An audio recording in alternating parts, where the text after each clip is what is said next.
Let me start by making you this promise. By the end of this video, you are going to be very far on your way to becoming a React developer. My name is Martins. This is Curly Brackets. React is an open source JavaScript library developed by Facebook, now called Meta. But hey, trust me, I do not intend to bore you with all the long definitions. You can find those on Google. But JavaScript library. What is JavaScript library? Well, you may not know what is JavaScript library just yet, but I'm sure you know what is library, where you have bookshelves full of books everywhere. Well, it is actually the same thing, except this particular one. It is a library for JavaScript. Simply means a library of JavaScript pre-written codes that allows for easier development of JavaScript-based application. But then there is React.js, and then there is React Native. What we are going to be learning here today is React.js. Well, React is the JavaScript library itself. React.js is the JavaScript library for the web, and React Native is the JavaScript library of React for the mobile apps for the iOS and Android. The React.js uses something called React DOM. With this, when we write React codes, the React DOM interprets the React codes we've written into something the web can understand and interpret. While React Native is React written for Android and iOS devices. And how does this happen? When you write React, the native library interprets React just as React DOM interprets React for the web. The React Native interprets React for the iOS and the Android. The same React, different interpreters. See it that way. I know you can't wait to get your hands dirty. I'm getting bored with all these talks too. So let's go get our hands dirty together, shall we? Now, before we start, I want to believe that you already have a very good understanding of HTML and you have practiced with HTML and you must have built static websites with HTML and CSS. Another thing that you need to know before coming to this course is JavaScript. While I'm not expecting that you would be an expert in JavaScript, I am also not expecting that you would not know JavaScript at all. Basic JavaScript understanding is enough for this course, but you need to understand JavaScript before proceeding to React.js. Well, like I said, I'm not expecting you to be an overall expert in JavaScript, but basic understanding of variables, functions, classes is required. If you haven't done this, I advise that you please learn JavaScript first. Build some projects. There are many websites out there that can help you to do that. Now, if you're already done everything I said here, then you are most welcome. Let us get into it. The first thing we need to do is to install Node.js. Node.js is actually another JavaScript library for building web applications. Node.js is going to install for us some basic dependencies, things that we need or things that React needs to be able to run. Go to nodejs.org and install the recommended version for most users. All right, there's another version here, but we are not using that. We are not going there. This is the one we're going to use. So you click on it to download it and you install it. I have it already installed, so I'm not going to install it again. The next thing we need is to get a code editor. There are 1001 code editors. Let's check them out. We have Notepad++, Brackets, Visual Studio Codes, Vim, and the rest of them. But what we are using is Visual Studio Code. Download it. It's open source. It's entirely free, and install it. So click on this arrow to choose your OS and download and run. Living life every day, late at night, not okay. All I want, and I pray, all I need are some better days. Fuck me, I'm looking in the mirror, so foggy, but I've never seen clearer. I don't really think anyone can save me, and honestly, I'm not really sure I want saving. I like to be my own worst enemy. There's no risk if you don't try at anything, so I'ma just keep buying everything. See you in the next life, have to be a better me. I don't think that my... Good, so our Visual Studio Code is running. So the next thing we need to do right now is to get the folder that we just created in here. So we can see file, open folder.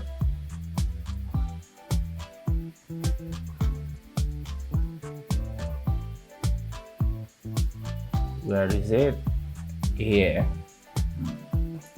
Yes, I trust the auditors, trust folder, and enable features. This is good enough. So the folder is opened. You can see it here, curly bracket, tutorials.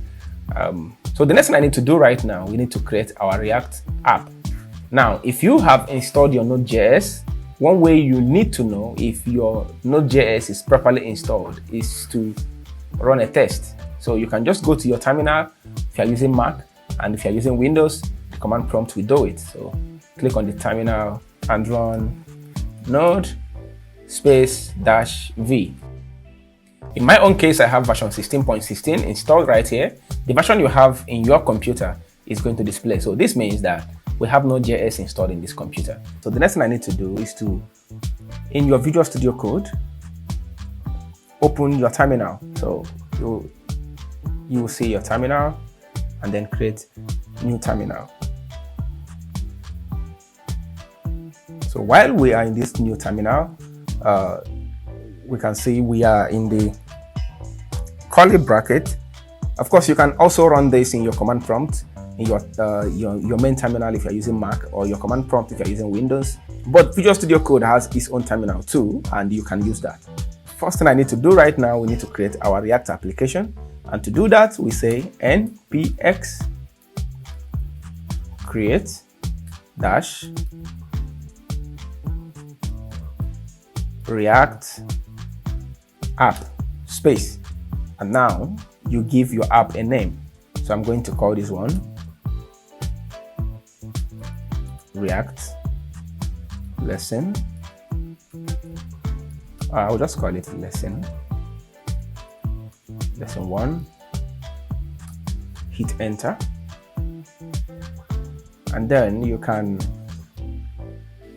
take a sip of your coffee while you wait for React to run the codes.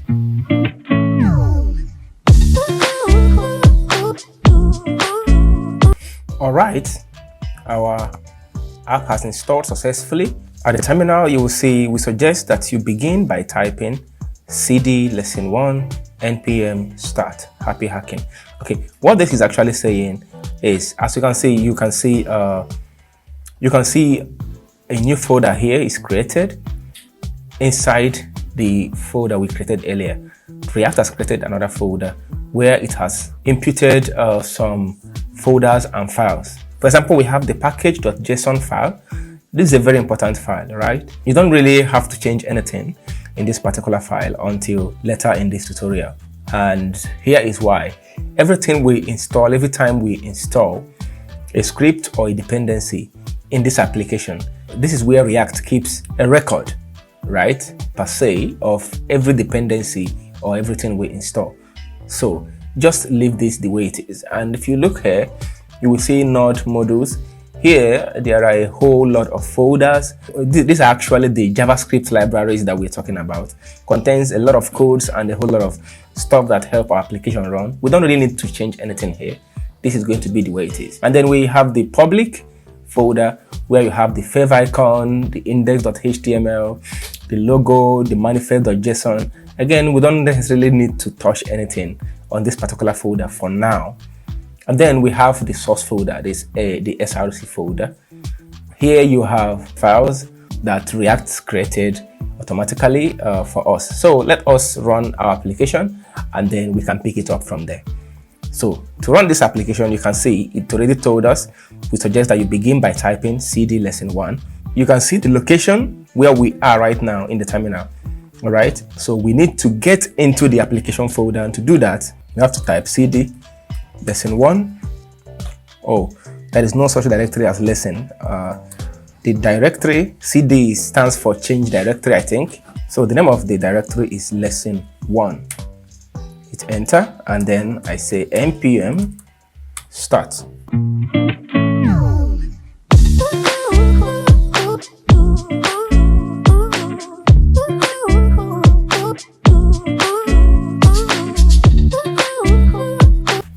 All right, this is our application. Application is ready. We have React logo turning 360, gray background, and some things are written here. For now, this is our website. This is what React has built for us automatically. So in order for us to start our own application, we need to change this. This is not what we want to build, right? So the first thing we need to do is to delete everything that makes this run all over here. Everything that React did, on their own that is making this run. We need to delete them so that we can build our own. But then you can see that your application is running on port 3000, and the location, the URL for now is localhost because it is running right from your machine. Now let us go and scatter a few things that React has done here. So first we have the app.js, the app.css. It's nothing, it's just CSS files, all right, for the app.js. So, and then we have app.js. We are here, they imported the logo, they imported the app.css, and they referenced some classes in the app.css file, and they referenced the logo in to build everything that we are seeing here. So, but that is not what we want. We don't need all of this right now. So for now, we need to delete app.css. Then app.test.js, we don't need that. We're not running any test for now. And index.css, we might make use of this. Now, however, some people would leave the app.css file and use it as their main CSS file for the applications. For me, I use the index.css file as my main file for my application. Anyone can work, actually. All right, so this is the content of the index.css. I don't need it, but I need index.css file. So because I'm going to make use of CSS in this application, so I'm going to leave this. Now we have the index.js. All right, so in index.js they imported our index.css. I'm going to leave it that way because I have index.css and I'm going to use it. So the report web vitals, I don't need it. Import app from app. That is this folder. That is this component here, the app.js file. I'm going to leave this because I'm going to use this app.js to write some codes. So I'm going to leave it for now. And then I'm going to leave this and then import React DOM from React DOM/client. Like I explained in the introduction, we can't do without this guy here, right? We need the DOM library for us to be able to run our code on the browser. So we need this and we're going to leave it. Now import React from React. This used to be a tradition back in the days, but in the recent React versions, whether you do this or not, your application will still run. But for now, let's not bore ourselves with a lot of stories. Let's just take out everything we don't need. This is the only thing we are going to make use of for now. All right, so ensure that your index.js file is looking like my own. I'm going to make a whole lot of explanations later for you to understand everything going on here right now. Okay, so this thing is giving me error. App.js. Okay, yeah. The logo, we don't need the logo actually, so I'm deleting it. And this error is because it can't find app.css file anymore, so it's giving me that error. Can't resolve app.css. And so I've taken all of that out, and right now I'm going to highlight everything here and I'm going to delete it. I'm going to delete this as well. So I'm having just the div. In fact, I'm going to delete everything. Let's write our own. So let's check out our application. It's empty. So now we can build ours.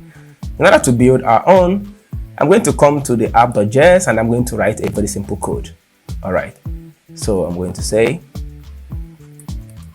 import React from React. Now this is no longer needed. It's no longer a must that you do this. The reason why I am doing it is just so that you get used to seeing it, because you might have to see it a lot in older programs. All right, you might have to see a lot of developers do it, so I wouldn't want it to look foreign to you. But Right now, you no longer need to do this. Whether you do it or not, your application will run fine. Function, app, because it's a function, and then we are going to run that function. And for us to run that function, it has to return something. This is just basic JavaScript, right? It has to return something. Now, what is it going to return? We want it to return a div, right? And that div should have h1 that says, hello, this is my first React project. Save. We are having error. Why are we having error? The reason why we are having error is because imported as app was not found in .app. Now, there is an import here that says import app from app. Now, this guy here is trying, this line of code here is trying to import this, but it's not seeing it. And because it's not seeing it, that is the reason why we're having this error. Now, for it to see it, we have to first of all export this. So in order to export it, we need to say export default app. And now, index.js can now import this app. Now, that is to say, I cannot import a component I have not first exported, right? So let us move on. We just created our first React page. Okay, so let us see how it looks like on the web. Hello, this is my first React page. I feel like clapping for us, right? We just built, maybe this is the first time you are writing a React application. It won't be the last time, and trust me when I say this, it gets easier from here. Now that we have run our first React application, we have run our first React project, let us stand on this hill right now and explain a whole lot of things you saw down there in the code. First, I'm going to explain everything going on here. This is just a function, like you would have created a function in your JavaScript, right? This function, its name is app. If we name this function my app, it won't work. For this to work, I have to do what? Export my app. Now, the code runs successfully. Look at it. Our code is still running. Now, this is a little bit confusing, right? Let it not confuse you. In as much as I named this app, I named this function my app, but what I imported is app. Okay? Now, when you export a function, at the point you are importing it, you can decide to name it something else. But what still points this? This importation here, this import here, still points to this guy. Why? The reason why it still points to this guy is there is only, and there can only be one app component, right? App.js here. I would have named this app.js, it's still the same thing. All right, if I say app, if I just say app, React assumes it's a .js file. But if it is any other file at all, you must have to put the extension like CSS, like we have CSS here. I can't just say /index. React will actually assume I'm importing a JS file. But if it's not a JS file, then I'll have to put the extension. So now, anytime I say import app or import John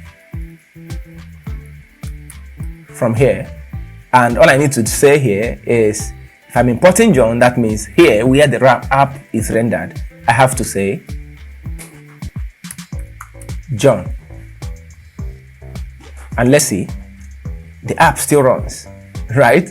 The reason is whatever it is I put as name here, JavaScript or React assumes already, or assumes that that is what I exported. So in as much as I exported this as my app, this name here has taken the place of that function I exported, even though that is not the name I gave it during the time I exported it. Now, you won't see people naming their applications John or naming their components John, so we can just leave it at app and leave this at app. I just hope you understand what I just explained right now. All right, now let's explain this a little bit further. So I imported React, which I already told you that I can decide to take away. Look at the naming convention. The first letter has to be capital. All right, just try to get used to these conventions, right? So that you don't run into errors later. So what I need to say here is the next thing I did, declaring a function, and I say this function to return a div, right? Now, what I wanted to return, I want it to return horizontal line too, and I can want it to return another div, and another div, and another div until we have a full-blown website. Okay, so that is actually how React works. And then coming to the index file, we imported it, having exported it here. We imported it, and then we imported the CSS file, and then we imported our React DOM dependency. Okay, and then what did we do? We now say React DOM.create root document.get element by root. Now, this brings me to the next explanation. Why are we even using React in the first place? Why can't we just stick to building our websites using JavaScript and other things that we've been using before? The truth is, React applications run faster. The reason React applications run faster is because it is a one-page website. You might be looking at a multi-page website, very vast in functionality, but in the real sense, it is just one page. Let me give you an example. Okay, this is my website, and I built it on React. Right? You can see home, about me, designs, my project, and hire me, and every other thing that I have in this website. Truth is, it might look like these are separate pages, right? But in the real sense of things, it is just one page.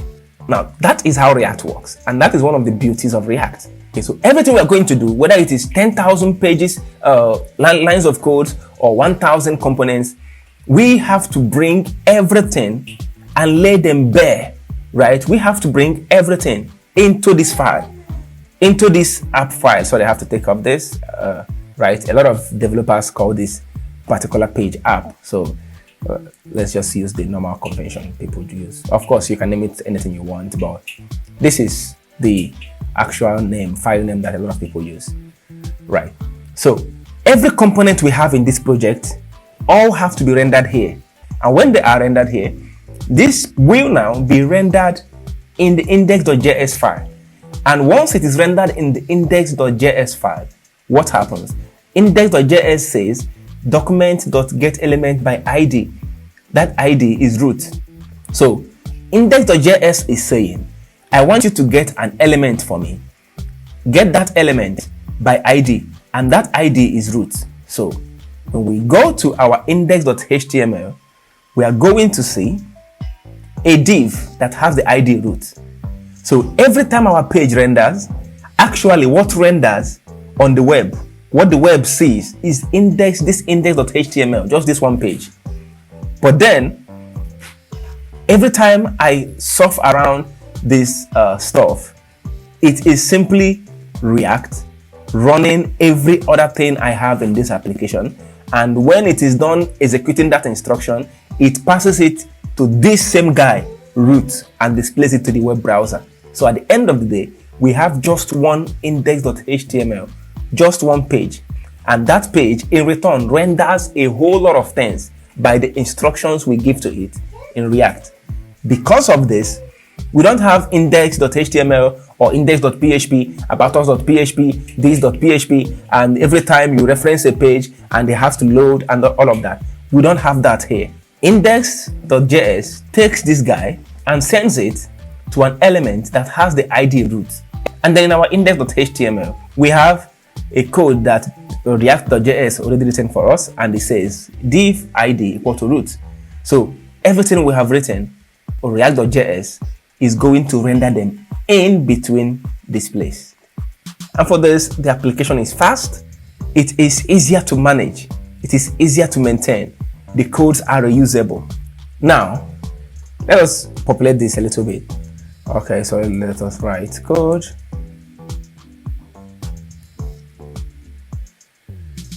And it says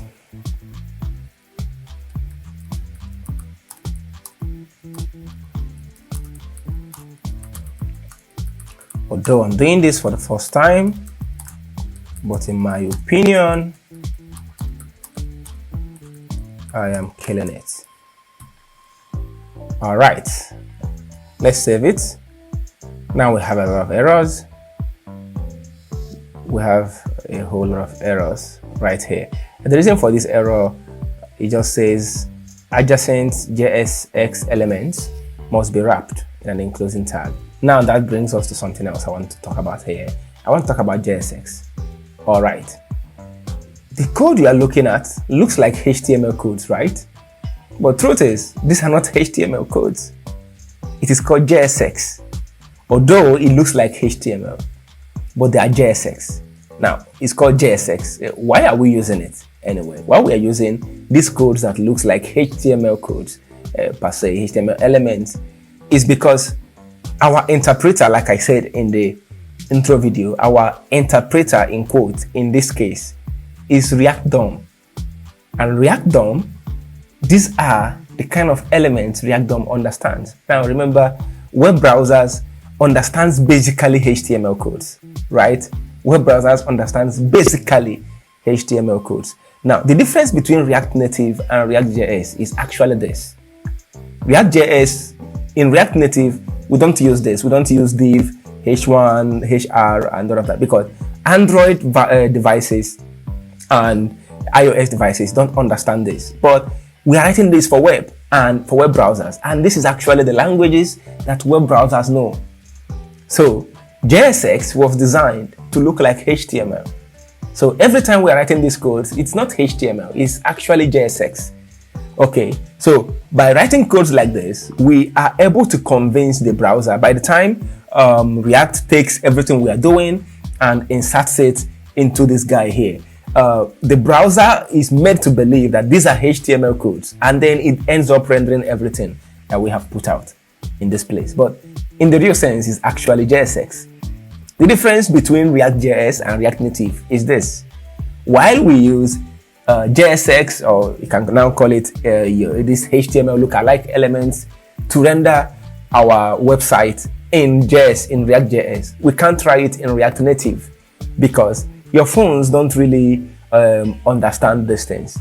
The phone doesn't understand div, doesn't understand H1, Android and iOS devices or iOS operating systems. They don't understand these things, right? They have the elements that they understand, and those are the native elements.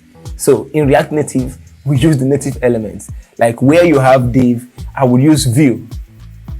I will have to use view, React Native, and I have to close view. And here I can just say H1. I have to use text. Sorry, I have to use text and then close text. And don't let this confuse you. So these are React Native. These are kind of things we use in React Native that we can't use here. Here we use this HTML looking alike stuff, and that is that for JSX. All right. So I just did this, and then this popped all of these errors I have here. And it's telling me that I can do this, right? I have div that starts from here and closes here, and then I have a paragraph that starts from here and closes here. So React is telling me that I can do this in React.js. I must close everything here in one tag. So there must be a parent tag, right, covering everything I have here. So I can just say div, so I can just decide to use one div, oh sorry, not capital letter please, one div, and then paste it here, and our problems are solved. So let me just take this.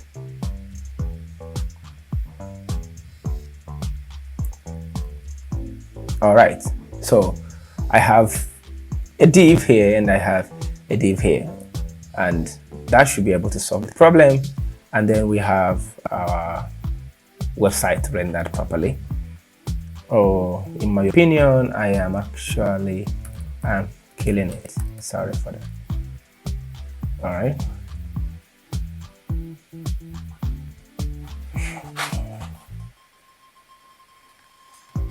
Okay. All right. So the next thing I would want to talk about in this is I can use div. Please, I can use div. You can also decide to just use this. This is allowed, right? Empty tags is allowed. You can serve as enclosing tags for you too. So application is still the way it is. Now you can see the title, right? You can see the title, you know, your HTML head title. You can see the title, right? The title is React app. And in order to change that, I have to come to this public folder, and HTML title, right? You can see that. I'm going to say, welcome to me. Welcome to my React lesson. Save it, and then we have blah right here. Okay. Oh, let's close this. We don't need this. If you like, actually, you can take out all of these comments. You might not need those. You can take out all of these comments. They're not important for what we're doing, or you can just leave it. Okay. So, how do we write JavaScript, right? Because this is still JavaScript. So now, how do we write JavaScript? Because even though React has provided us with a whole lot of libraries to make everything easy for us, but we still have to write JavaScript. We still have to do some calculations. We still have to declare variables. We still have to declare functions that will help us, you know, to build the application to our test. All right. So how do we write JavaScript? Now, if I want to declare a variable, I'm going to declare variable here. Of course, sometimes you can use above here, all right, before you can declare variable here outside the scope of your function. We all understand, if you know JavaScript, you can understand that this is a scope, right? So this is a scope. So you can decide to, if you want to use the variable globally, you can decide to declare it, you know, outside the scope of the function app. But when it is time to do that, I will let you know. But for now, we can just declare a scope bound variable, you know, and say, let my name equal to Martin. Now, if you like, please feel free to put semicolon. Yeah. Even if we don't do this, JavaScript does that for us automatically in this case. So, and then I say, let my country equal to Nigeria. My age equal to 30. Now you notice I'm using the camel case naming convention, where the starting of a new, when you have, you know, two words, then the starting of the next word has to be capital letter. Of course, in naming React variables, we can do this. So in naming of JavaScript variables per se, we can do this. All right. So the best way is the camel case. I can also say my age, but I don't know. It's better this way, and this is what you see a whole lot of programmers in the whole world doing. So this is a common naming convention among JavaScript developers. All right, so we have three variables here, and this variable, we want to use it in our JSX. We want to display it in our application. So what do you think we are going to do? Now let me have another paragraph, and I'm going to say P. Oh, let me use H2 this time. H2, and say my name. Sorry. is time to bring in JavaScript, right? I can't say my name, even though I want to say that, but I can do that. First, I have to introduce curly brackets. All right. So in order to bring in JavaScript in the JSX, I have to introduce curly brackets, and I say my name.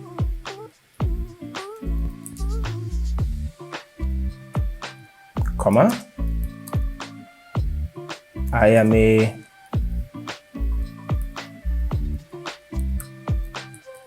my country Nigerian, so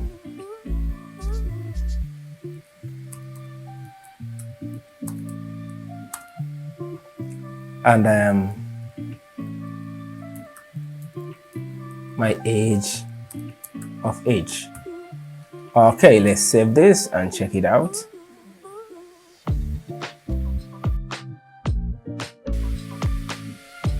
$30, sorry, of age. And notice I said my country and then I put N. That is because I want it to show as Nigerian, right? So this is our variable and this is the N I added, later. A part of element or a larger whole, especially a part of a machine or vehicle. That's what component means. Now, what does component mean in React? Exactly the same thing, except we need to take off machine or vehicle and insert React project. So it means a part or element of a larger React project, simple, or a part or element of a larger React application. That is what a component is. So now let's put this to test. We have everything we have written here already, right? But I don't want this. Now imagine we have 1,000, 2,000 lines of code, and then we have to write everything on app, and then eventually we have something to fix somewhere, and then we start navigating in the heap, start navigating thousands of lines of JavaScript codes. Now you would have preferred that this thing runs like a car, that your application runs like a car, right? You know a car, when you have a deflated tire and you want to put some air into it, or when you have a flat tire and you want to put some air into it, you don't go losing the engine. Why? The engine is a separate component, even though they are all working in the car, but each component can be serviced separately without having to touch the other. Of course, the engine is also a component that has a lot of components inside of it. That is also possible in your React application. You can have a component being a mother to all other components, or you can call it parent to all other components. So let's do this. I don't want any of these guys here, so I'm taking it out. Command X. So I'm going to render something, div, just leave it there. I want home.js. So in this home.js, I have function, home. I want it to return this div, and I paste everything right here. Oh, I don't need this div, actually. I already have my guy here. So now I need to export home. Now you can notice here we exported, we say app, export default app.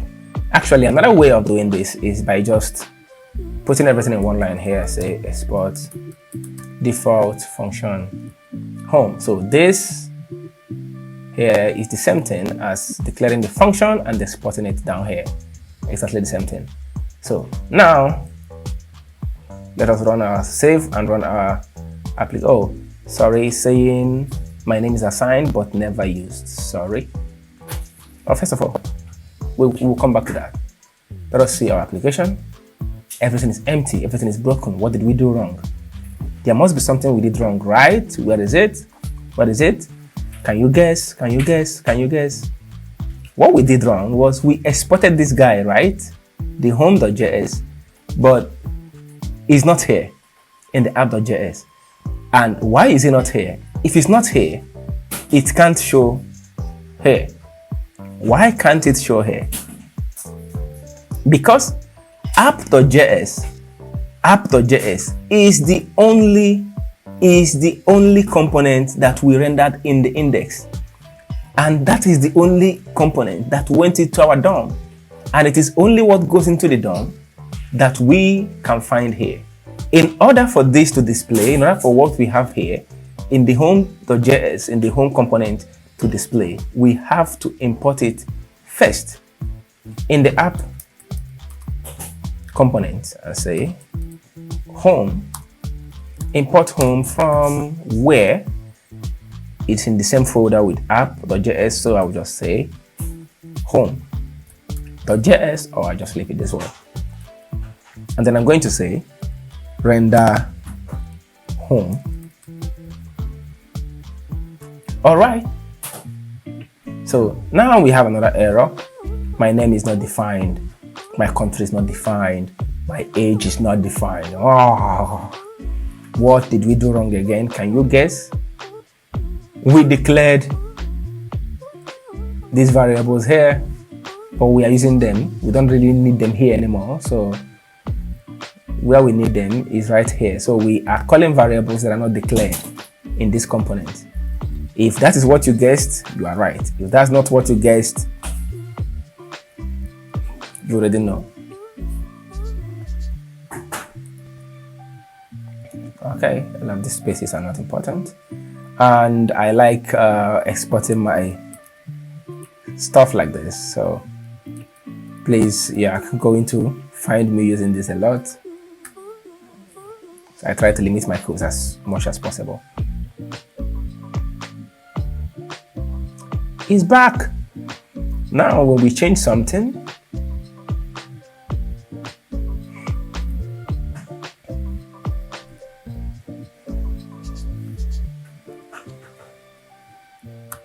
S2, I am your, or let me say, in this lesson, I will be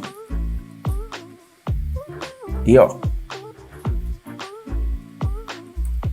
say, let my job equal to instructor. In this lesson, I will be my job.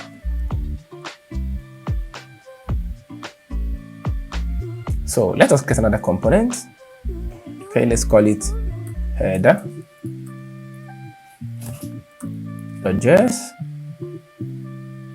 and then we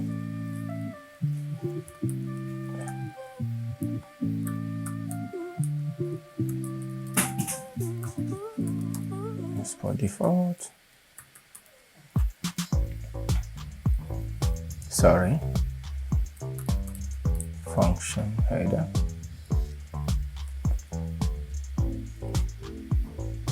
Export default header, and then so in this one I'm going to put a header.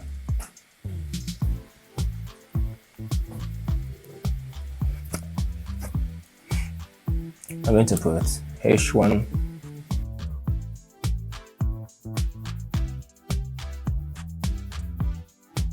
So this is your header, so you can call this your navbar. This could be your navbar, could be your whatever. So it says this is the header of the page. Other guys are below me. So what do you think I need to do to make this render here? What do you think I need to do to make this render here? I think you must have guessed that having exported it, I need to import it into where? Into where? Now, if I decide to import this guy here, let me import it here. Let me show you. Import header from header, and then I say render header, Again, you must have noticed how I render the components after I import it. All right, so the name here must be capital. The name here must be capital. If it's a component, the name here, the first letter, sorry, must be capital letter. And then whatever you give it here, you must give it right here. Okay, so I'm rendering header and I will always self-close it. Okay, right. Just as we can find the same way the app is right here.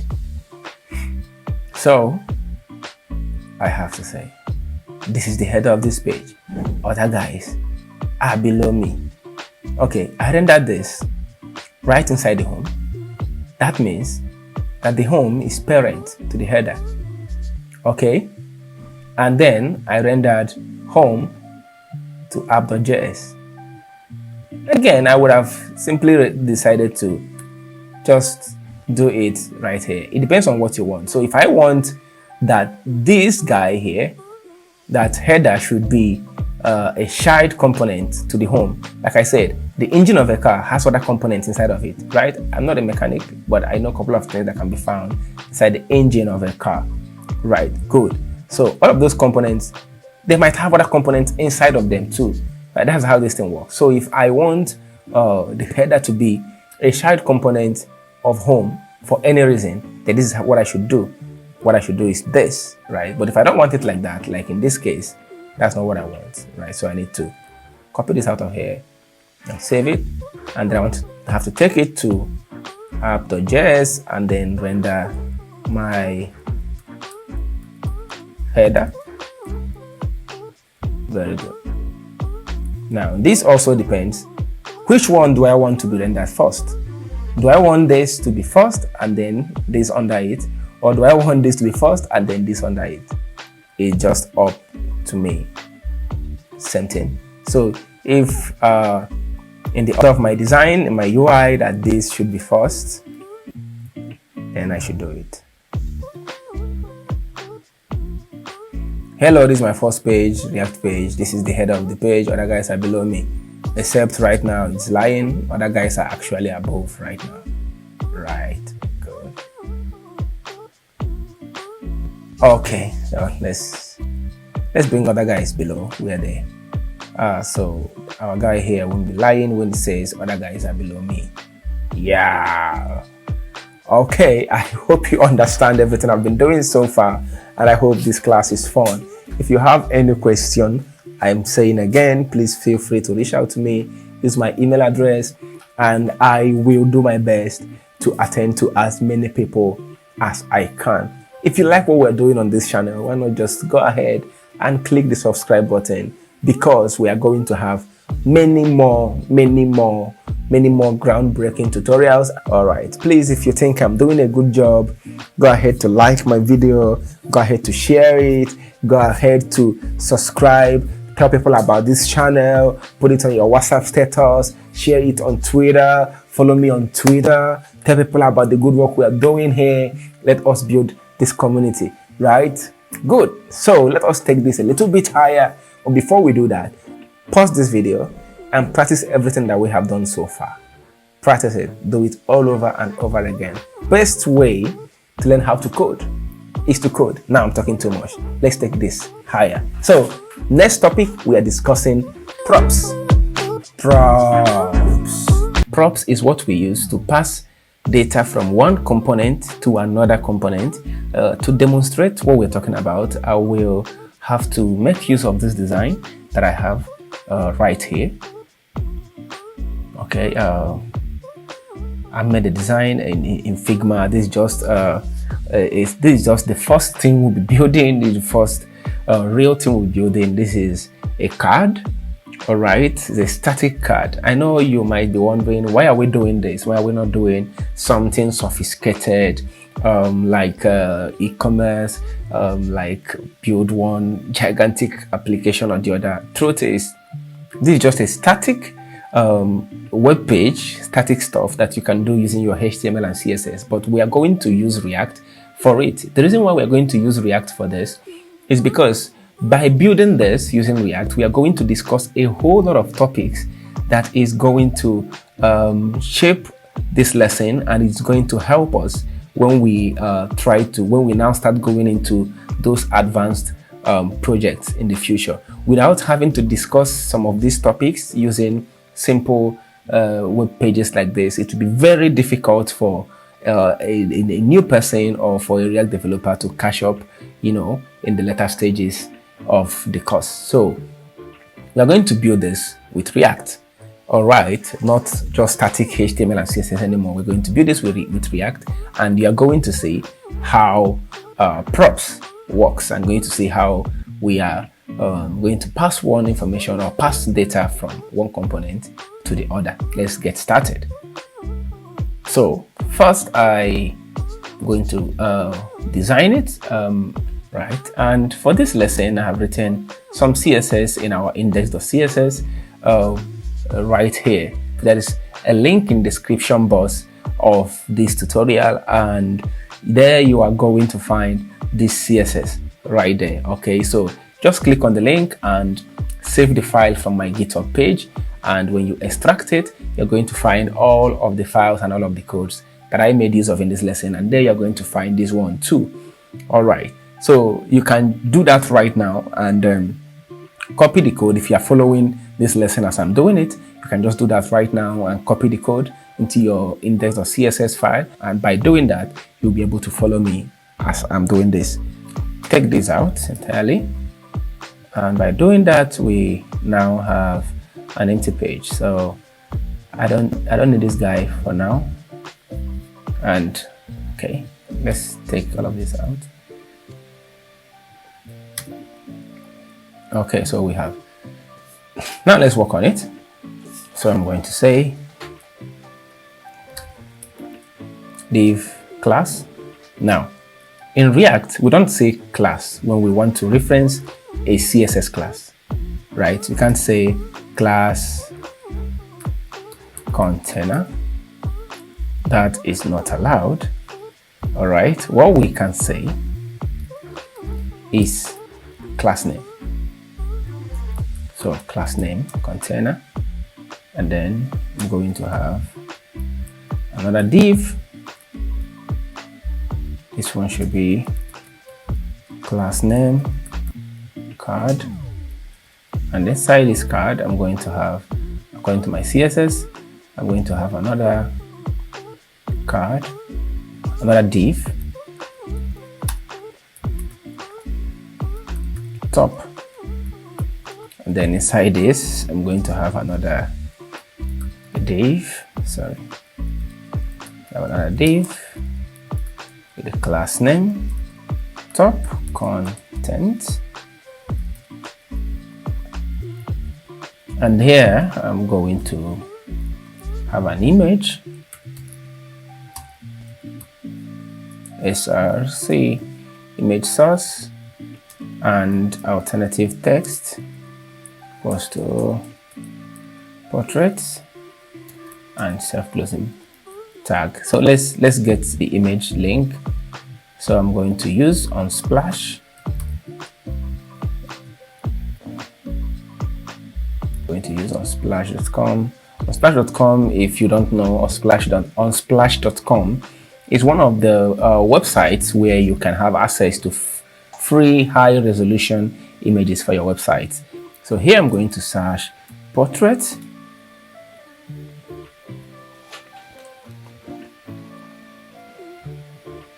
So the person in our design is this person here.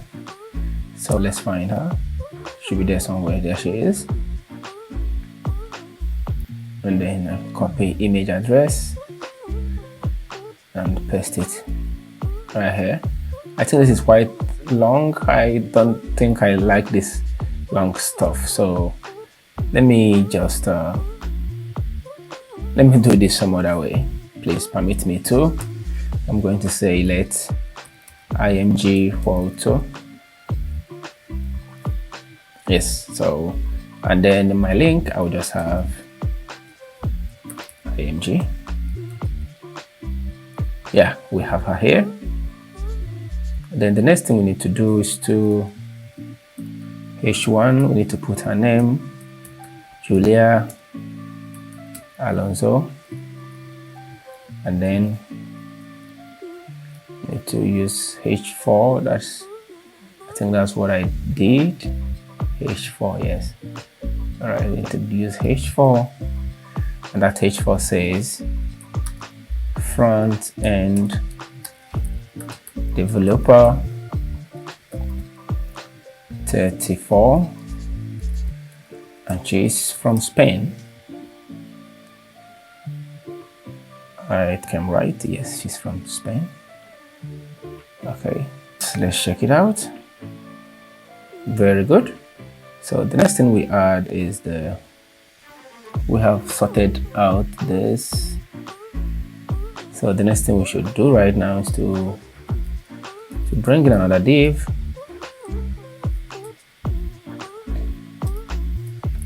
And we say class name.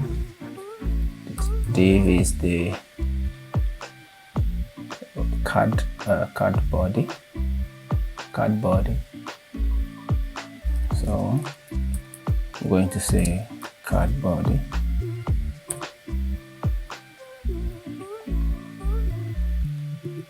And then h1, think about me. Then we have the paragraph small p, and let us get Lorem ipsum test. Lorem ipsum generator. All right, I just need one paragraph, I think. Generate. I think from here should be enough. And then I paste this here. Another long stuff. It will be distracting. Let me just do it here. Let's paragraph pgh equal to yep. And I just need to bring my JavaScript here. Bring the variable pgh. So save it. Yeah, okay. This is much more. Let's add a little bit more text to it. Put here. I just paste it somewhere. Yep. Okay.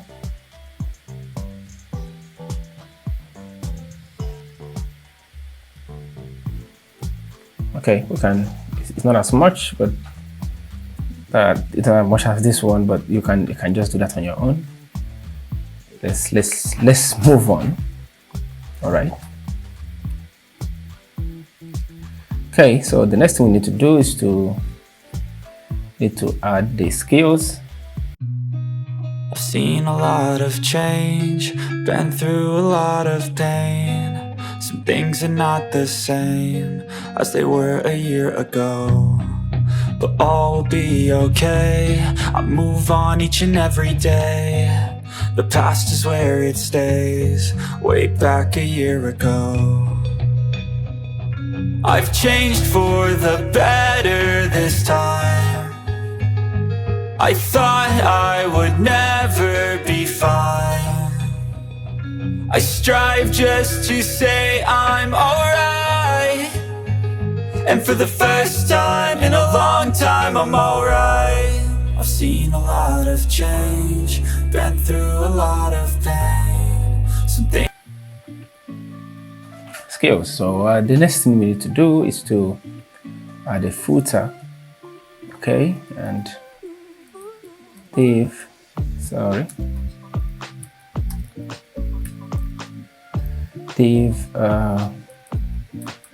footer.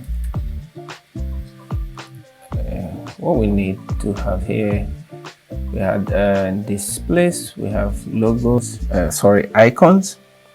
All right, although I didn't think it is time for us to do this, but because we have icons, let's just get our icons from the internet. Let's get icons from Iconify.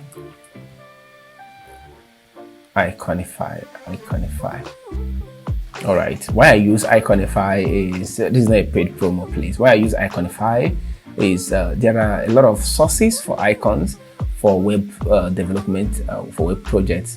You have the hero icons, you have React icons, you have FA icons, and the rest of them. Iconify is actually a combination of all of these icon libraries. So there are thousands and thousands of icons here. All right, so that's why I like it and that's why I use it. So I'm going to click here and search icon, and they have. So let me say Twitter.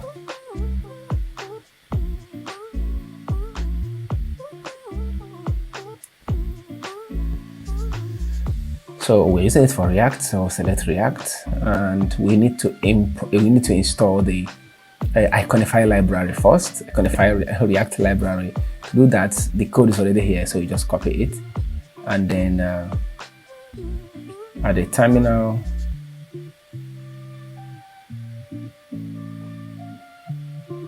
we are in curly bracket tutorial. So let us get into our project application folder. So to do that, we say lesson 1.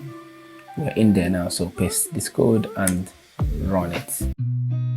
I've seen a lot of change, been through a lot of pain. Some things are not the same as they were a year ago, but all will be. All right, we have it installed. So the next thing we need to do is to import the icon from this code here, right? So we just need to copy it. We need to import the icon into our component. So we just say we don't need this anymore. We don't need these two anymore. So we just imported the icon library into our project. The next thing we need to do right now, I like giving spaces. From the import area, I like to give spaces, and then when I come into the function, into the body of my component, I like to give spaces. We now use the component, so use the icon component.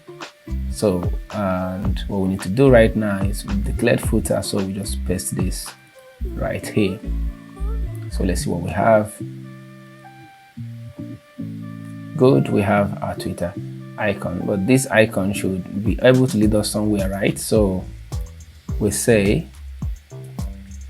href quote, so let's say http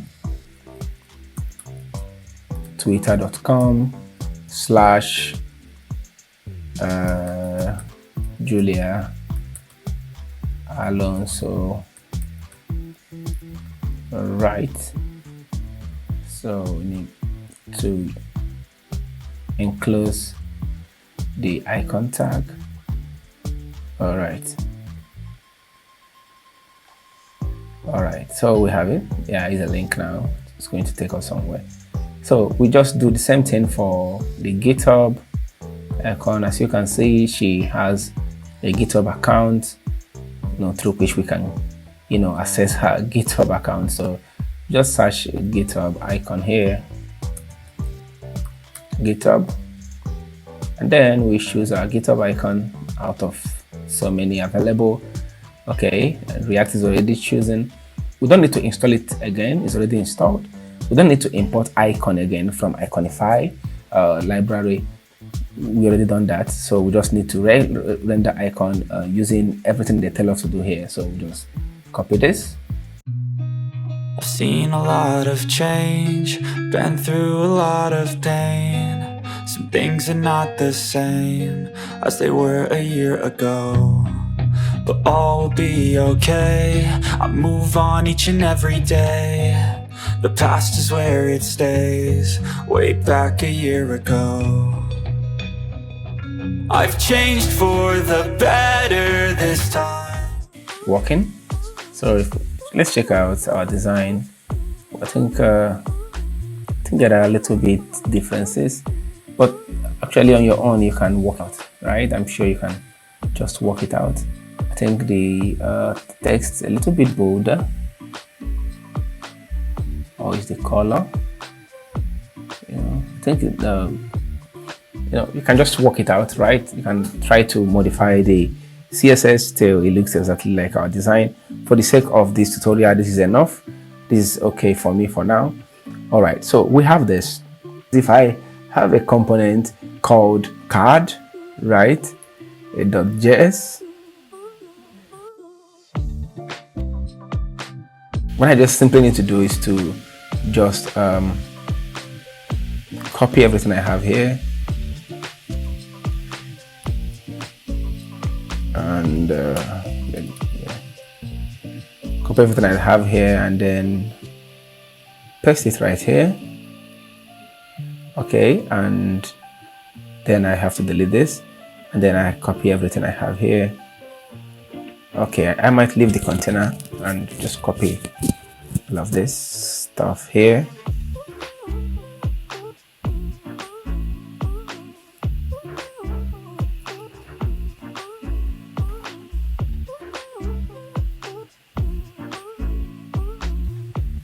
And paste it here.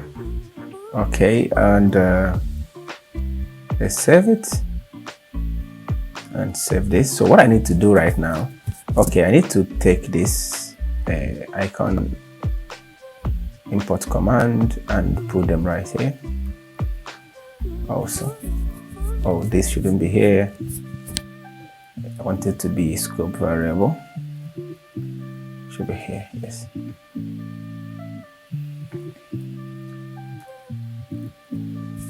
So what I need to do right now is to import card from card. All right.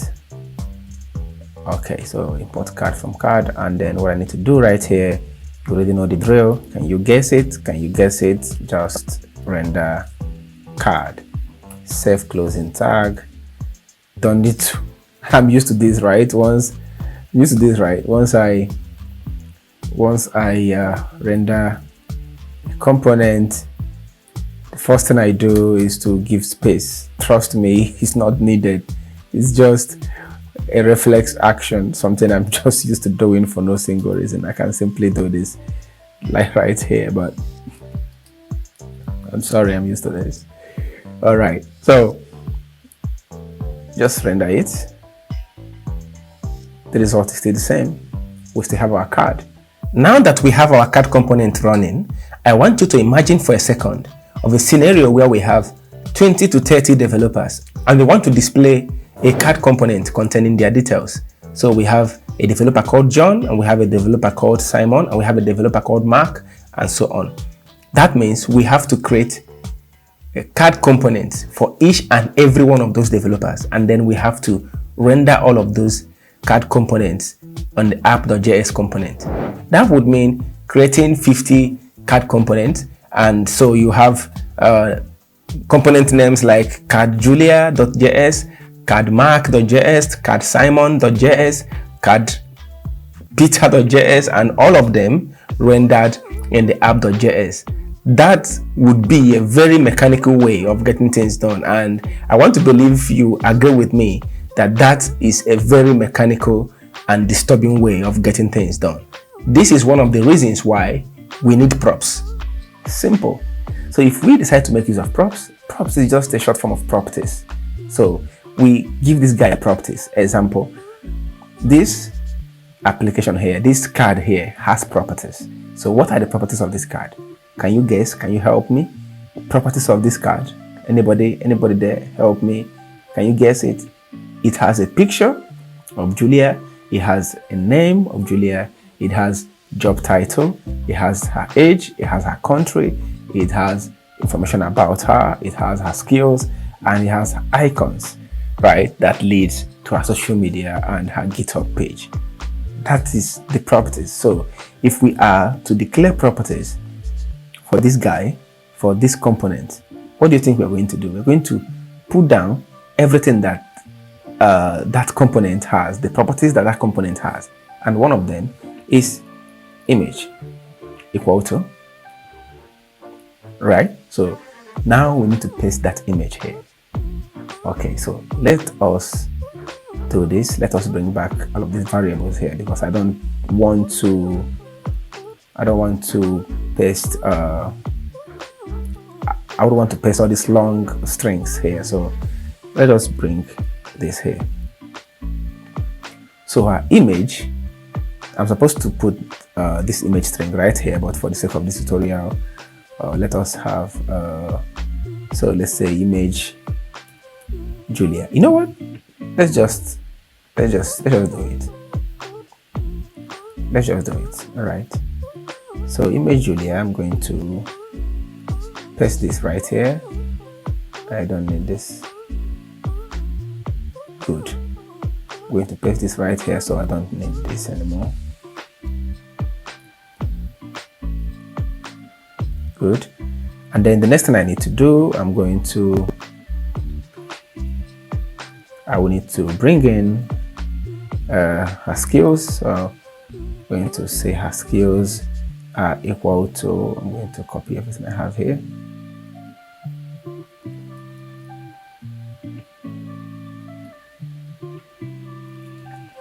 So I'm going to have about me, and let's call it this way. And then I'm going to have to copy all of this.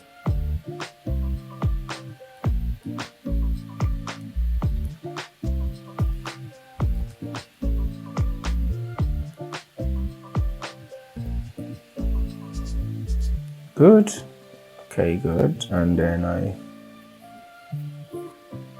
I don't need this anymore. So that's the reason why I did this. I have to just paste it direct. Okay, so the next thing I need to do, she has a job title. So let us have title. Her title is front-end developer. And she has an age. Age is 34. She has a country. Her country is Spain, and she has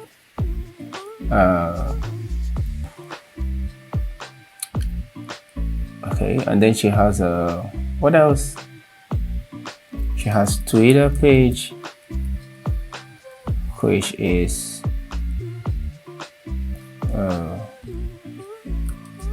http twitter.com/Julia Alonso, and she has a GitHub page, which is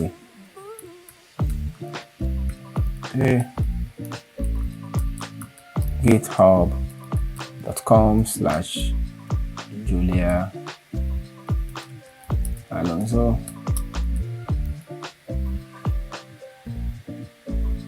Oh, sorry, it's giving us an error. So where? Oh, that should be from here. So I think all of this. Now, so we have assigned properties to this card, to the card component that we rendered, right? Remember, every one of these properties, this guy would have simply been like that, like this, unbothered all the while, you know. But now that we have props, we have to declare the props, right? So how does this affect the real component? How it affects the real component is that now that we have assigned properties to the card component, now we need to come to the card component and declare props. Now all of these variables, let's just take them out. Just put empty strings here so that it won't give us the error and all of that.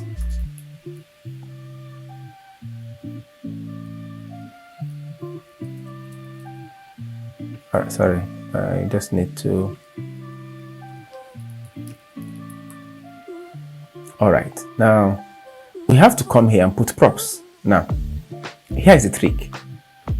We assign properties, right, to the card elements, sorry, to the card component. We assigned properties. We declared all of the properties that the component has, the name and everything, and we declared them here, and we assigned values to those props. So when we go to the card component itself, we say function card. This function card now is going to we now say function card, right? This function card is going to receive a value, and that value it is going to receive is props. These props right here. What is in these props? Okay, what is in these props? What is in this prop right now is everything that we have declared here. That is the content of these props. These props right now is carrying everything that we have declared here. I'm repeating myself again. We passed these values, right?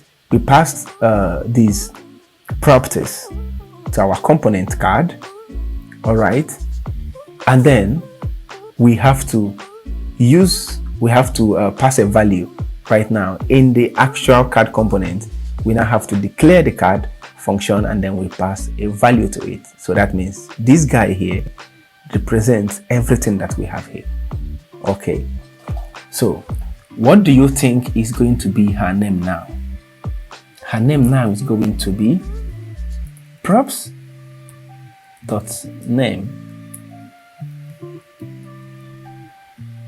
Why?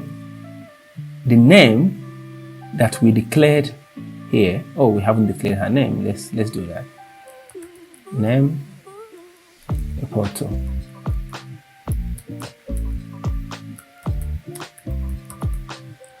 right. This name that we declared here is now a property of this props. Is now an object item of this props. All right. So everything that we have here, every value, every item, have been assigned to this guy. So when we say props.name, we are referring to the content of this person here. So we just say props.name. So she is a developer and that is her title. So we say what? Sorry. Props.title. Her age is props.age, and her country is props.country. Okay, the about me long string is now props.about me, and her skills props.skills, and then the link to where she's going, the link to her Twitter page is now props.twitter. Then her GitHub is props.github.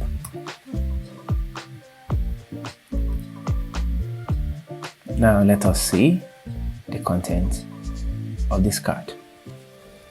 Okay, everything is complete apart from the image. Where is it? Okay, image src should be props.image. Yeah, we have it back.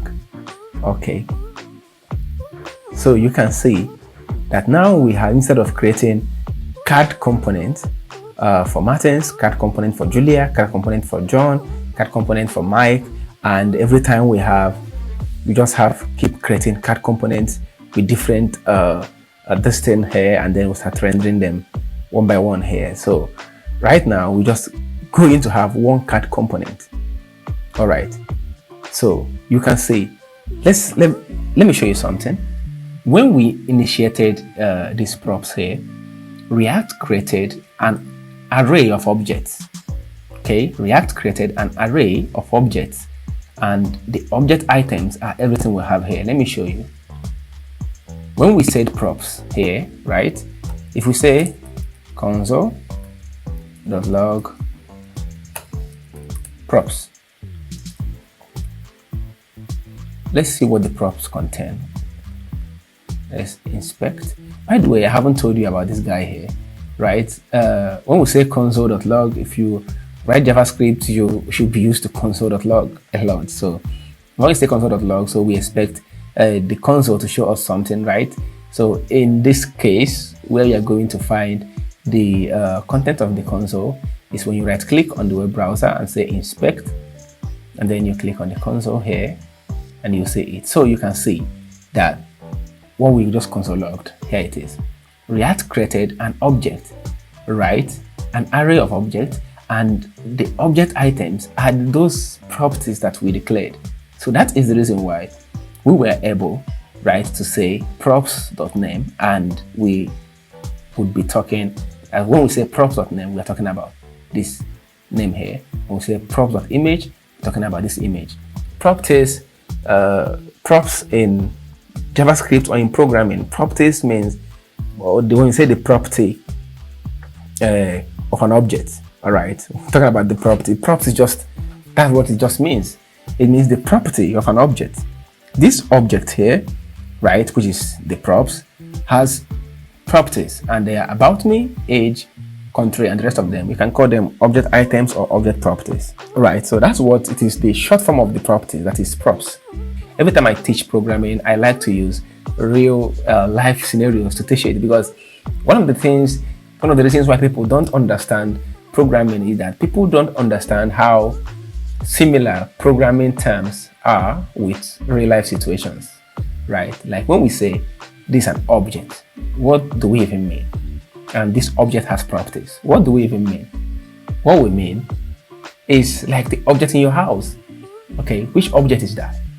Let's say the object has a fan, right? You have a standing fan in your living room, and that standing fan is the object, and that standing fan has properties. It has a blade. It has a blade, it has a stand, it has a motor inside, it has a coil, right? So these are the properties of the object fan. So when we want to, if in programming terms right now, if we say fan and then we want to refer to the coil, we say this coil is the coil of the fan. This is the blade of the fan. So that blade in programming terms means fan.blade, fan.coil, fan.motor. You understand it right now. So that is simply what it means. All right. So if we have another developer right now, let's say we now have another developer called Mr. John, what do you think we are going to do? Someone should guess, please. What do you think we are going to do to be able to capture John's data? We don't need to touch this anymore, right? This guy here renders this. All we need to do is to render card again, all right, and add properties to it. Simple. So we just need to, let's just copy this and paste it here, but now we need to change the name. So I have another card, Peter John, front-end developer from UK. So let us get his data, sorry. Let us get his data rather. So copy image address. So instead of having this guy here,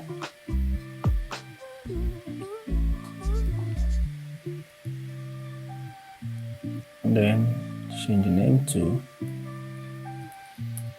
Peter John. And then his skills, Flutter Wave. Please permit me to just copy this.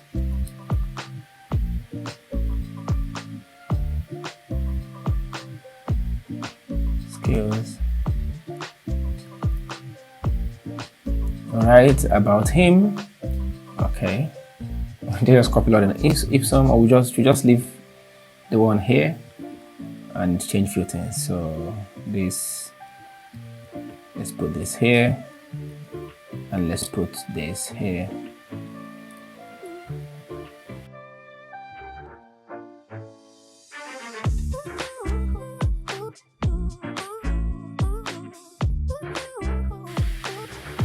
and he's from the UK this time.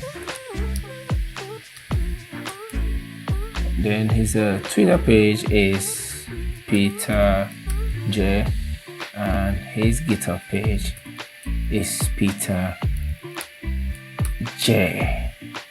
Alright, save this. Why do we have an error? Oh, this shouldn't be here. Okay, save this. Let's check it out.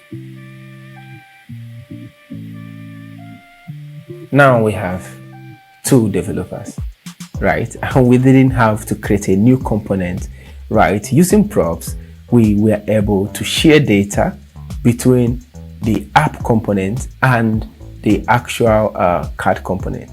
So all we need to do is to pass data, pass information here, and then withdraw that information. I said props here, right? And I said console.log props. So let us check our console and see what we have there right now. Let's check the console. Check the console. Sorry, let's close this and do this again.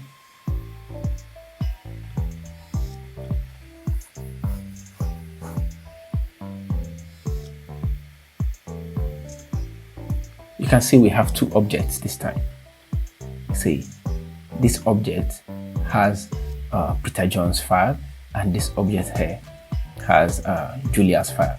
That means this single props, right? This single props here, right, has become an array of objects, and now it is having 2 objects that 2 objects belonging to these 2 developers in it. So if we have, oh, skills is not showing. Oh, here is skill,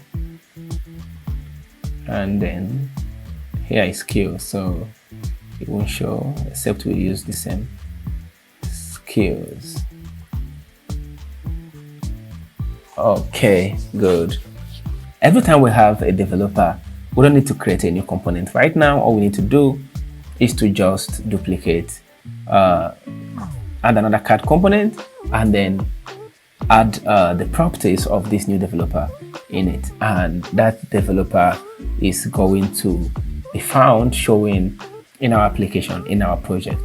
Let us add another developer. I've seen a lot of change, been through a lot of pain. Some things are not the same as they were a year ago, but all will be okay. I move on each and every day. The past is where it stays, way back a year ago. I've changed for the better this time. I thought I would never be fine.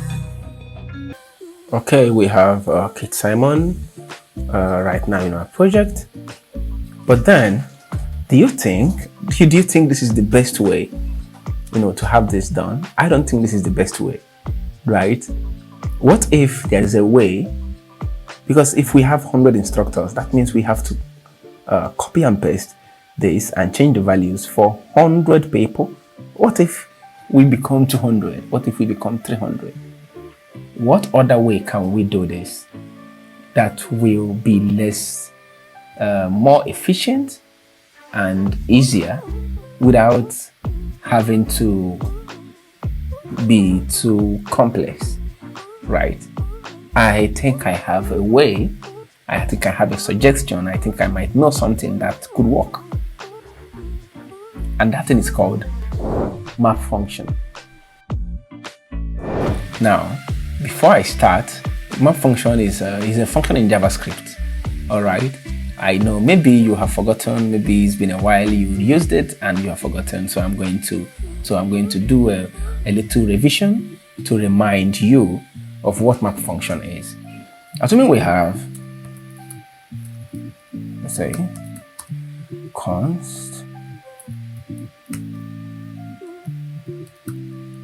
my array equal to, let's say we have array 246 8 10 array, and then we have const map array variable, and we'll say my array dot map. Using map, you can alter the values of an array. I can multiply every number here by a number. For example, I can minus every number here by a number. So I can perform a mathematical function on all of these numbers here at the same time, right? That is what map function does, right? With map function, I can, so if I say y fat arrow y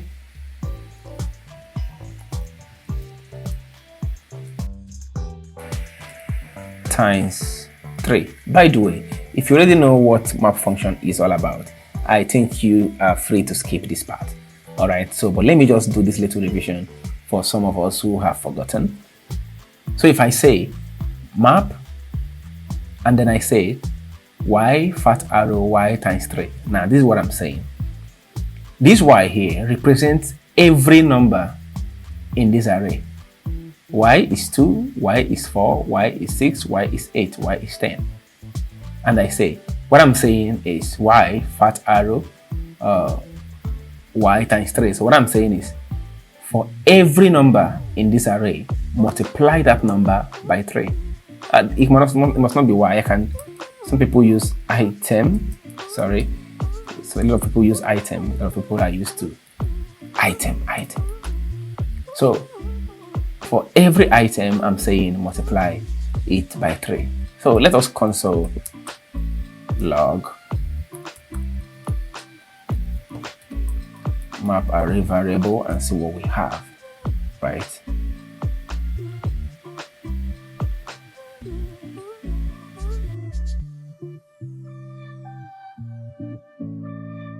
All right, so look at it. We have an array. The 2 has been multiplied by 3. The 6 was multiplied by 3. You can see 6, 12, 18, 24, 30. And that is exactly what 3 times 2, 3 times 4, 3 times 6, 3 times 8, 3 times 10 should give you. Now, we are going to apply this same map and we are going to see how we can use it, right? To display this same thing we have here. You know, to achieve this same result that we have here. By the way, you can see the stuff is a little bit messy. It's not responsive, all right? The CSS is not responsive. There's no time for me to do that. Place in your own. So you can go ahead and make your own responsive if you want. We are not teaching CSS right now, so I didn't bother doing that in my own code. So every time I try to see my console, the view is going to look a little bit like this. I think I should let you know that, you know, while I continue. Okay, let us try to make use of map function to display this, all right, without having to make this kind of mess that we have here. Okay, so that's what we are going to do in the next lesson.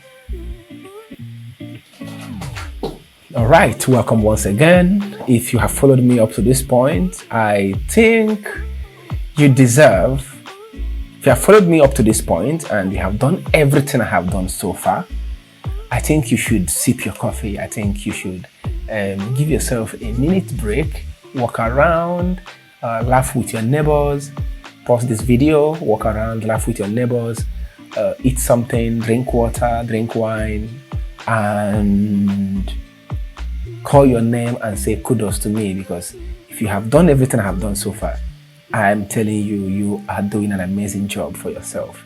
All right. And I want to tell you that one way to learn how to code is to code a lot. Okay. So everything I have done, you can pause this video and try to redo them over and over again.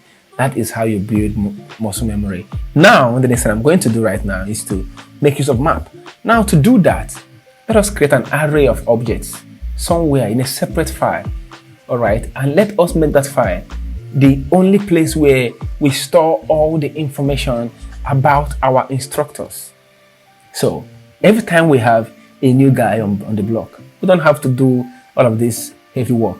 We just go to our database and just input the person's data right there. And the next morning when somebody visits our website, the person will see that we just had a new instructor called Michael from Germany. Yes. Okay, let's do that. So everything I have here, I'm going to recreate them and now make them an array of objects. Right, let's do that. I'm going to create, say, let's call it instructors.js, right? And here I'm going to say const instructors is equal to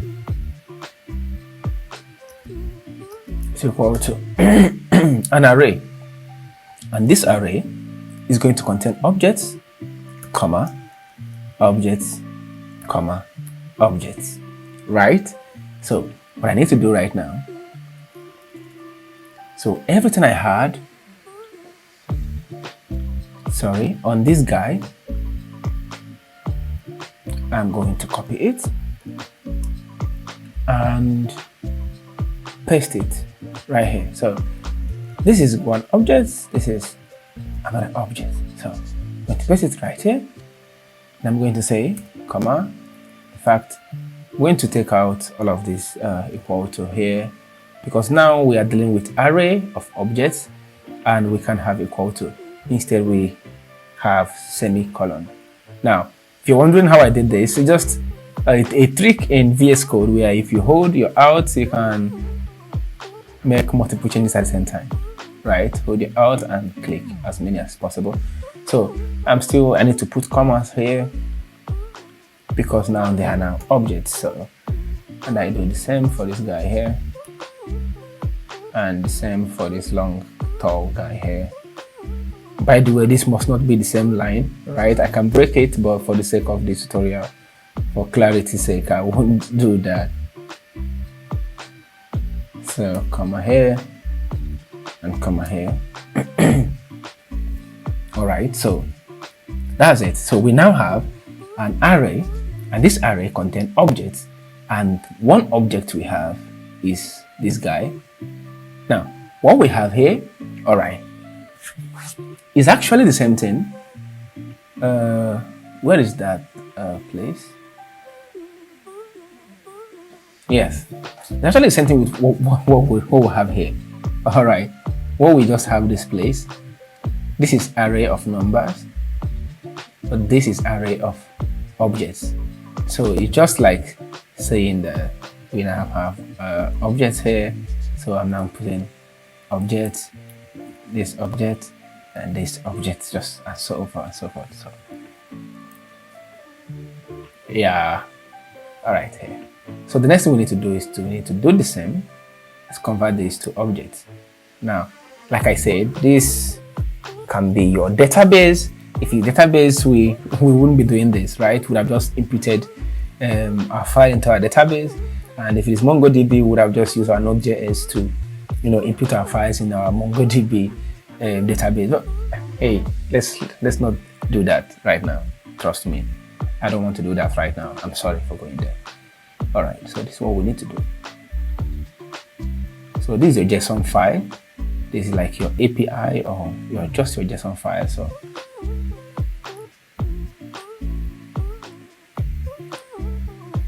and then we put everything, and then we put this, and then we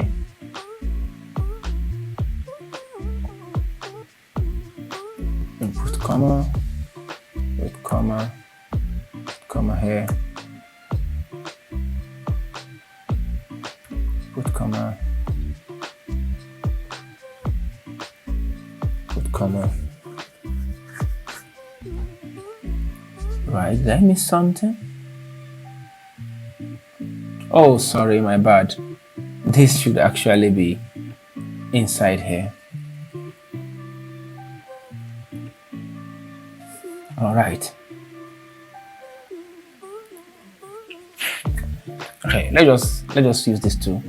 So what do I need to do right now? What do you think I need to do? I need to export this array. So to export that, I will say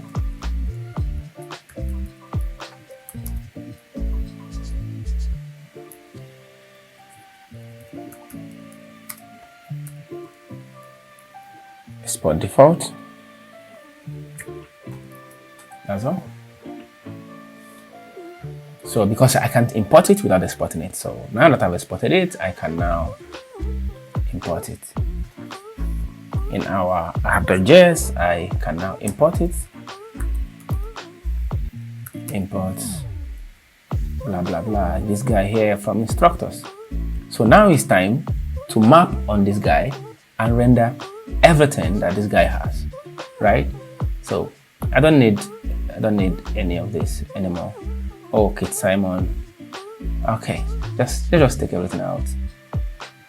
Find the data later.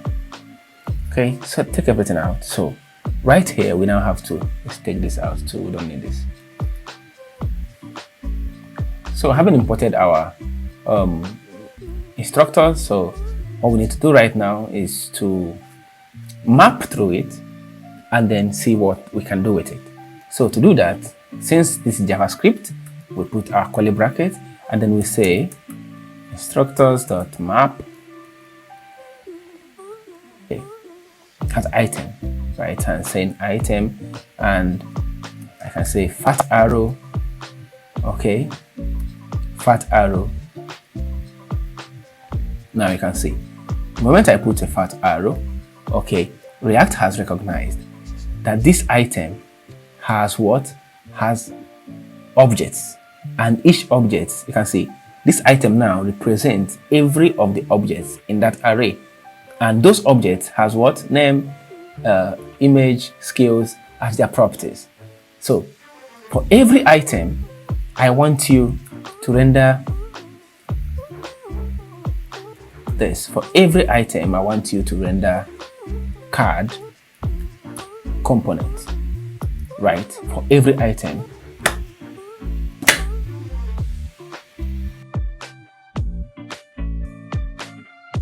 The card has been rendered, but it's empty, okay? Because we have not assigned any value anyway. So what we said is map into this guy, and for every item, if you take your cursor to the item, you will see that every object in that place has now been represented by item. Sorry, I wish I can move my cursor into this. I can. So you can see that this item right here has now represented the object. Oh god, yes, the object in the array, right? If I change this to developer, right? Let me say developer. So if I map into this and developer, you can say the dev is now used to represent every of the object in the array. So for every object, we say render a card. That's exactly what it did. All right. So for these cards, we want it to have props. Okay, so it has to have image, and that image, curly bracket again, I will say dev.image, and it should have title, and it should be dev.title, and it should have a name, dev.name,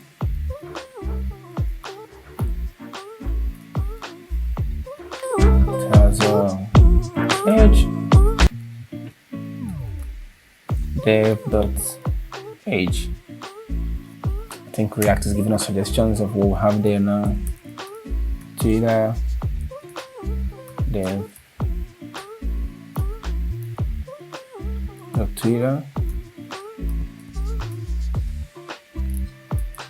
GitHub, dev.github,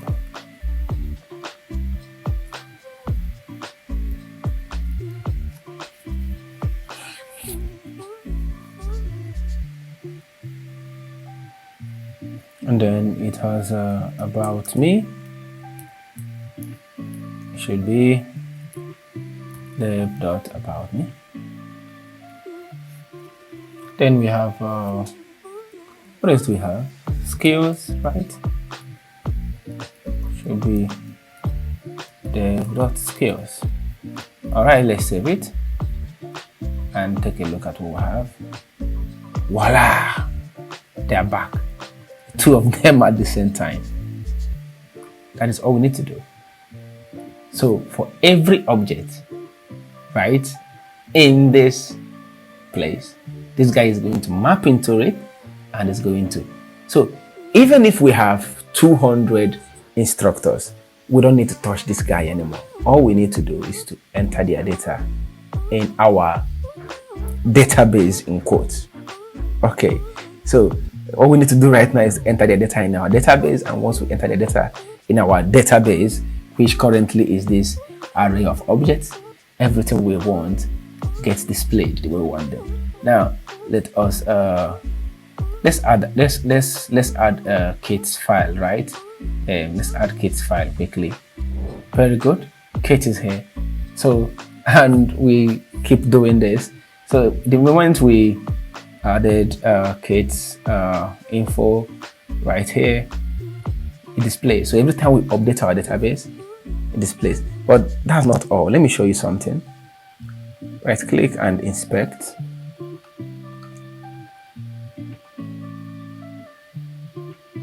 You see a warning, right? React is warning us. This is not a good sign. React is saying each child in the list should have a unique key prop. Now, since we are now dealing with a single source of data, React is expecting that there should be a unique value. All right, if it's a MongoDB, for an example, there is a unique value. MongoDB assigns an automatic ID. So since we are now having a single data source, React is saying that all of these three guys here, they must have a unique identifier, of which we can decide to use their name. Oh, their country is not showing. Why? Country is not showing. Why? Okay, I didn't. Oh, country.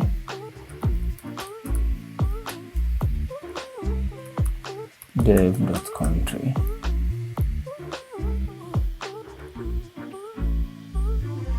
Yeah.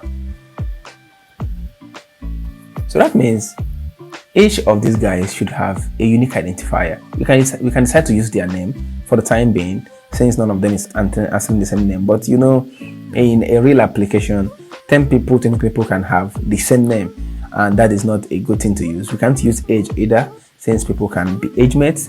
But what we can do is to include a unique ID, where we say ID equal to can decide to give it 001. Sorry, we can do this. We can do this.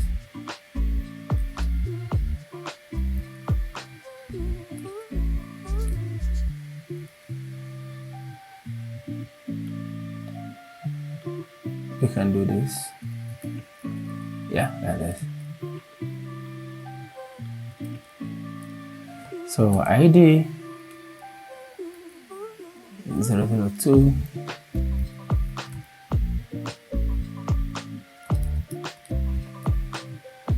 ID, sorry.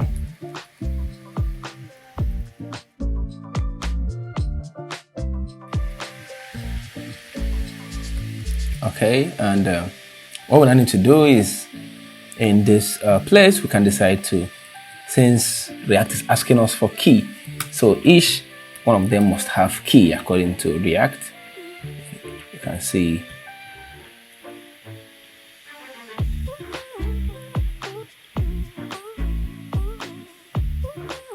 it's asking for a unique key prop, so there must be a key prop here. That's what React is saying. So the key we're saying should be dev.id, and that should be able to solve our problem. You can see, let's refresh this guy.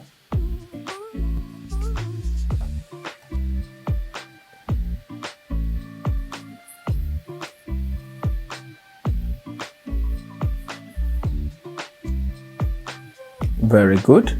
Okay, so this is where we come to the end of this particular topic. UseState is a hook that allows you to have state variables in functional components. where you pass the initial state to this function and it returns a variable with the current state value and another function to update this value. Okay, let's leave the conventional definition for a moment. See UseState as a bucket. Yes, this very one, or the one you have in your home. It has a space that can hold content. This content can be water, sand, or anything you want. But in this case, let's call it content. So we initialize the state variable named content. This content holds a value. We can as well refer to this value as initial value or initial state. Then it has an opening at the top. Through this opening, we can make changes in this bucket. We can pour in content or take from it. That means this opening is the only way we can make changes in this bucket. This is how to declare a state. To demonstrate what I just explained further, I have before me here a counter app. Now, it is expected that when I click on the plus button, the number in the cycle is supposed to increase by 1, and when I click on the minus button, the number is supposed to decrease by 1. When I click on reset, it's expected for everything I have here to return to its original value or the initial state. And then when I click on switch color, it's expected that what I have here, the background color, which is black at the moment, should become a different color. Alright, now to demonstrate this, let us go ahead and make this application functional. Now, the first thing we need to do is to import our UseState hook, import curly brackets UseState, like this. From React, initialize the variable now. So we say let's count equal to UseState, and this UseState or this count should have a value, right? So the initial value or the initial state is 0. Count is the variable itself, right? But how do we now make changes to it? We need a function through which we can make changes on our count. In our explanation, you remember that this count here represents the content of the bucket, right? And the set count here represents the opening of the bucket through which we can make changes in the bucket. So through this guy here, the set count, we can take or add to count. All right, now we need to make our buttons functional. So let us work on the increase button first. So to do that, we need to declare function increase, and then we'll say this function, every time this function is called, we want set count to perform the following operations. We want it to increase the value of count by 1. Every time this function is called, we want it to do one simple thing. We want it to increase the value of count by 1, and the only way we can do that is using set count. We can't say count is equal to count plus 1, right? That's nonsense. It can't work. Okay, because maybe this is possible in JavaScript, but in UseState it can't work like that. All right, so we can only say set count increase the value of count by 1. All right, so here button will say on click. Now in normal JavaScript this is okay, all right, and then you put your, let's say, increase. Let's check it out. It's not working. Now the reason it's not working is because of this guy here. In React we can't do this. All right, we can only say on click like this, capital C, because in React.js the camel case naming convention is enforced. All right, so on click and it increase, and again we can't say increase like this. Okay, well, let's try it. Increase, let's check it out. Our application is broken. Let's know if we can see any error in the console. All right, too many renders. Well, the reason for this is because of this guy here. All right, what this guy does is when this application loads, this guy starts running and it runs continuously. All right, so every time the application reloads, every time the application re-renders, this guy here runs.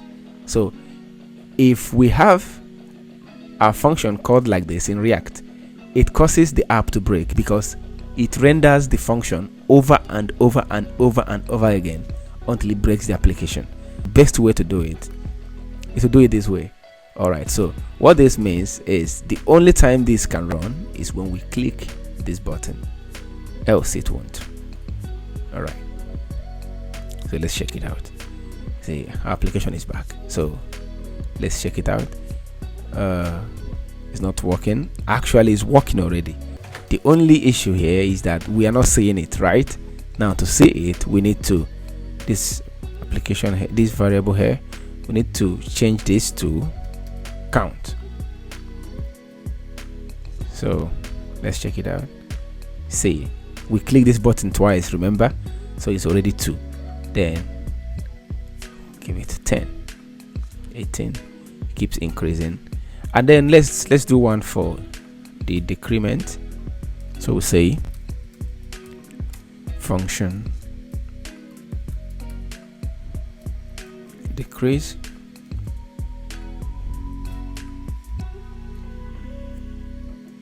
set count. So every time this button or this decrease function is called, we want set count to do the following: to decrease the value of count by 1. So let us pass this value somewhere.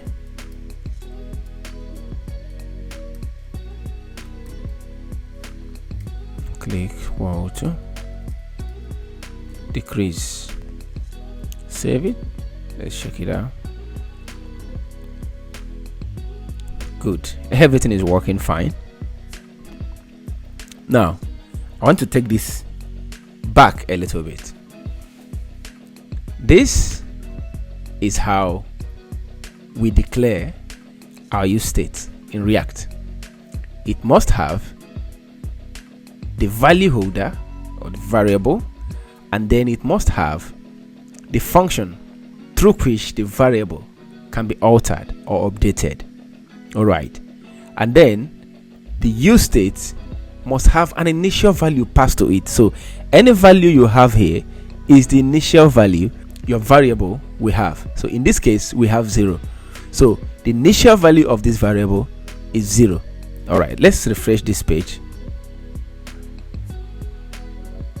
See, the initial value is 0. Okay, let's change our initial value to 10 for an example, and let's refresh this, and the initial value is 10. You understand that? So items or the components of a use state, it must have a variable, and then it must have a function through which the variable can be altered. All right, and then it must have an initial value or initial state. Let us do one for our reset button. So what do you think our reset button should be?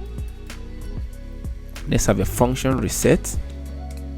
Right, every time we call this function reset, we want set count to perform the following function: count equal to 0. So we want it to reset this guy to its former value. So let's do this and decrease it, and then we want this guy to reset it. Oh, it's not working. Okay, we haven't called our function. All right, let's do that. And click equal to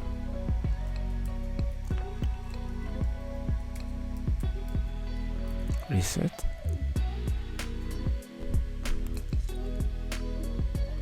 Right, so we have our counter app working now. Then when we click this, it resets. Now we have switch color And then we agreed, or we discussed earlier, that every time we click on this switch color, right, we want the background color of the application to change to something else. So let us try that out. Now this brings me to what I'm going to discuss next, right? So to do this, we need another useState, right? And say, okay, let me use const. Say const. Oh, what do we call this? We'll call it switch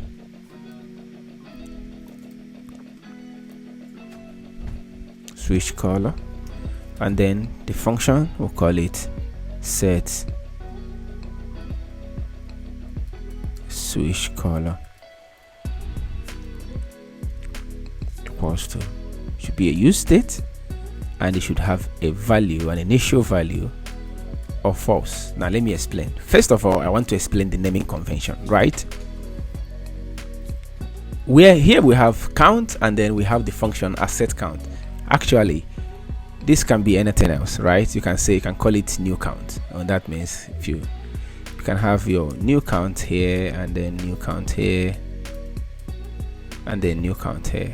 All right, you can call it anything you want, and if you pass let's check it out, it runs fine, right? Now the reason I use set count, or the reason I said set count, is that is actually the most common naming style you're going to see for useState out there. Is the variable and then set the name of the variable. All right, so that is what a whole lot of developers use, and that is the most common thing out there, right? So it's a very common way of naming a state in React. So I'm going to leave it that way. All right, now the next thing I want to talk about, right, is the values that useState can hold. useState can hold virtually all kinds of data types. All right, it can hold a string, it can hold numbers, can hold Boolean. In this case, we have false here, so this is Boolean, and here we have a number. All right, so now your state can be any kind of data type you want. In this case, the data type for our state switch color is Boolean, because you can see here I have false. So it means that this state here can only have true or false, right? And in this case, I have a number right here, so that means this guy here can hold all manner of numbers. Okay, now if you make this a string, all right, so what this can hold, it means that the data type of your state count is string. All right, now every time I click on this guy's switch color, right, I want something to happen. I want the background of our account app to be different. All right, so what should I do? I'm going to say function, let me call it function bg color,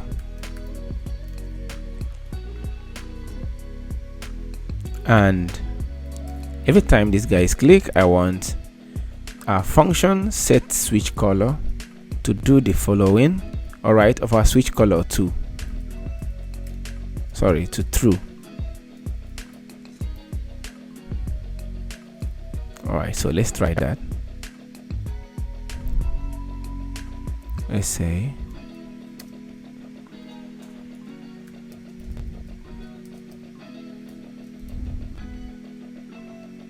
quote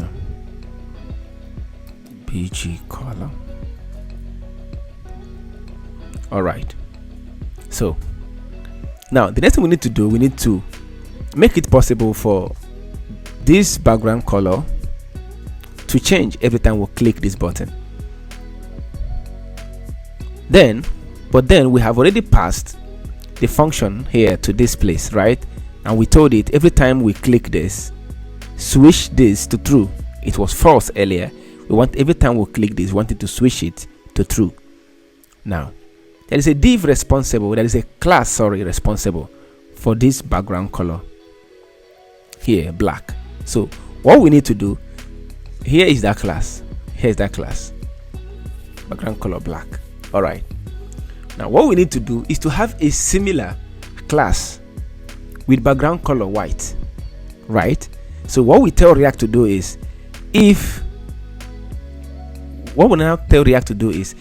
switch color is true, use this. If switch color is false, use this class. And if switch color is true, use this class. That is what we need to do. Now, how do we do that? To do that, we need to bring in the JavaScript. We need to use the JavaScript ternary operations. All right, JavaScript ternary operations. If you don't remember what JavaScript ternary operations is, I think you should read up on it. All right, I think we should just read up on it. You can see how it looks like. So what this means here is, if its member is true, the value should be this, else the value should be this, right? It is a shorter way of if-else statement. Using the ternary operation, we can just put everything in the same line like this. Now, I know you must have done JavaScript before coming to this class. Then I guess if you don't remember this, I think you should just try to read up on it, and then let's proceed. So what I need to do right now, I need to tell React, I say, if switch color is true, what is the meaning of this? Like switch color question mark. I want you to use this class, else I want you to use the other class, count circle 2. All right, let's save this and check it out. It's switch color. What we need to do is we need to make this in a way that when we click on this, it switches to white. When we click on it again, it switches to black, right? And that can't happen because we told our button here to do one thing: set switch color to true. All right, so once the button is already in truth state, it can no longer change, right? Because we told the function to set switch color to true every time we run this function, and it's already done that, and so you can no longer change it right now. So I think the best thing we need to do is to say switch color. So every time we click on this button, we want it to change the value of switch color every time we click on this button. Now what this means is, if this is true, when we run this function, it will become false, and if it is false, when we run this, it becomes true. All right, so let's check it out again. Look at that. Some of us uses Twitter and Facebook and the rest of them, where they tell you to change the mode. You can use dark mode or the light mode. Actually, this is what is going on, right? So every time you click on that mode button, this is similar to what happens there. All right, the background becomes dark, and then the text becomes white, or the background becomes white and the text becomes black. Simple. All right, so all of our app is functioning. Every button is functioning right now. We reset it, and then we can switch. Now, I hope you understand the reason I use let here and I'm using const here, because if I make this a constant, for an example, I can't reset it. All right, I can't reset it. I can't assign a new value to it because it's a constant. Let's do this. Increase it will work, this will work, this will not work. Right, I can't say count equal to anything again because it's a constant, so I can't assign a new value to it, right? So I can't do that because it's a constant. But if it is let, we can have that happen. So that's the reason why this is let and this is const. So let that not confuse you. If you don't understand everything I've done, please do not just go to the next topic. You are free to replay this video again and again until you are able to understand and practice what I have done.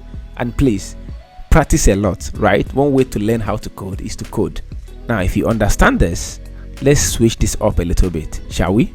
Now, to take this a little bit further, we have before us here a heart sign, a heart icon, right? And I wanted that when I click on the heart icon, I want it to be filled, a proper filled heart icon.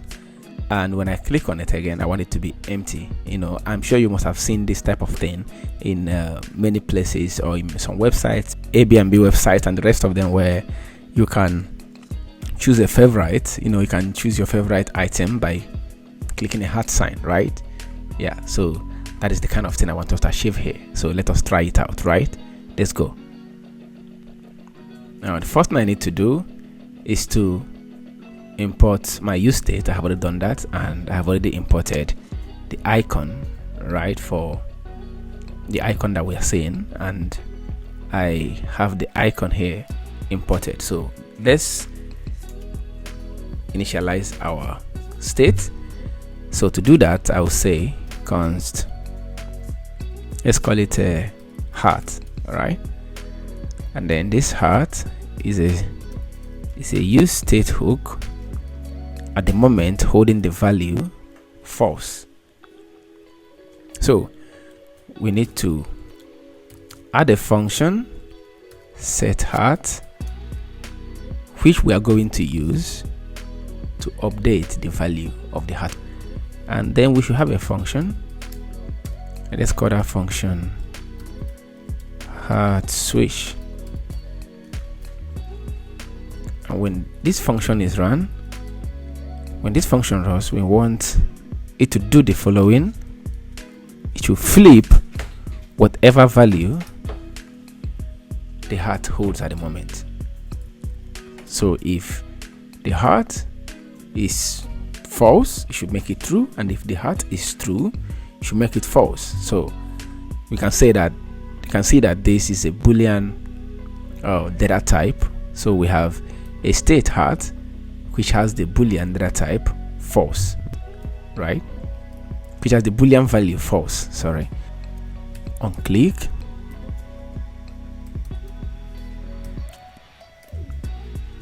we want you to run, heart switch. But then, so let's click on it. See, nothing is going on, right? Because we don't have the filled heart icon. All right, we don't have the filled heart icon. So let us bring in the filled heart icon, right? So we need to bring it in.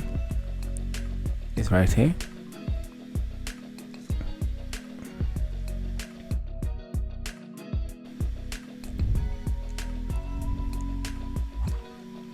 So let's keep it here.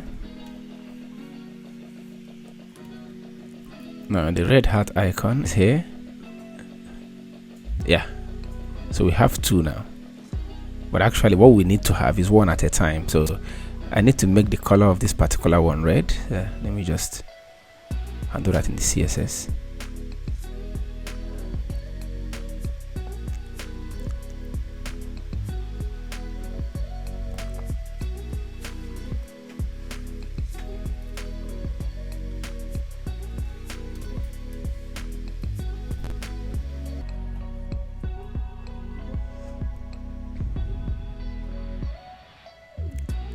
Alright, I just made some adjustment in the CSS, so we now have the black and the red. So that's not what we want. We want one to display at a time. Alright, so to do that, we need to run our function and say this guy here, alright, we have to put it in curly brackets, okay, and we need to say, using the JavaScript scenario operations again, we need to say if heart is true,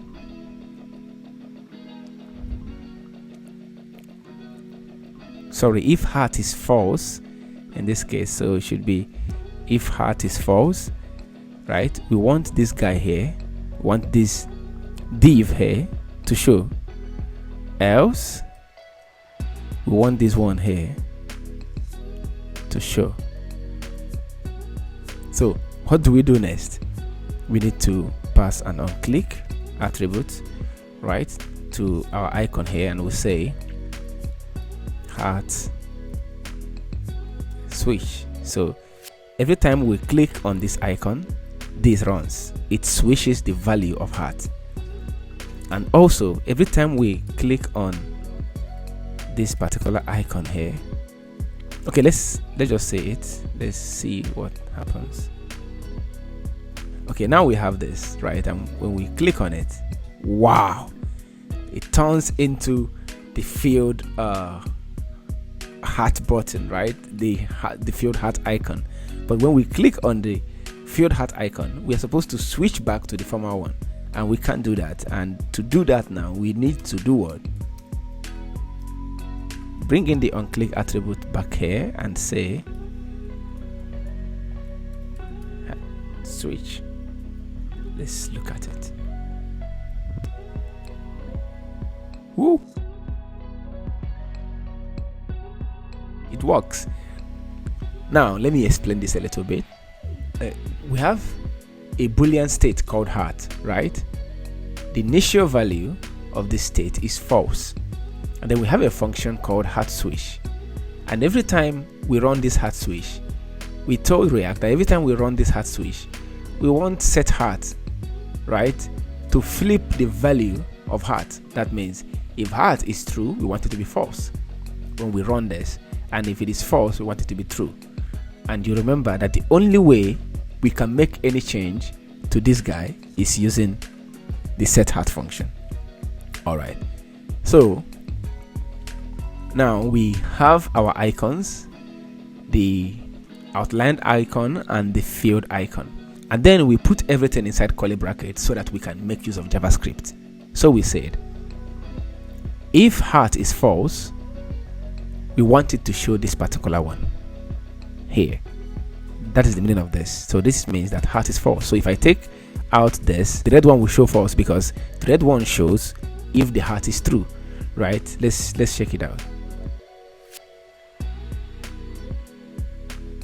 You see that, right? It's now true by default, of which if you click it, it will still flip.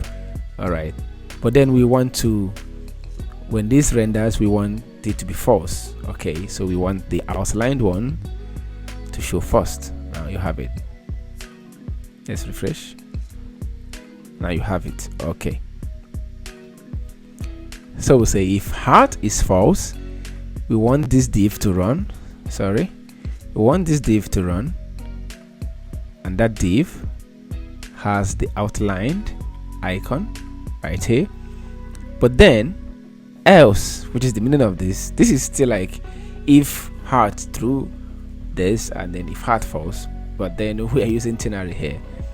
So else, we want it to run this particular one right here, and that's exactly what happened. So what we did is that we passed the onClick attributes right to our icons. So every time I click on this outlined icon, it switches the value of heart to true, and when that happens, this will run, and when that happens, the field red icon will show. And when I click on the field red icon, it switches the value of heart to false, and when that happens, this particular one here runs. Now if you don't understand this, I advise that you practice it more and more and more. The best way, I'm saying again, the best way to learn how to code is to code a lot. Just practice more and more and more. If you don't feel like going further, no problem, you can pause this video here, take it back and play from beginning again. All right, listen to the bucket explanation, the bucket analogy again, and with it, I believe gradually you're going to understand what we are doing right here.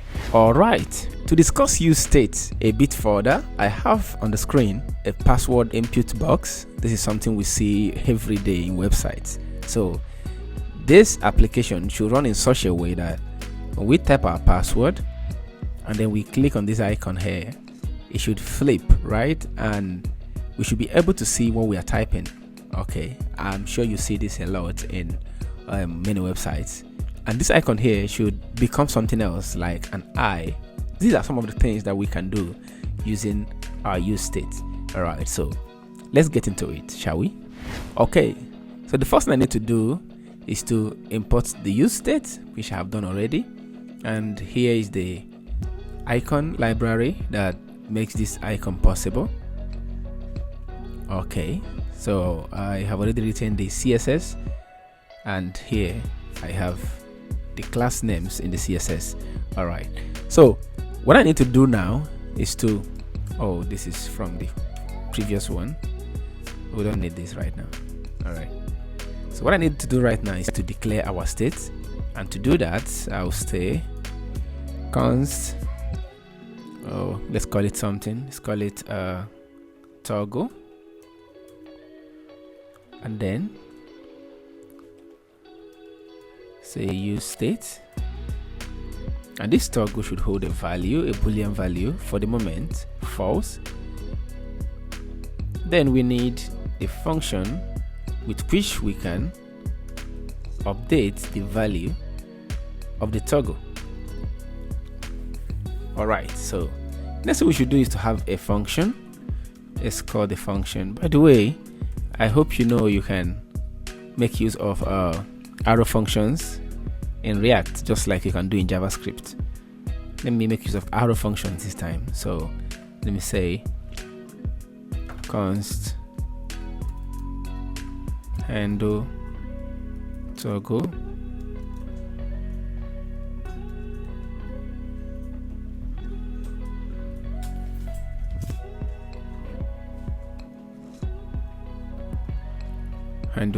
and I want to,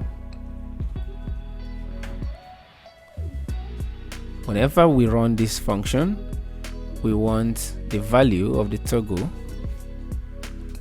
to flip and become opposite of what it was, right? Okay, what I just did here is same thing as saying function handle toggle set blah blah blah blah. You know, this is just same thing, right? I made use of arrow functions here.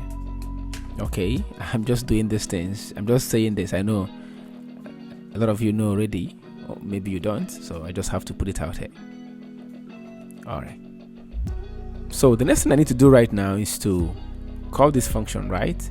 And I want it to happen right here. I say on click,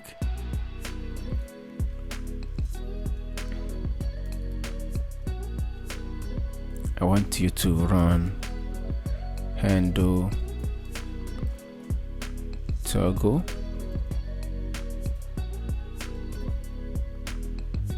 all right, so the next thing we need to do, we need to bring the eye icon this time, the open eye icon this time.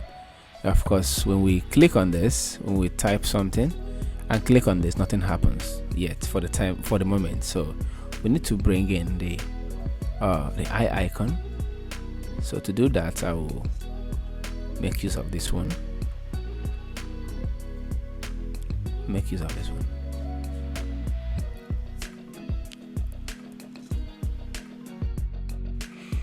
All right, so in the time being, let us paste the password here. Okay, so now we have our handle toggle function running, and the instruction we're giving it is when this handle toggle function runs, we want it to perform an operation for us, and which is set toggle, which is the function through which we can change the value of the toggle. We want this function to do this one operation, perform this operation. We want it to set toggle to opposite of whatever it is at the moment. That means if it is false, we want it to be true, and if it is true, we want it to be false. That's what the set toggle should do for us. All right, so now that we have this, the difference between password and text box, for example, let me say if what we have here is text, right? If we run this application, we will have text here. All right, we have text here. Okay, so but what we have here is password, right? And that is the reason why we can't see what we are typing. Okay, this icon here is from the icon we pasted here, so ignore it for the time being. Right, so we can use our JavaScript to say if toggle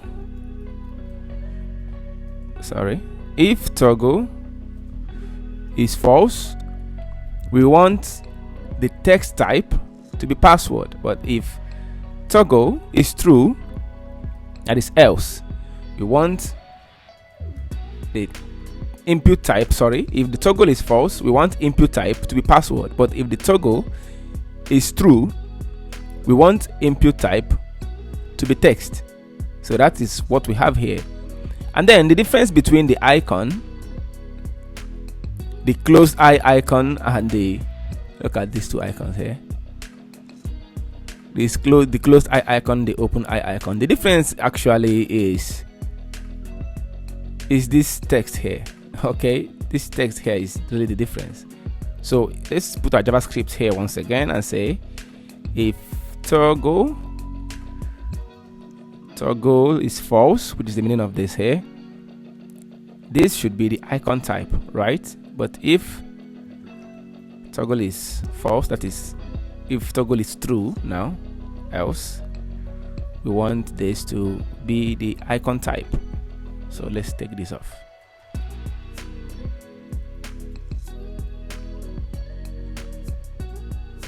Let's run it.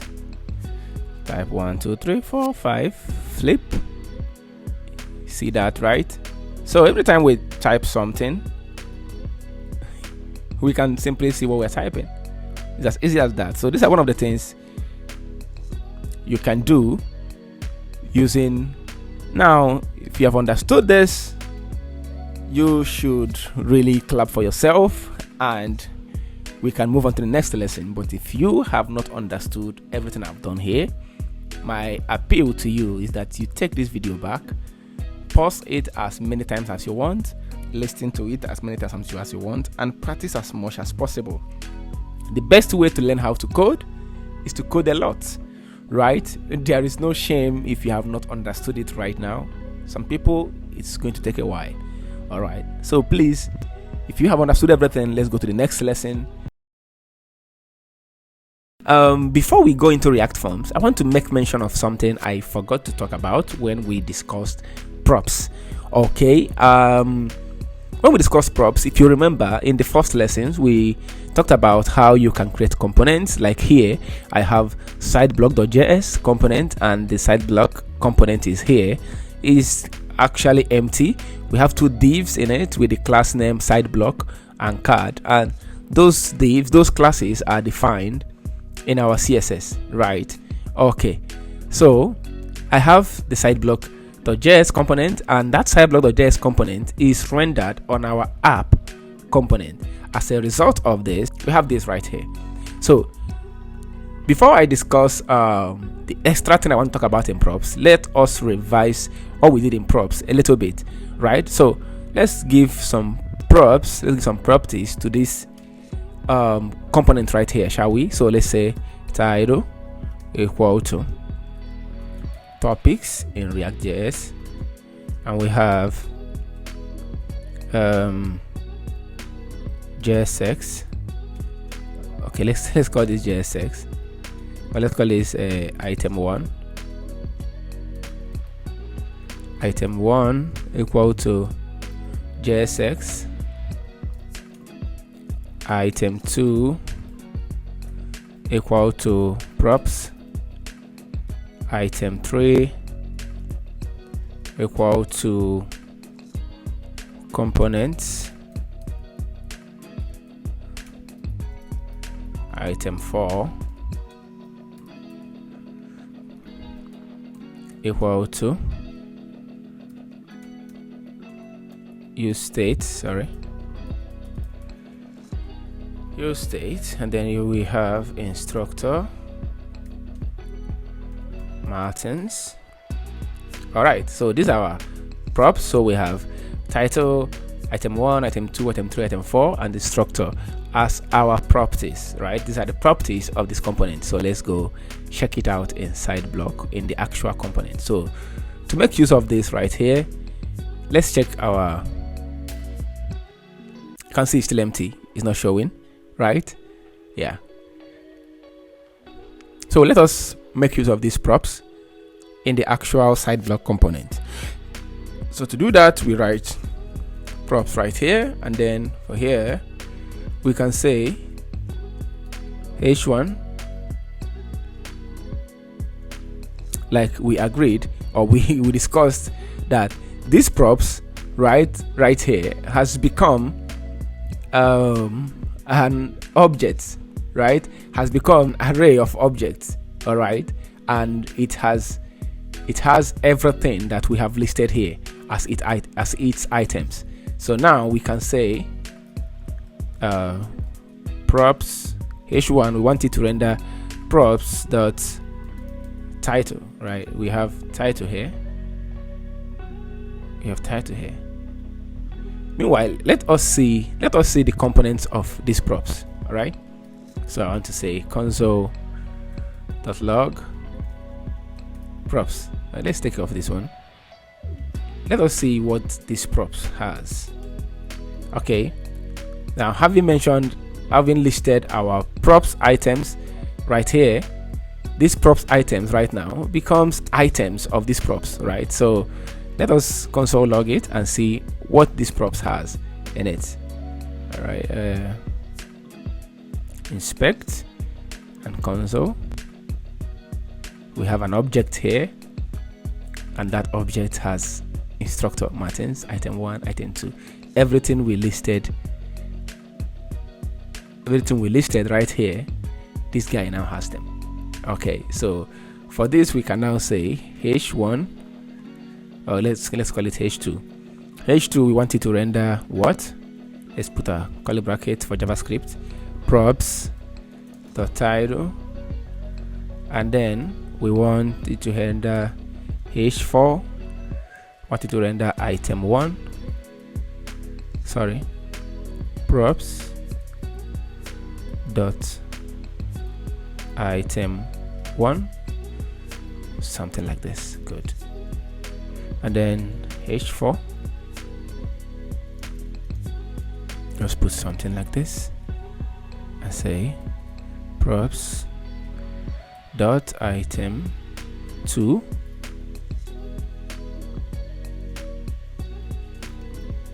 h4, want it to render props dot item 3, another h4, want it to render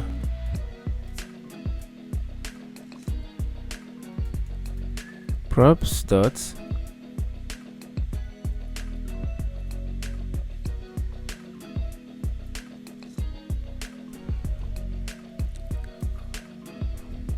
and then h3 this time around we want it to render instructor props dot instructor. All right, let's check it out. Save it. Let's check it out. Wow. All right, all of our items are displayed right here. Okay, we have topic, we have everything we listed, and you can see this is how props works. All right, now if we desire to have this block here multiple times other than just one, there are ways we can do that. We can just copy this here and render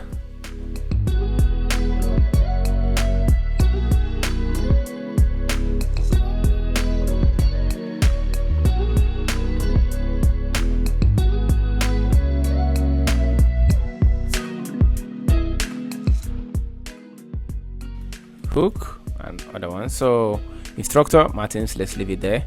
So when we save it, we have this.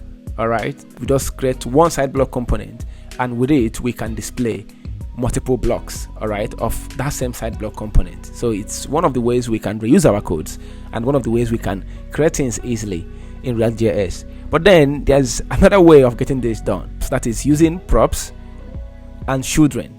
Okay, so we can use props with children, and this is how it is done. Let me just take everything here away. I'm taking everything here away. That trend, that's everything here useless, right? So let's take off everything here and take off everything here. Let's just have one side block component for now. Okay, yeah, we're back to where we started. So now I can say, I'll take this off. I can tell React I want this to have props, and I want this props, I want in the body of this component render props dot children. Render props dot children. Okay, so at this point when I say render props dot children, React is expecting that anywhere I render this side block component, it is expecting it to have children. And how do we do that?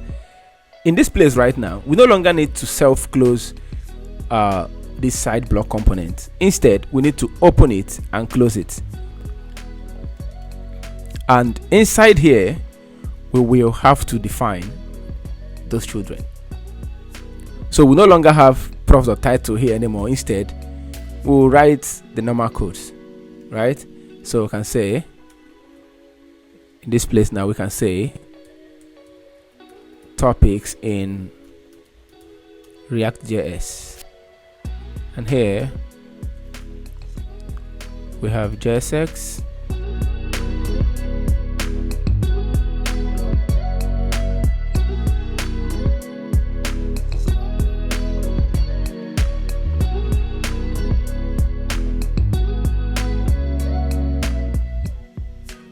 okay, let's check it out. We have it listed the way we did. Okay, now what happened here? We created a component that holds this, actually holds the CSS design of this for us. So anywhere we render side block right now, this green thing here, all right, displays. Now this is one of the ways you can reuse your designs in React.js. Okay, so we now say side block, we want you to have props, and in the middle of this place, right, in the body of this component, we want you to render props.children. That means we are telling it this component here is going to have children, all right? So expect those children, and when you get those children here, display them here. Okay, so when we render this component here, side block, and then we close it, what do? We now write our JSX inside of it. Now if I still want this, if I still want to make use of this component here, I can still declare it 1,000 times if I want, and then I can do things differently. I can decide to write a different thing, and I can call this one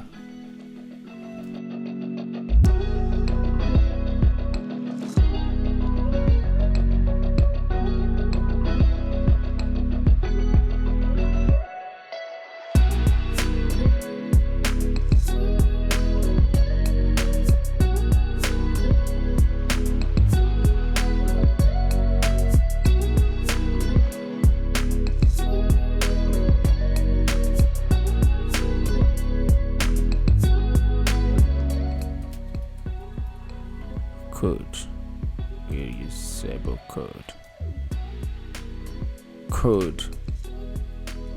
code, my friend. All right, so I can leave this here.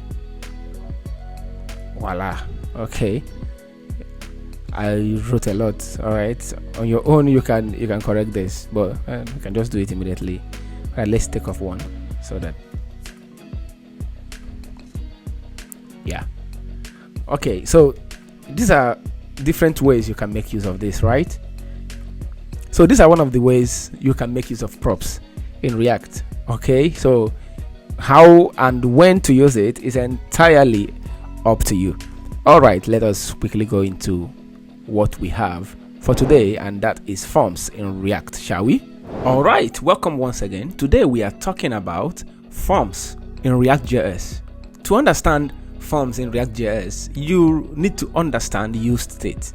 But I'm going to repeat something I said during our UseState tutorial. If you have not seen the tutorial, I'm going to drop the link to the tutorial in the description box. Please click on it, ensure you understand UseState properly before coming over to this lesson. Back to what I was saying, I'm going to repeat something I said in our lessons in UseState. Okay, I mentioned, if you remember, that UseState is like a bucket which has content and which has opening, and the content represents the value of the state, and the opening represents the function through which we can make changes in the bucket. All right, so I'm going to apply that same method right here in React. React treats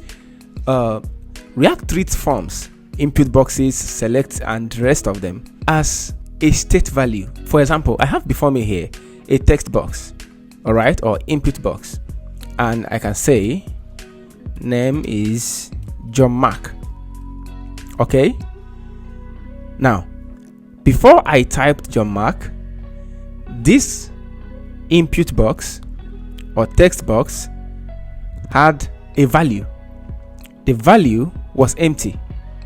That means if I want to represent it in React or in programming, I can say the value was this. All right, so currently the value is empty or null, but then I start to type in it, the value becomes this particular thing that I have typed. This is how React sees form elements.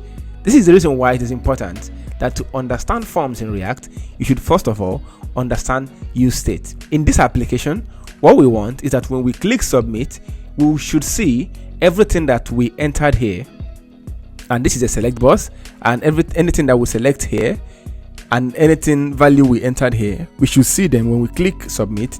We should see them show here. So when we write John Mark email address and say John M at johnmark.org, and then John Mark is a full stack developer, so when we click submit, we should see everything that we have submitted right here. Now, why we are doing it this way is because we don't have database, we don't have API, we don't have anything that we are going to submit this to yet. So we are going to use this simple example to understand everything we need to know about React forms. So let us go there. All right, so I have before me here the code that made the form we are looking at possible. All right, so now I have here, where is it? I have here the text type email, I have here text type text, and so on. All right, when I use value means the content, right, of this text box. So let's check it out. If I use value John Mark, what this would mean is that automatically we are going to have John Mark here. But in this case, we don't know what the value will be, right? We don't know what the user is going to enter. So in order for this to happen, I need to make this value a state. So I'm going to call this user name, and this is a state, right? Because I don't know the value that the user is going to enter. So I need to use a state to represent it, so that anytime the state changes, we would know in our code that the user has entered a value. All right, so the same thing here. I'm going to use a state to represent this and say user email. Now that I have done this, I need to now declare the state. All right, so to do that, first we import UseState from React, and the next thing we do right now is to declare our state. So we have called this username, so call this username equal to useState, and the moment it should be empty. Now let us do something, right? It should be empty, and then I say user email useState. I want it to be empty, right? Now, but this is not enough. Okay, let's put a value here. If we say John Mark, okay, let me use John David right here. Let's check out. We have John David right here because we told this input box that your value is username, and username is our state right here. So whatever we give this guy as initial value, that is what our text box will have. So let us take it to empty string, and then we have empty string. But that's not all. Now we need to make provision for what would happen when the user changes this, because currently we can't change this the way it is, right? To change it, we need to get the changes, we need a function. That function is set username, right? And to be able to get the changes that will happen when somebody changes the email, right, we need a function. So we call that function user email. What should happen when we change this? So when we change, or when the user changes the text box, so we are supposed to say on change like this. So when this text box changes from empty or from this initial state to something else, we need to get that change. So it's a JavaScript value, so we put our curly brackets. And what do we need to do? Now to get that value, we'll say event. Now this event should be, I can say E, right? So it can be the event. So should anything happen on this, I want you to get it. And we say, we use fat arrow because it's a callback function, and we'll say set username. Set username. Now what should username get? Now this is a function, right? This is a function, and this function is expecting an event.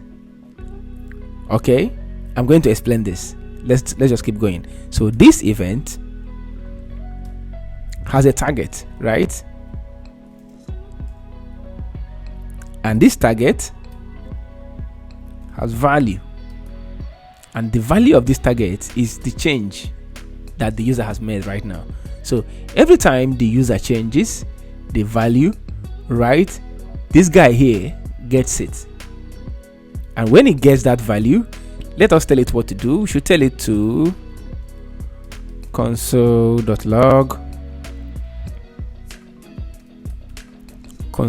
username, all right, for us. Okay, so let's try it. Let's inspect. Right, so let us change something here. Look at that. So every time we make a change, right, React takes note of that change because of this code we wrote here. And we say, some people use this event. So every event, anything that moves, move it. Actually, you can say A here and just use A here, right? It won't really change anything, right? It just in programming, a lot of developers, the most common factor is event or E. All right. Okay, so I can now say my name is John Mark, and then we have it right here. So every time this guy here changes, React takes note of it because we are through here. We told our guy here to take note of every change that happens in this input box. All right, this is how we assess our forms in React. All right, so let us do the same thing for email. Okay, another way I can equally do this, I can say function, can create a function and call that function handle change. Okay, handle name, call it handle name, and we say this function we want you to set username to something for us, and this function handle name to do what? You should take event as a parameter, and that event we say target dot value. All right, this is it. And what I need to do here right now is I can just say handle name.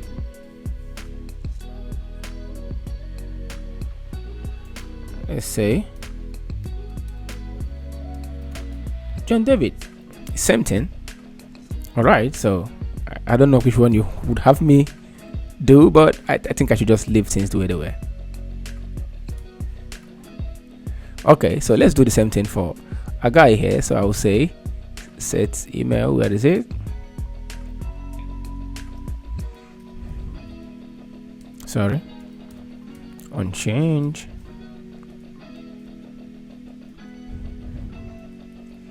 I'm going to say actually this will work. Set user email the target dot value. Now you can see this particular one I didn't put this in closing brackets. To be honest, it's the same thing. Some people use it. So let's tell our guy to, okay, we need to console log this too.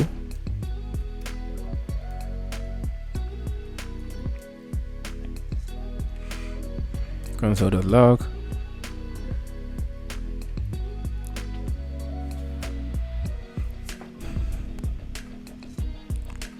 username. Okay, so this should be user email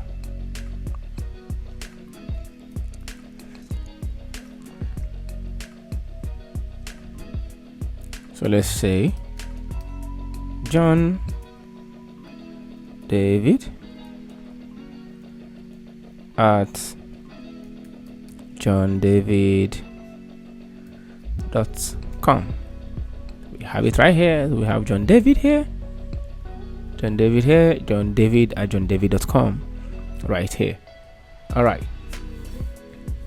so let us proceed and do one for the options. Now you see that we have a select here, and this select we should give it a value too.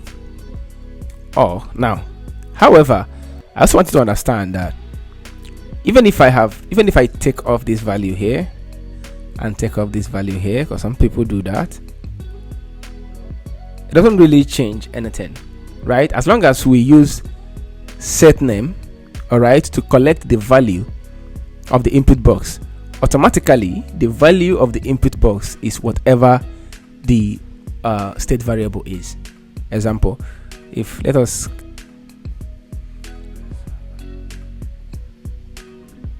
all right, so if I say John, I still see John, right? If I say me at me.com, all right, it's still there. Now the reason is there is as long as I'm using the state function right here, React already assumes that the value of this guy is the state variable that owns this function, of which that is here. Okay, so but for the sake of this lesson, I'm going to leave things the way they are. So what I need to do right here, I need to create another state, and I say const job set job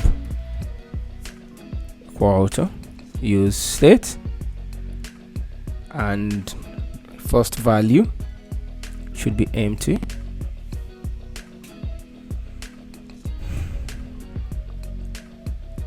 Okay, so we can see the code here. First option, I said hidden.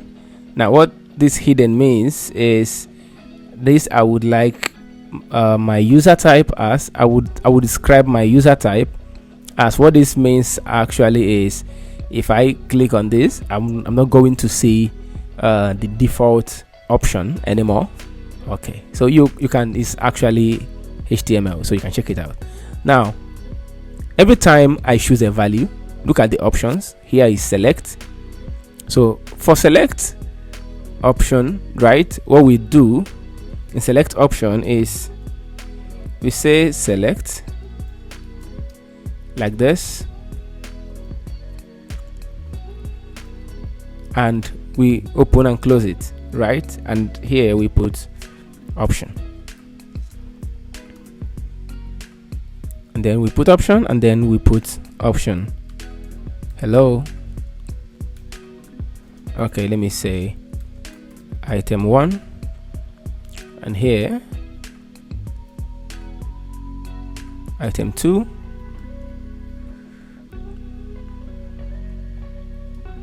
and here item 3. So let's check this out. Let's see. Okay, let me take this out and put it somewhere else. All right. And okay, I want it to be in this class. I want to, so we're going to have 2 select boxes now. All right, so look at this one. We have item 1 here is automatically selected. The reason it's automatically selected is, if you remember, in this particular one here is the first item here, but now it's automatically selected as the first option because we didn't use the hidden attribute to it. But that's not what I want to talk about right now. Now what I want you to see right now is, because we have no value here, right, programmatically this is useless to us, because this item 1, item 2, item 3 are the things the user can see, right? React is not saying these ones. These are just a design for the user to see. Okay, at the moment React can see it. Why can't React see it? Because really it has no value. The value, or what we can make use of programmatically, or what we can enter into our database when the user submits this form, is whatever we have in this value option. So if I call this Mark,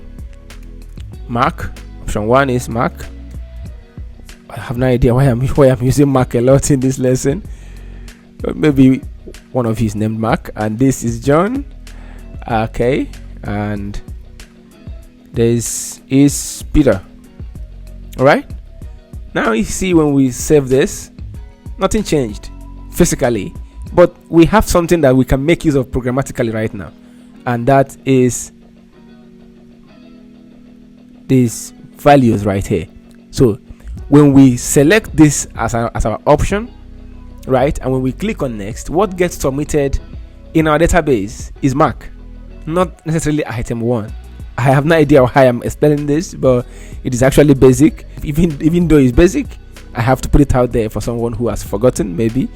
All right, the next thing we need to do here right now is we need something has to control this, right? To do that, we need, so what we need right now is to say on change.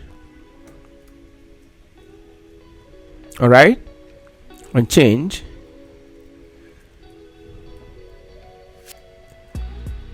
callback function. So put an arrow function, and then we'll say set job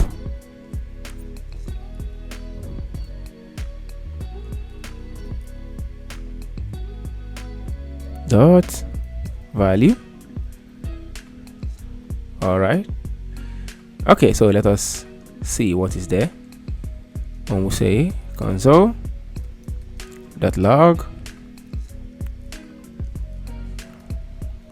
job. So let us see what happens when we select. We'll make a change. Okay, so let's select front-end developer. We have front-end developer because that is our value.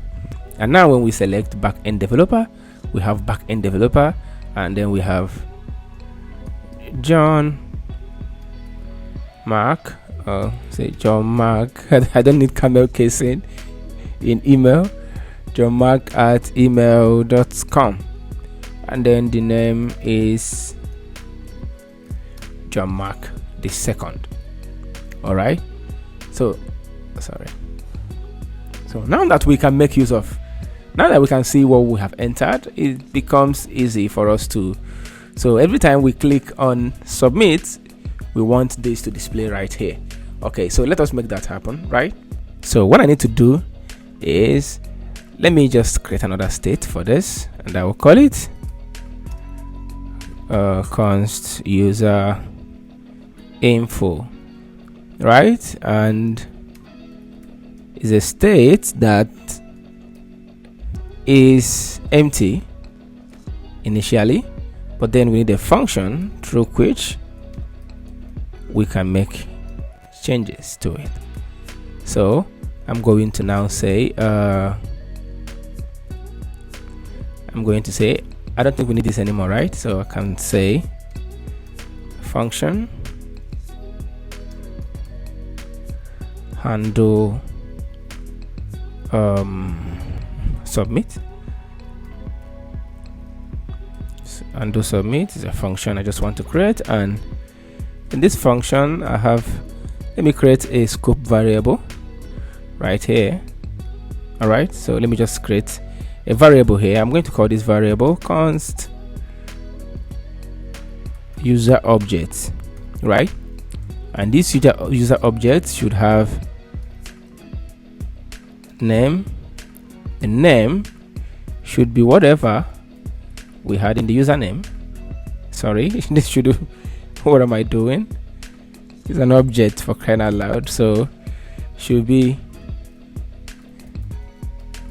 username, right? Be a comma, and then you should have email. This email should be user email, and you should have job, which should be equals to, okay, let's call it user job, which should be equal to, sorry, should be job. So we have created an object variable, right? And this object has all of these guys. Okay, and then what we want to do every time we click on submit is that this guy here should collect all the values from this person, and then we should ensure that set user info performs a function for us, and that function is to take everything this guy has and give it to this man, right? Is that easy? I'm going to say this again, right? Okay, so actually we can do this globally and put this here. Okay, but we can do any of them. So at the end of the day, you're going to have a value here, user object. I hope you understand that. All right, so the next thing I need to do now is to say every time we click on this button, so we say on click, okay, and we want it to run this function and submit. But then that's another way of doing this. Okay, I can equally say remember I declared form in the beginning, so I have all the input boxes and select box inside the form declaration.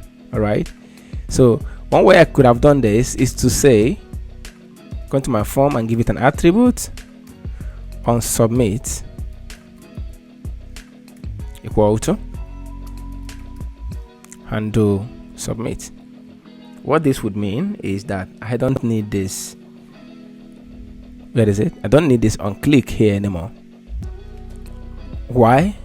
Because That's the only button here, right? So every time I click this button,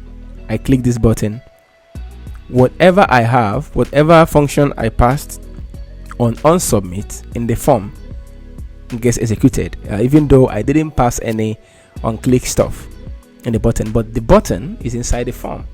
That is one thing that React does. So once we click on this submit button, right, this function I have here runs. Of course, I can also pass it as on click.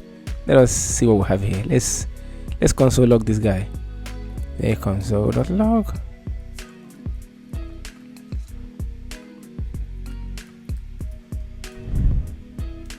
Console.log. I wanted to log in user info for us. So let us be sure of what we have. So I want this guy to console log this. So let's say John Mark. If your name is John Mark, please, this is not intentional. I have no idea why John Mark is in my mouth all through today. JohnMark.org, and John Mark is a front-end designer. So let us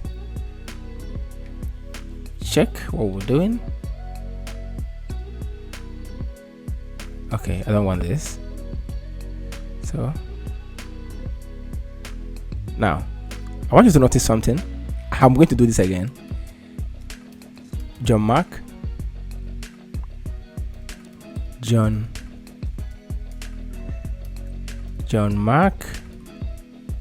at johnmark.com.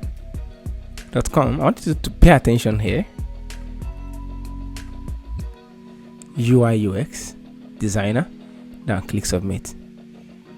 You notice for a fraction of a second we saw the values of name. We saw some values on our console, right? But the page refreshed.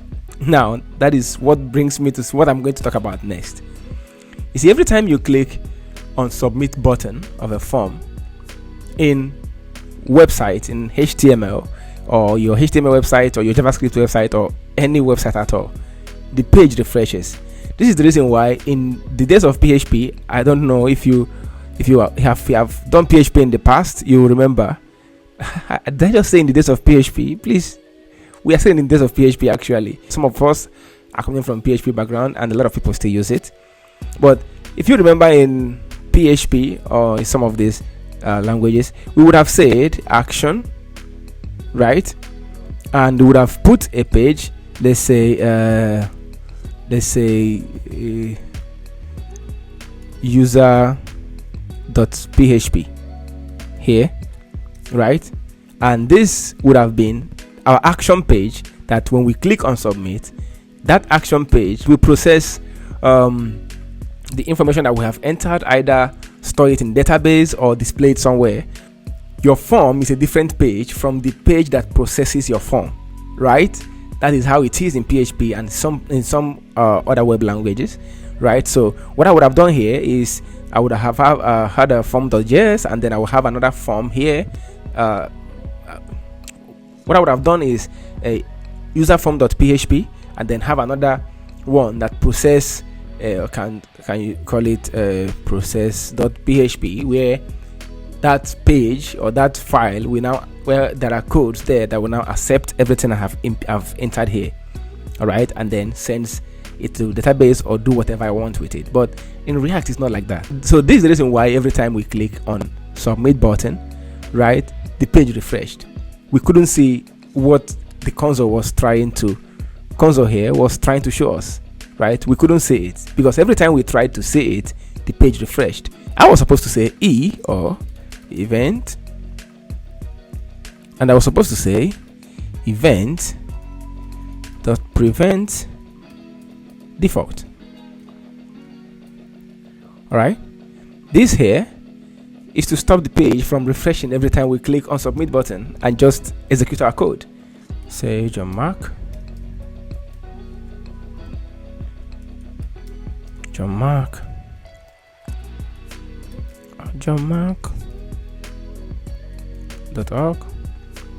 John Mark is a back-end developer, and when we click submit, it doesn't refresh anymore.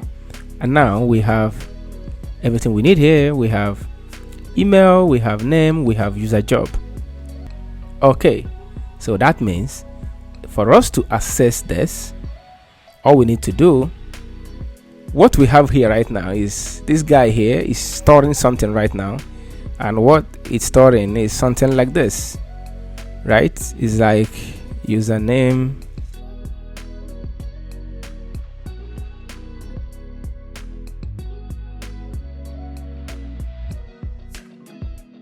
it's the same thing that we have here. All right, of course some developers would have just done this like this and rest, right?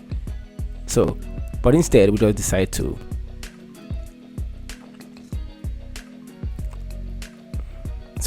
let's just leave it the way it is.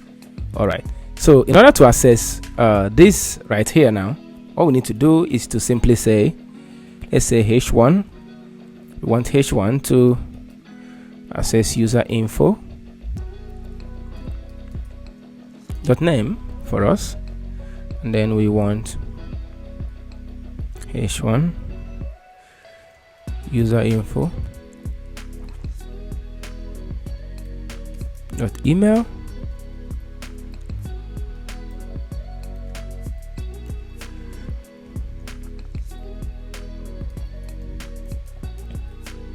user info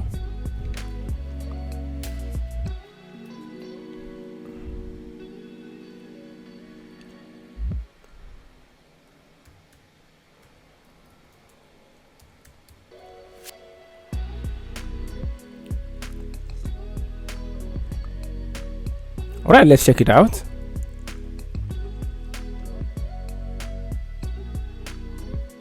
Now our guy has crashed. Okay, the reason it has crashed is because, let's check our console.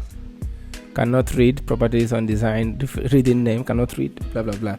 Okay, this is one of the reasons why your application breaks. Now, if you have experienced this in React, then I can tell you welcome. This happens a lot in React, all right? And one of the reasons why it happens is here we are accessing user info, right? But at the moment, user info doesn't have all the things we are asking from it. It doesn't have name, it doesn't have the email, it doesn't have user job just yet, right? But immediately our page renders, it is asking it for what it doesn't have. So this is running, then this is running, and the page is saying, I don't have these things you're asking from me. They're not even available yet, right? Because to start with, we have to enter something in the text box for this guy to even be available. We have to enter user email for this to be available, but they're not available right now. So yet we have a code here requesting for it, right? And that is wrong. So one way to do this is, if we put question mark in front of username, that means what this means is you have to check whether this is true, right? You have to check if it's available, if it has content in it. And if it has content, then it has to display something. Let us save it and check it out. Okay, let me quickly add some styling here. I have a class here. I have a class I want to use here. The class is right here. Yeah. So I want to use the class to display the text. All right.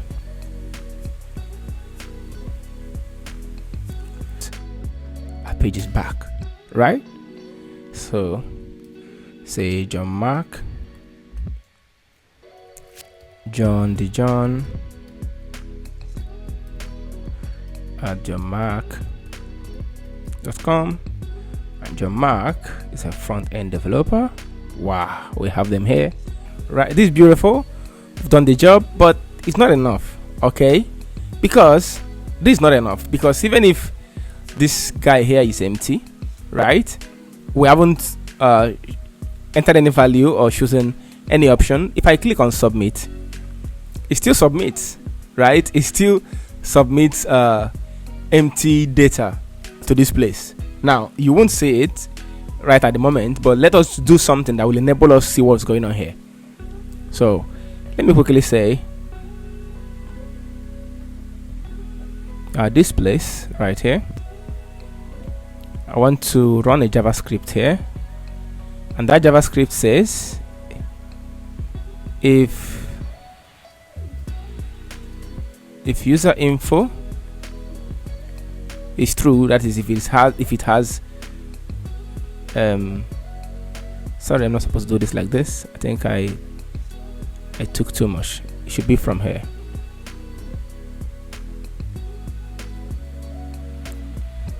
So let's just run some JavaScript here. User info.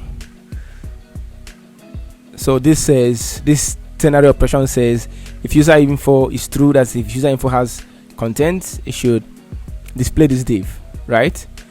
And if it doesn't have content, don't display anything.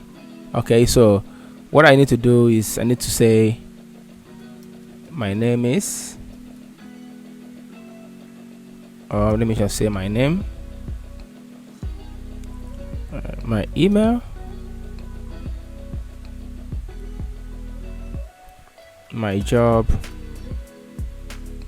So our code says if user info has data in it, then display this div. If it doesn't, display empty div. So now that we have checked user info here, we don't need to keep checking them one by one here anymore, right? That will mean double checking. So we just take off these ones from here. Yes, so let's run our code. Now look at this.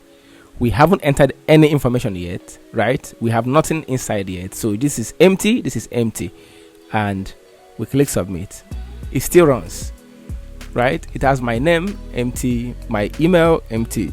Now the reason why this is so is even though we have not entered anything, right, we actually have something. Example, useState has something. It has an initial state, and the initial state is empty string. Well, it is empty string, but it is something. It's a value. Though the value is an empty string, but it is value, right? React treats it as a value. Okay, so we need to find a way to stop this. And so one way to do that is there are many ways to do it, but we need to test, right? Every time a user clicks this button, we need to test if this thing here has value, and if they don't have value, all right, we shouldn't run this. Okay, so one way to test that, there are many ways. Okay, but one way to test that is I need to say if it's just JavaScript, right? We need to use the trim function. Let me Google it for you. All right, so all right, now these are two examples. Let text equal to empty string hello world empty string, and then let results equal to we decided to trim text. When we run it, what we have is our code is going to eliminate all the empty texts, right? All the empty strings. Okay, you can see this one here. This is demo 1, right? So demo 1 is displaying this, demo 2 is displaying this. All right, so this is with the empty strings, this is without the empty strings, and this is the one that runs the trim function. So that's what the trim function does. It eliminates the empty strings, right? So what we can do is to tell our code to test if there are empty strings, right? If empty strings is all that we have in the text in the input box. So one way to do that is we need to say user name dot trim. That's so if username dot trim dot length is equal is equal to 0, right? So if all this guy has, when we eliminate the empty strings, if there is nothing else, right? When we trim username, if there is nothing else left, so if all that is left is 0 characters, or we test it for user email,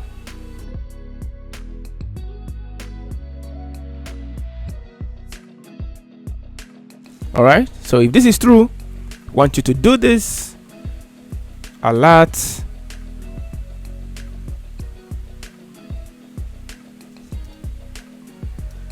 failure inputs. Else we want everything we have here to run. All right, so let's check it out. Let's refresh this guy and let's check it out. So see, fill our inputs. Okay, but if we say John, let's try this, still say fill our inputs. So John at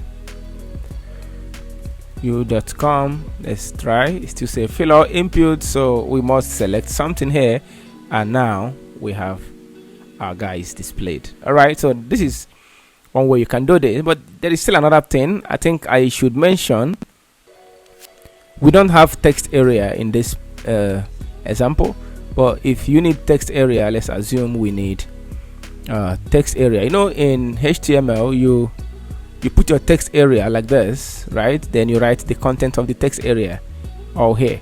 Okay, but in React it's not that way, right? We put text area is self-closing just like the other guys. So, and then we put, you can now put your placeholder,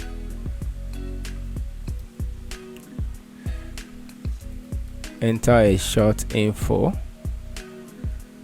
about yourself, then we can say value and then equal to something, and then we can also say on change. All right, just like we did other guys. Okay, so but let's leave this out for now so you can see it. So on your own you can try out with text area, right? I didn't style anything about it, so you can see it's quite different. So you can just try to style something and try out text area, but this is how it is done in React. But for now, let us leave it out. All right, but let us switch this up a little bit. This might be confusing, but what about a situation where you have, you know, those kind of forms we see online? We have 30 text boxes and there's a lot of stuff the user have to enter, option buttons and all of that. How do you handle such things? Now, does that mean you will have to create use state for every input box, for every text box, for every text area, for all of the 100 form elements you have? Do you need to declare use state 100 times? That means you have use state, use state, use state, use state, use state, use state, use state, use state upon to line 100 of our code, right? You have use state. Well, if you decide to do it that way, no problem. But in the spirit of writing fewer codes, there are many other ways to get this done, right? But if you feel like to stop here and practice what we have done already, no problem. Or if you feel like to continue, let us go. So one way to get this done is you can actually use one single, right? You can use one single state for every form element you have, okay? And then assign a name to those form elements and then use those names to control them, right? Let us try it. So I can say inputs.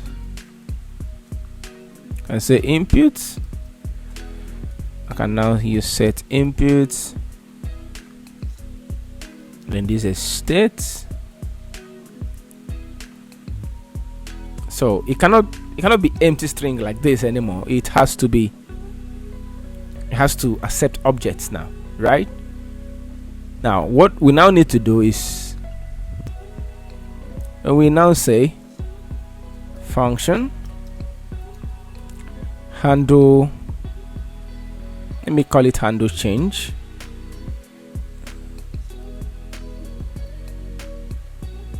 handle changes, the function, and now we'll say name should represent, this should accept an event, right? And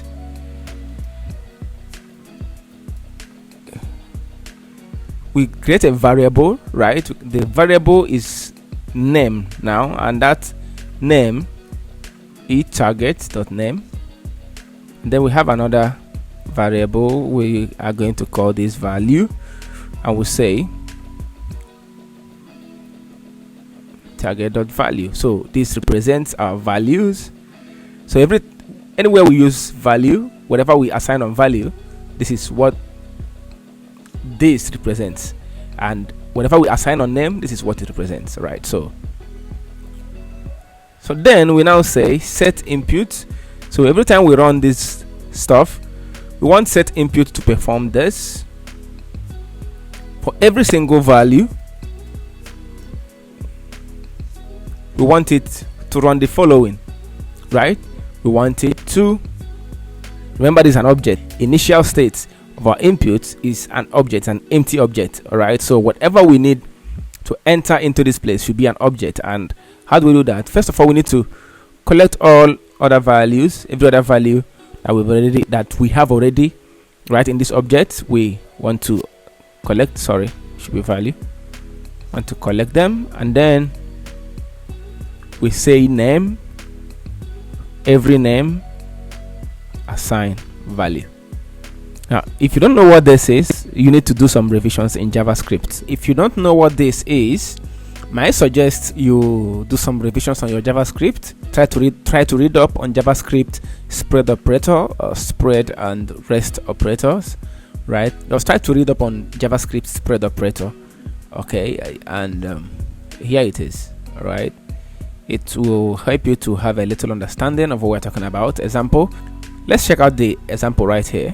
Okay, so you have const numbers, and numbers is an array that contains 1, 2 and 3, and here we are saying console log sum spread numbers. All right, so what this means is console log the sum of everything we have in numbers. So let's check it out. When we run this, let me take this one out for now. All right, when we run this, we have 6. Okay, so this means what these 3 dots actually means is everything in this array. Okay, everything I already have in this array. All right, so and when you sum it, you have 1, 2, 3, which gives you 6. Okay, let us take off the sum for the time being. This is actually the same thing as this. All right, let's run it so you can see that 1, 2, 3. Okay, actually this is how this is done. The more you do it, the more you get used to it. All right, and this is all the codes I need to run right now. I don't need all of these guys anymore. I don't need all of this anymore. I don't need this anymore right now. All I need to do is to say on change. I don't need to run this anymore. Instead, I will say handle changes function, and now I need to give a name to this guy. So I have to give it a name, and that name, why do I need to give it a name? Right, I need to give it a name because using the name I can now identify, like we have 100 text boxes, 50 text boxes, and all 20 select options, radio buttons and the rest. We need to assign name to each item, to each element, right? Because using the name, we would be able to identify, right? Our code will be able to identify each and every one of the text boxes and every other element. So every element must have a unique name. So here I can now say user underscore, or let me just call this username now. So the value, okay, becomes input dot username. Why? There is inputs. Okay, inputs. Okay, it should be set inputs. Now be inputs dot username. So for this one, I say on change, just run handle changes, and name should be user email. Then the value should be inputs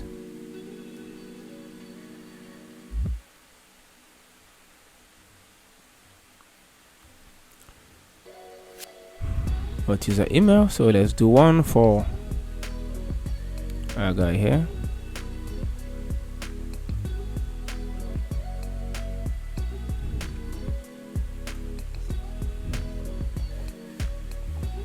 Let's say and do changes.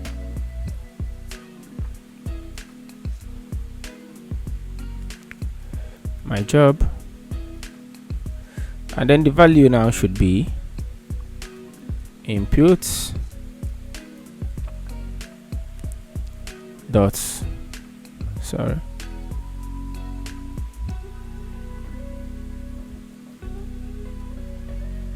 my job. So now what we need to do here, instead of having username here, we should have inputs that's username. Why? Because they are all items of the input object now. And then here we have inputs dot my job, and we have to do the same here. Inputs dot username, inputs dot this, and then input dot my job. All right, now so this way we have eliminated all the ambiguity that comes with having to declare 150 use states just because we want to accommodate 50 form input elements in our application. So let us run this code and check it out. Okay, let's write here. There's a mistake somewhere. We shouldn't be saying this. Mistake somewhere.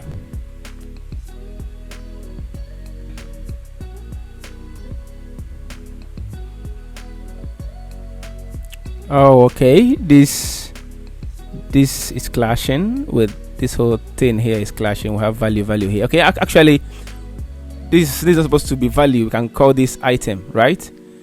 So for every, so we want item to represent all the items already in the input. So we want it to carry all the items that are already in the input. So we shouldn't call this value to avoid the clashing. So let's call this items, right? So let's check it out again. John Mark, yeah, it works now. John Mark at johnmark.com, backend developer, and then it works. All right, so if we have 50 text boxes, we don't, and then 30 select boxes, we don't need to every single time declare 100 use states or 50 use states, right? Actually, that's a bad way to code. Okay, but of course at the time you are still starting is allowed, right?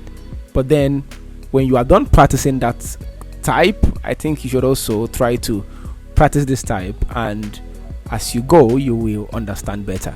React Router is the way we navigate around React components in our React project or in our React app. There has to be a way we navigate around the components, just like you have in other websites, like your HTML websites where you have the hyperlink, and when you click on the hyperlink it loads more of what you are looking for, or it takes you to another page, or it takes you to another website. That is hyperlink. Now it is similar to it, however it's not the same thing. All right, the React.js router is much more, and we are going to be looking into it. Let us get into the business of today. My name is Martins, and this is Curly Brackets. Alright, you're welcome once again. To demonstrate what we're talking about in React Router, I have before me here a little touch up to the project we used before. If you followed me in the last lesson, you will know what we did with this project when we studied forms and stuff like that. Alright, so I just added this stuff here, navigation bar, where you have home, register, testimonials, contact us.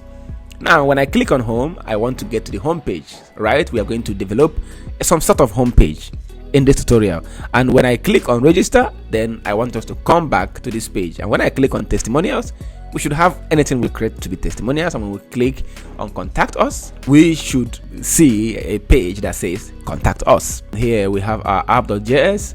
This is the navigation component which I just created, nav.js, and here it is. So all of the codes that made what you have here happen are all right here, and here is our CSS, and I can close it for now. Here is our user form, the form we have right here for now. So I should close that too. I don't need it at the moment, so let's just leave this app.js.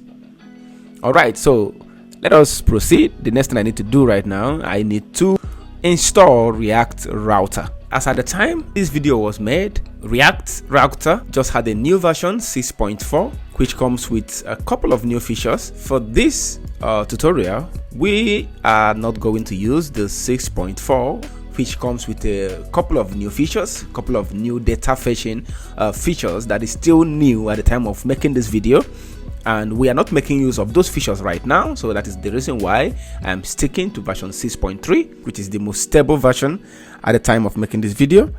Right, so and when you click on the installation, then you're going to see npm yarn pnpn.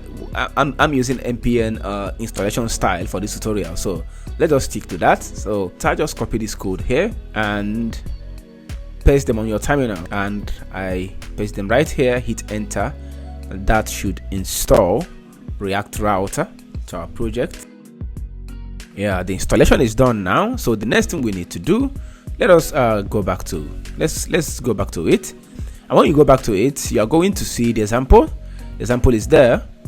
Say import browser router from React Router DOM and all of those stuff. And here you see another example, route link. So you can, everything I'm going to teach you about how to use React Router are what you're going to find in this website. Now, this is a little bit of standard for most of the installation packages we have in React. Anytime you visit the website of a particular plugin or of a particular installation package, you're going to see examples written in that website, how to make use of them. However, I'm going to be a little bit more elaborate. Now that I have this installed, the next thing I need to do, okay, is we need to bring in our index.js component. All right, this is the root of everything we are making use of. Okay, by the time we are done, even if you have 100 components here and everything, at the end of the day, this app is submitted right here. It's submitted right here in the index.js. all right, and this app.js is at the end of the day what we get to see in our project. So everything that must display in our project, any feature that we must see in our project, must be a feature that somehow found itself in this place, in this app.js. all right, and that app.js is the only component that we have in our index.js component, which is where the root of everything, the root of our application is. Having installed React Router DOM, we need to import to install browser router from React Router DOM. Declare the browse router component and use it to envelope our app.js. So having done this, we have given our router the right, okay, the right to be the tool through which we navigate through this entire application. The next thing we need to do after here, I can now close this. Having done this, I can now close this. This is where the link is. This is not where the component renders. All we have here is the links. All right. All we have here is the link. So what I need to do here, I need to import link. Right? Where am I importing it from? From React Router DOM. And having imported it, so instead of having this h1 close h1 here, I can now say, can I declare link, and I have to close the link right here. So this becomes a link, a React router link, right? But that's not all. This link is supposed to take us somewhere, right? So when we click on this link, we need to tell our application where to go, and we say it should go to home. Or since we are talking about the home page, we can just leave it like this. So every time we click on it, it goes to the root component, right? The home component. Okay. So, and this one here, we add the link component, and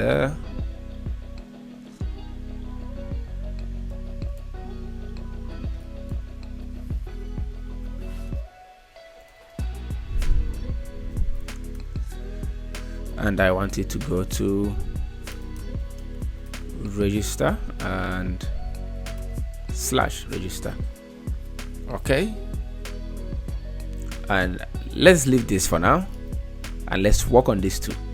Okay, so having done this, the next thing we need to do right now is, now let us explain what is going on here. This is the link. All right, so instead of, I mean, in HTML I would have had something like this. I would have said a reference equal to, wanted to take me to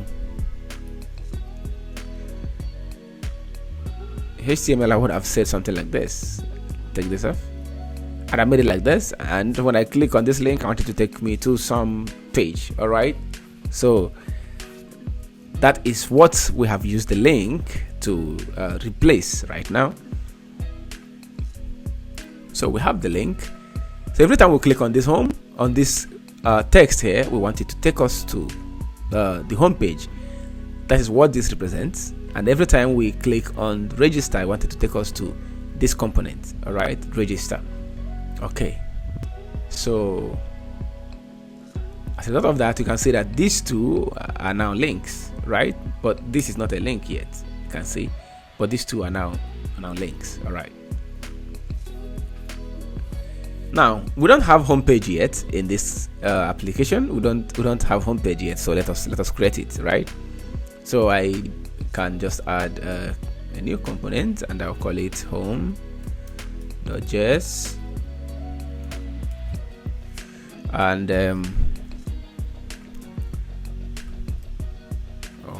so every time we come to this page, for now, let me just see h1 that says this is the home page, right? Okay, so you just see h1 that says this is the home page. So let's have it like that for now. Oh, there's a mistake somewhere. Function home.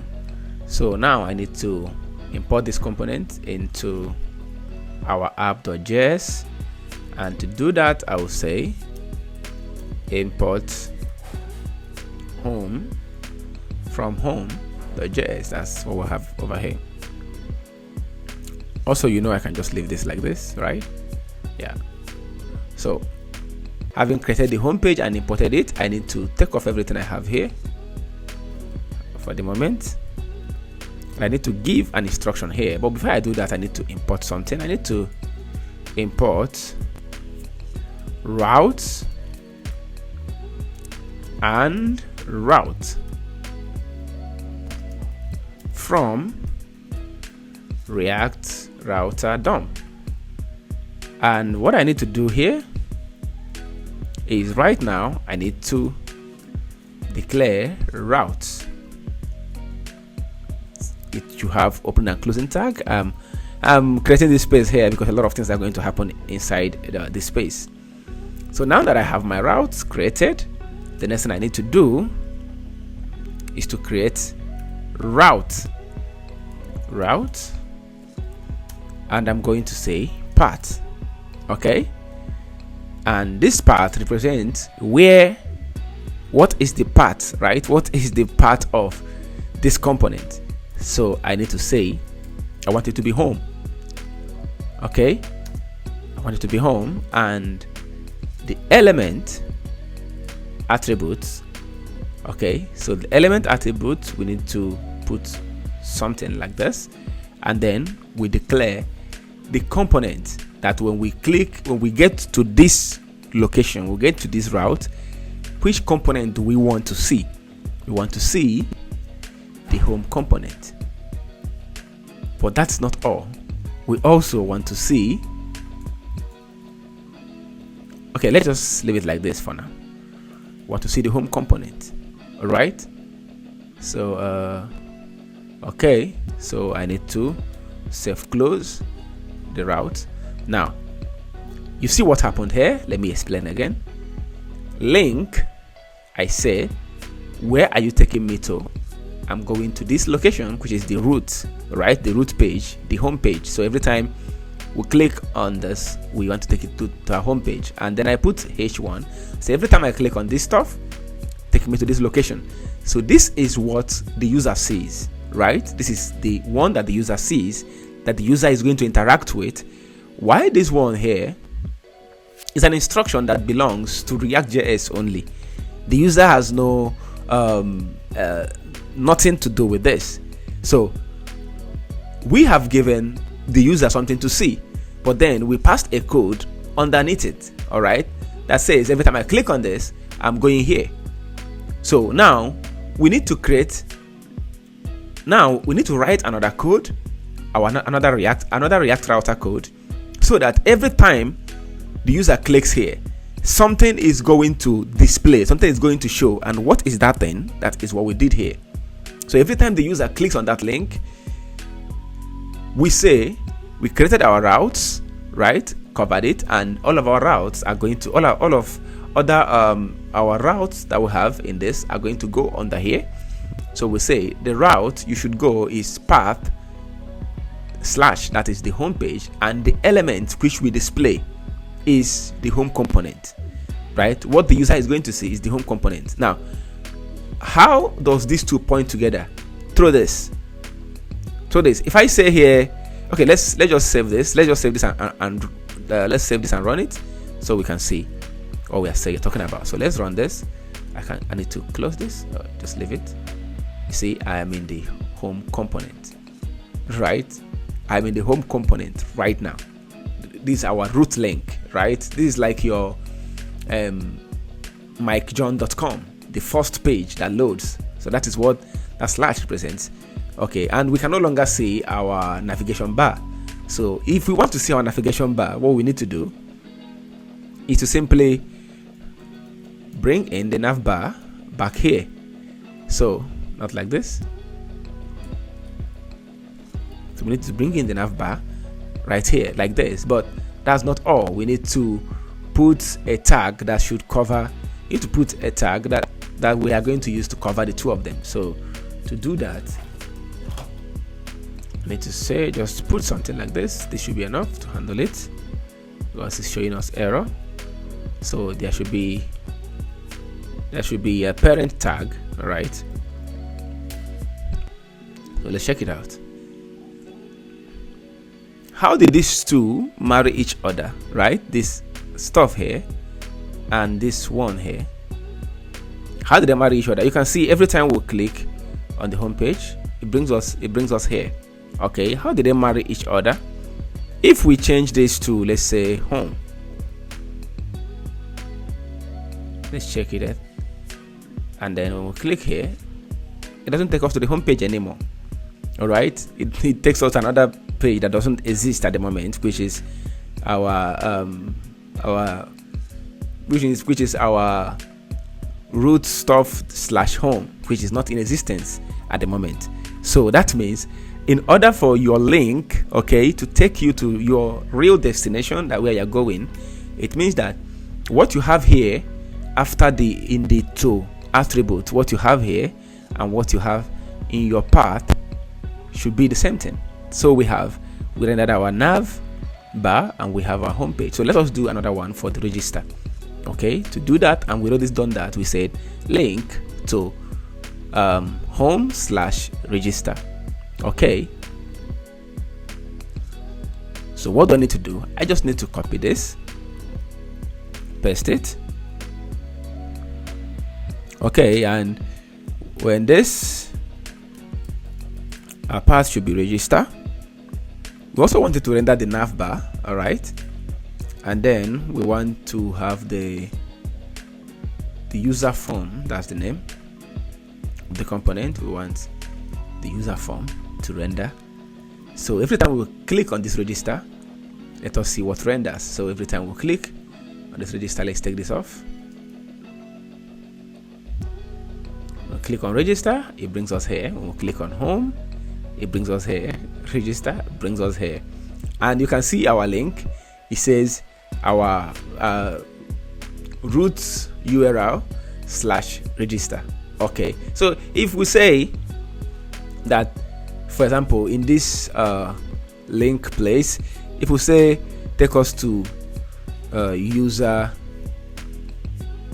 register, okay, so when we click, it takes us to user register. Now we are in user register, but there is no component pointing to this address anymore. And the reason why there's no component pointing to this address is because you can see here the path is different from what you have here. Okay, so every time the user clicks here, our React is going to look for a component, another component that is routed to this location. All right, but there is none at the moment. But if we decide to change this and call this user register, then everything we have here is going to render. And what we have here is navbar and user form. We can even do one for footer, and we can decide to render that one under here. Okay, we'll click on register. We are in the register page.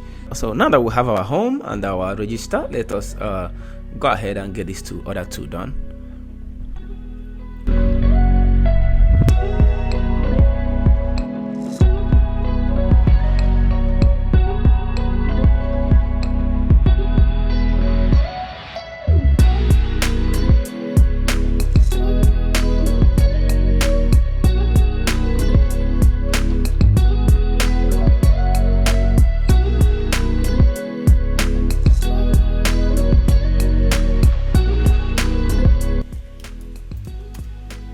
Now let us import our pages, our component.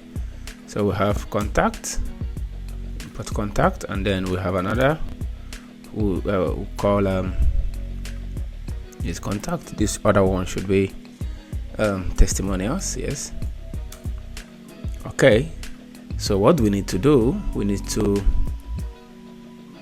don't need this for now. So in the navigation, let us go ahead and do the needful. And here, so let's call this testimonials. Let's call this. Let's close the link, and then we'll call this contact. Contact us. Let's close the link. So here is ready. So now app.js, we need to do the same. By the way, this whole thing can be one line if we so want. Can be one line, but I like clarity. That is why I don't hardly make myself one line. So this can be one line if you want. Okay, yeah, you can just one line like this. Okay, that means I can just copy this and put it right here and call this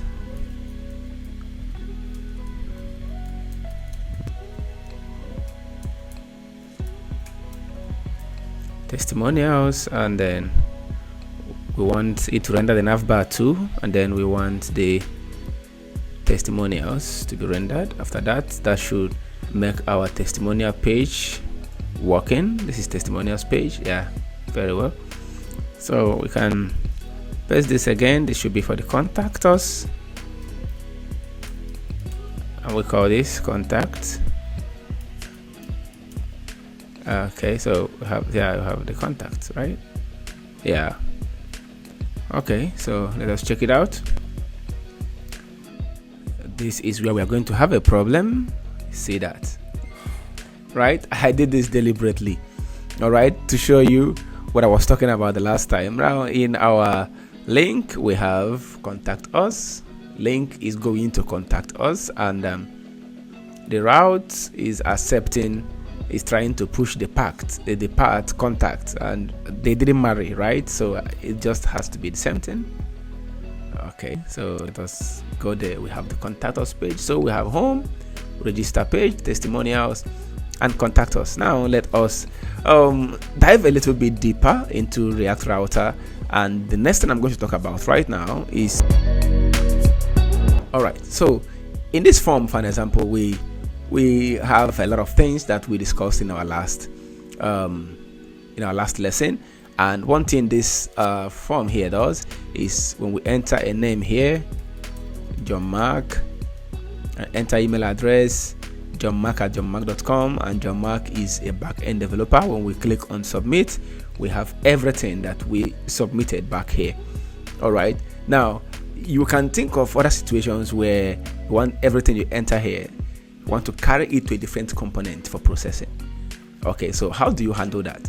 So I have all of this, and what this means is we don't need to have this display here anymore. We don't want this displaying here anymore.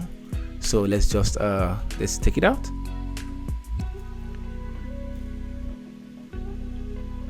Yeah, so it's off. Or we can just leave it there. Let us just take off the content, so it can just be there as it can just stay there as aesthetics, you know. Okay, and that means where's that button? There's a button. Okay, here is the form, handle submit. So there's a function that handle submit, and here is that function. Okay, so formally we sent everything we submitted into an object. So we don't for this example right now, we don't need to do this. We don't need to do this for now. Okay, so let us take this out. All right, so all of these input.username.trim are the things we use to test if the user entered something or not. All right, if this place is confusing, please, you should check out the previous lesson. The link is in the description box. Okay, but there is really nothing much going. This is just a form. All right, what we use this code to do is just to test if the user entered something really, because we don't want to submit an empty text box. That is what this guy here does. So in this function, we are saying if none of these input elements are empty, right, or if they are empty, we want it to, let's check it out. If we click on submit, we have this that says fail or input, right? Because we don't want anything empty. So now we want to test if it is not empty. We want it to do something here, right? That's the next code now we're going to write. So to do what we want to do, we need to carry everything that we have entered here to another component. That is the idea right now. So what do? First, we need to import something called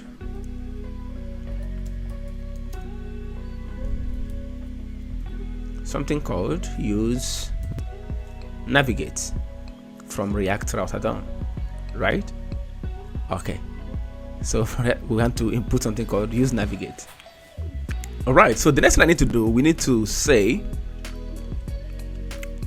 const navigate is equal to use navigate.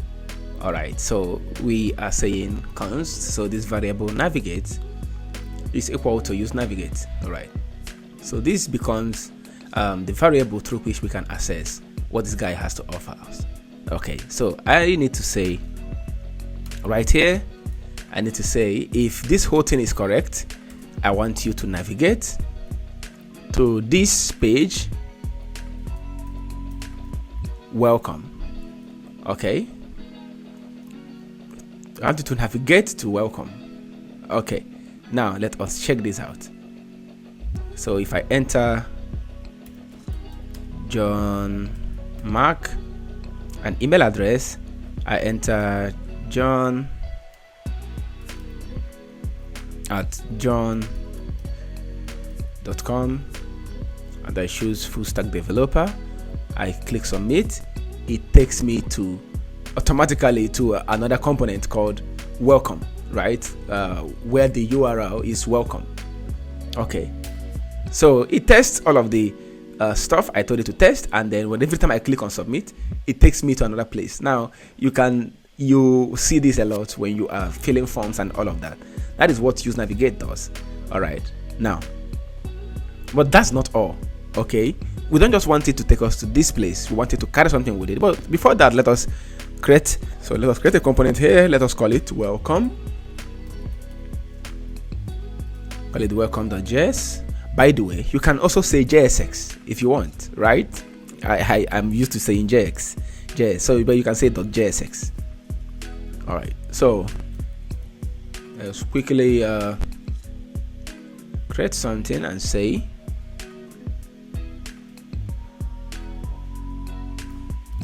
h1 want to say welcome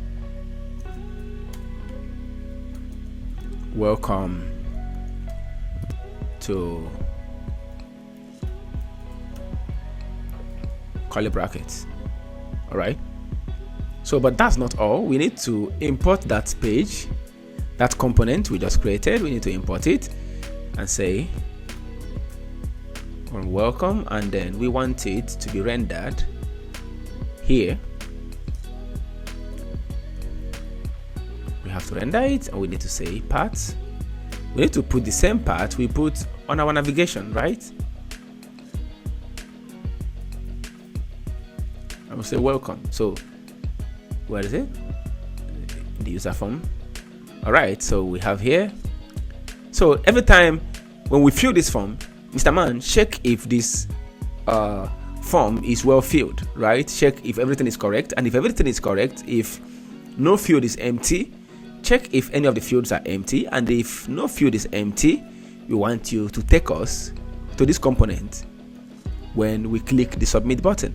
So this handle submit is rendered here. So every time we click on submit, this function runs. All right, so let's check it out again. Mike Shelby, Mike@shelby.com, and he's a front-end developer. Submit, and it takes us to welcome to curly brackets. Okay, so the component we just created right here. Okay, but then that's not all we want to do. We want it to carry something with it. We want it to be able to to carry stuff with it. Okay, and how do we do that?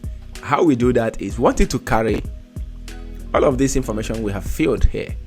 All right, we want it to carry them so that it can display something for us. So that is just one of the things one of the importance of useNavigate.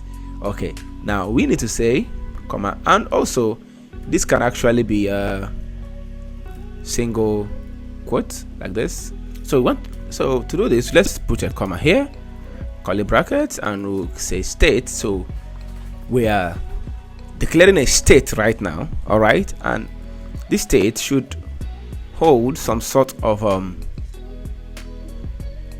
okay, let's just make this state, let's just make it hold just one simple thing. We want it to hold input dot username, right? Just this. Okay, just this. We want this state to hold input dot username. So the state is holding just this. So let us go to welcome.js. right? Now here we need to import something. We need to import, we use useNavigate to make this happen, right? Now we're going to use location right here, from Router DOM. Okay, so and the next thing we need to do here, we need to say const location. Oh no, we can call it anything. We can say locate, but call it location. I want it to use location, so we are using this variable here, location, okay, to access whatever this guy has to offer us.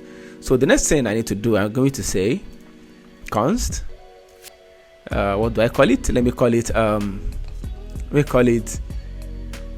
username is equal to location dot state. Now this is how this works. Let us console.log this. Console.log username, right?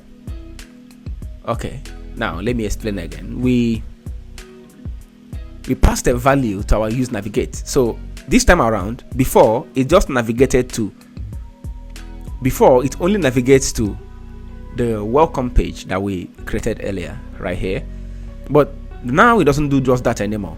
We want it to carry a state with it. All right, so it carries this with it. Now when we are going to develop our full application, which is going to be an e-commerce website, you're going to see how we're going to make all of this. All right, everything I've been learning so far, we're going to bring them together to form a very big application that you are going to be very proud of, I promise you. Now you see, earlier we said every time we fill this form, test if the inputs, if everything is filled, if all of the inputs are filled, and if this condition is met, we want you to take us to welcome, right? We want you to navigate to this place. So every time we click on this button, it just check if all the inputs are, everything is imputed. It takes us to this page, and when we come to this page, we don't really do anything, we don't see anything, right? It just takes us here. But now we want it to do something else, right? We want use navigate not just to take us to this page, but we want it to carry a state with it, to carry some data, some information, that information we have filled. And for now, the only information we need is inputs dot this one here, username, right? So username, okay. By the way, the link to this project is going to be in this tutorial, so you can just download it and check out all of the code that I have written, and it can help you. So this particular time, it carries a state with it, and that state has something. That something is whatever we fill in that username inbox. All right, we want to make use of whatever it brings, all right, from wherever it's coming from to this place. We want to make use of some data, from the place it's coming from. That is actually what this use location is for. One of the things it is for, actually. All right, so and then we use this variable location here to assess some of the things that this guy has to offer. And one of the things that this guy has is a state, the state that we passed from where we are coming from. All right, is right here somewhere, and we need to access it. And how do we do that? We need another variable. We use another variable called username and say we want to access location.state, the state we had from where we are coming from, obviously. So now let us console log username and see what we have right there, right? So let's go back to register and let us say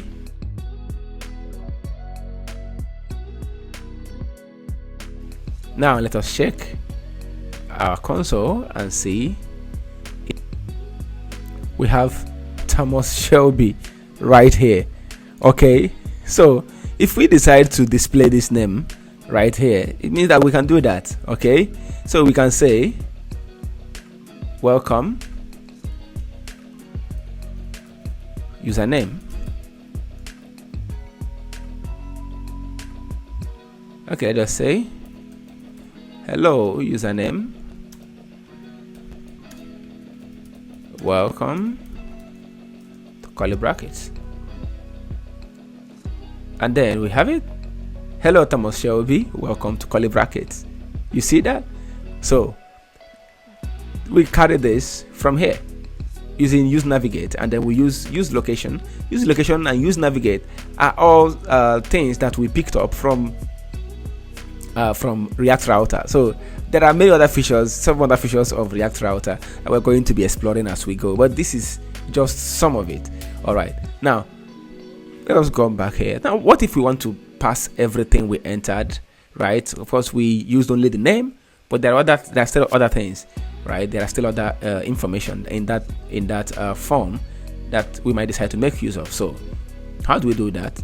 All we need to do is we just need to say state, we put another curly brackets. Now we need to make it an object. So input dot username, comma, and then we'll give it let's call this one email, input dot user email, comma, we call it position, input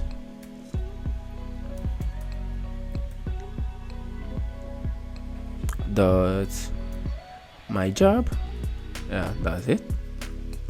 So here, this state right now is going to hold an object, right, instead of just a single item like he had before. So let's just check it out.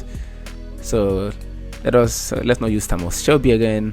Let's use the other guy from Lord of the Rings, Frodo Baggins, and then we should say Frodo at baggins.com, and he's a back-end developer. So let us, okay, our guy is broken. We need to find out why.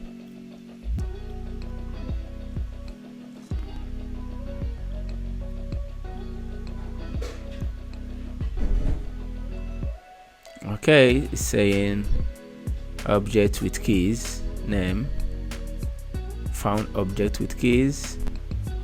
Okay, so let us quickly correct that. It's broken. Okay, so actually the reason why this is broken is because of how we assessed the previous one. Welcome, we shouldn't do this, all right, because username right now is now an object with keys. So let's just take off username for now. It's not an object with keys, so we can't just say username anymore because it's now an object. So let us check it out. Yeah, our guy is back. So then let us take a look at it at console and see what it looks like. I think I need to, the former error we had should still be there, so I'll just clear it for the time being. So ignore this. These are errors from the previous error that we just corrected. So this is what we're looking for. So now we have an object that has name, email, and position. So now we can now assess these guys properly by saying username. Instead of saying instead of saying username now, which is an object, which is why we got the error, the error of a broken application the last time. So we should just say username dot name, which is what we'll have here. Sorry, capital letter M, capital letter M. Yeah, welcome to curly brackets. So we can let's now add other things. Let's say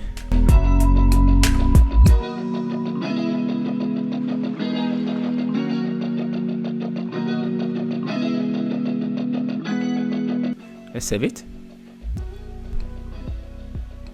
Okay, we have it. Hello Frodo Baggins, welcome to curly brackets. Your email address is frodo@baggins.com. Your position is back-end developer.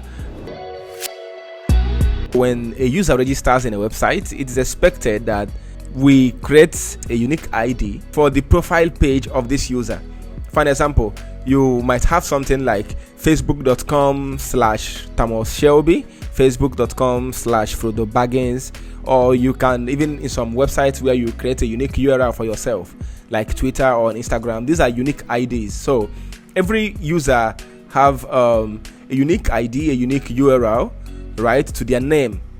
The project we have at the moment doesn't really give us the room to explore this topic to a high extent, but to some extent we should be able to do it, and we should be able to understand what it is used for and how we can apply it.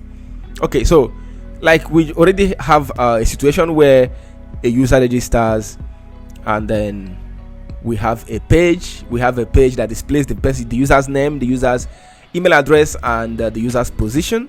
Okay, we already have this done, but you can see that this page still bears welcome, still bears a /welcome.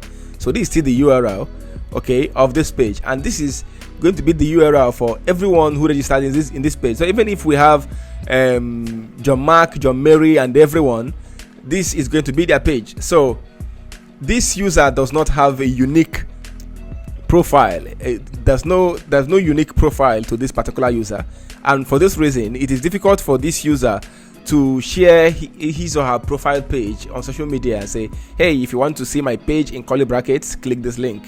There is really no way this particular user can point anybody to his or her particular page or profile page in this application. I hope you understand what I'm trying to say. So now there is no database for at the moment, all right, for this application. So there is no place where we are storing all of these things for now. All right, I hope you know that. So if you're going to do this, you are going to need some other things, database and some other things that I am not mentioning in this tutorial right now, but I just want to mention this. I just thought everyone know already, but I just want to mention it. All right, so let us go straight to the point. The first thing we need to do right now, when this our guy is done registering, okay, and you know, when they click submit, this guy takes them to the page where we have all of this happen. So the next thing we need to do is that we need to add something extra here, and what we need to add is we need to add slash, and then we need to get rid of this single quotes or double quotes and make use of this particular one and this particular one. That the reason why we are adding this is because we are going to incorporate JavaScript code in this link. All right, if we are using the single quote, all right, this particular one, of course we can still add JavaScript code, but that will be a little bit of long story, so we can just make use of this.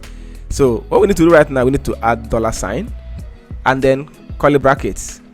All right, what we need to do here, $, curly brackets. So we are saying it will not just be /welcome anymore, it will be /welcome /something. And in the time being, let's just say /input dot username. Of course, we can still add other things. In some applications where when a user registers, the default username becomes the name of the user without the spaces, the name of the user plus the date and time the person registers. Okay, and some other people use other type of stuff to generate a unique ID, but for sake of the small application we are building, let's just leave it here. So right now when we click submit, we are going to see something different from what we had before. So now let us register. Let's say John Mark, John at john.com, it's a back-end developer, submit. Okay, we now have our root URL /welcome /undefined. Let's find out the reason why it is undefined. Oh, it's actually username with capital letter, not small letter, so that was confusing. So let's go back and let us have Thomas Shelby, email address thomasshelby@pickieblinders.org. He's a back-end developer, submit. Now we have our URL localhost /3000 /welcome /Thomas %Shelby. All right, now this whole thing here makes up for the space in between, so the computer is going to find something to cover up that space. But however, this is our unique link. So every time our Thomas Shelby guy shares this link, is sharing a link that will take us direct to his profile page. But there is still another problem. There is nothing displaying at the moment. All right, nothing is showing. That is because right here in our app where we declared the path to this particular profile page, we left it at just welcome. There is nothing else there. All right, so but we need to add something. We need to add semicolon. So we need to tell the part of the route to expect something extra, right? So but at the moment we can use anything to represent that thing extra it should expect. So we can just say semicolon expect something. So let us call that an ID, right? So with this link here knows that it is supposed to get something else. All right, it's supposed to get something else from the guy who is passing the link to it. So it's expecting this right now.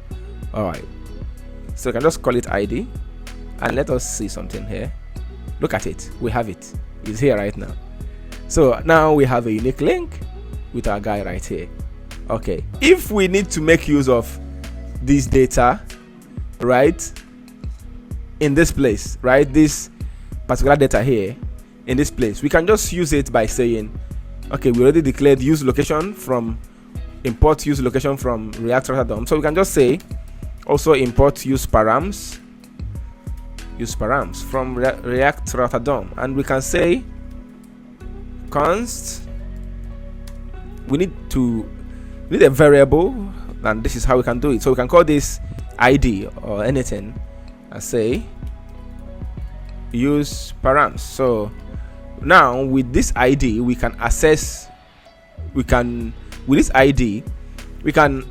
what we just passed through our params, right? So let us find out what is here. So we can say console.log, let us log this ID. So let us see what is there. Let's see what is there.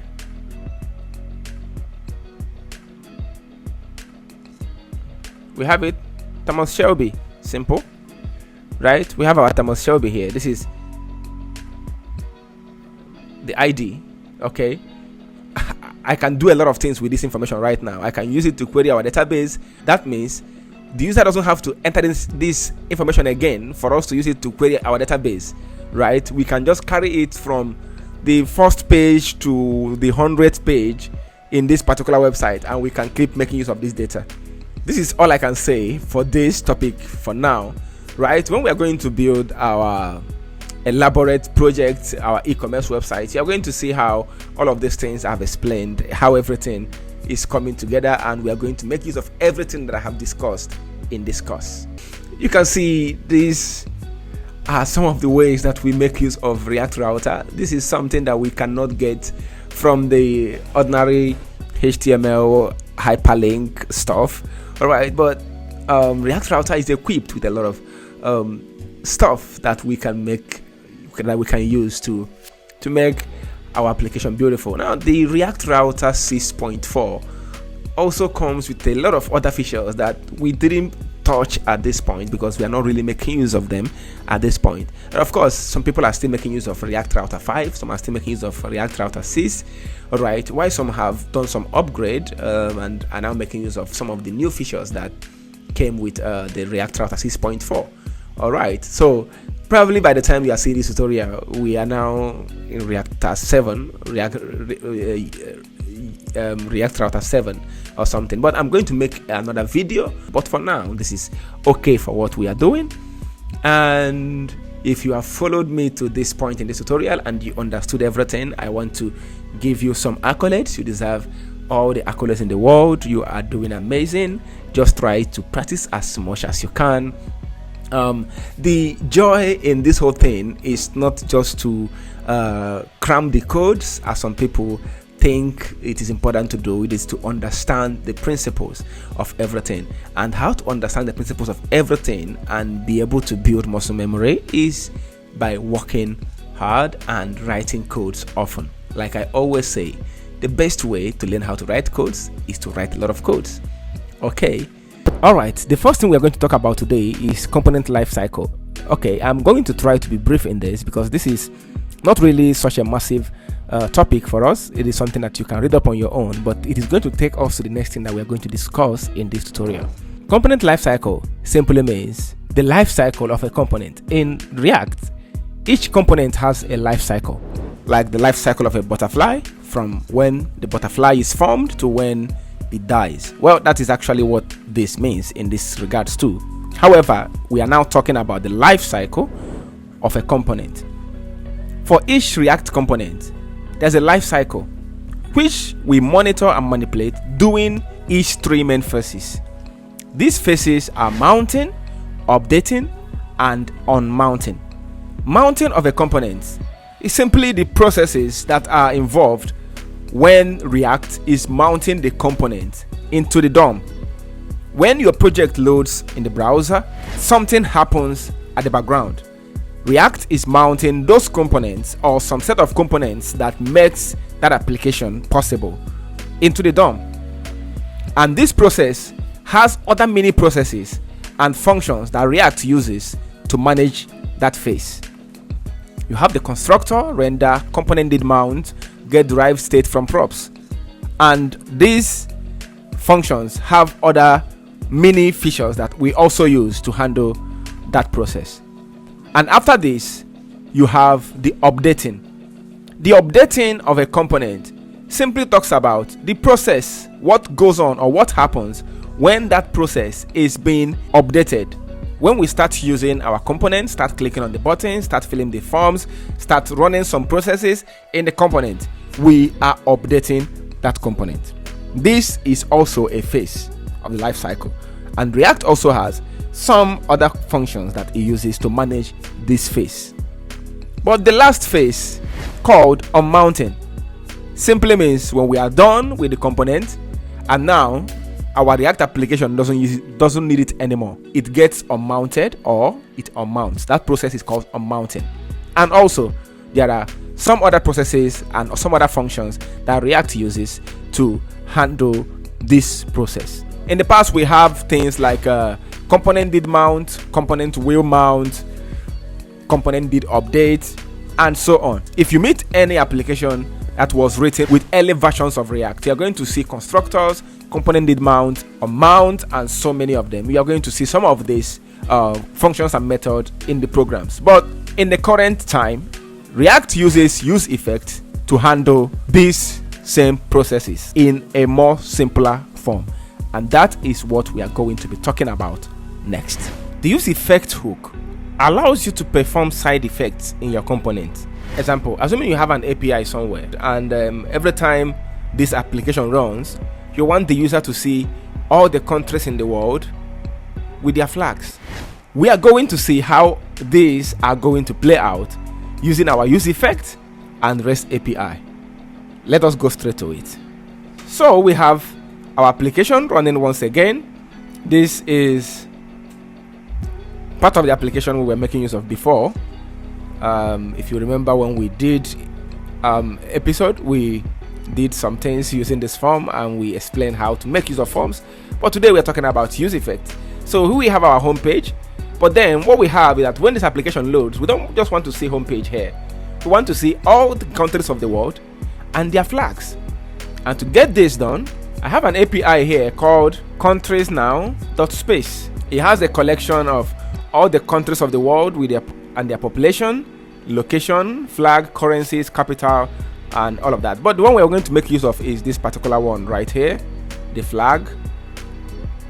And you can say get countries and Unicode flags, and get countries and flags. And here we have, this is the particular API we're going to make use of. This is an operation. This particular operation contains almost, if not all, component lifecycle we talked about. In the past, we would have written a number of code to represent them or to get things done. But right now, we just have to use useEffect. useEffect. So what do I need to do next? I need to first of all import useEffect from React, or I can just simply, having React here already, I can just say useEffect.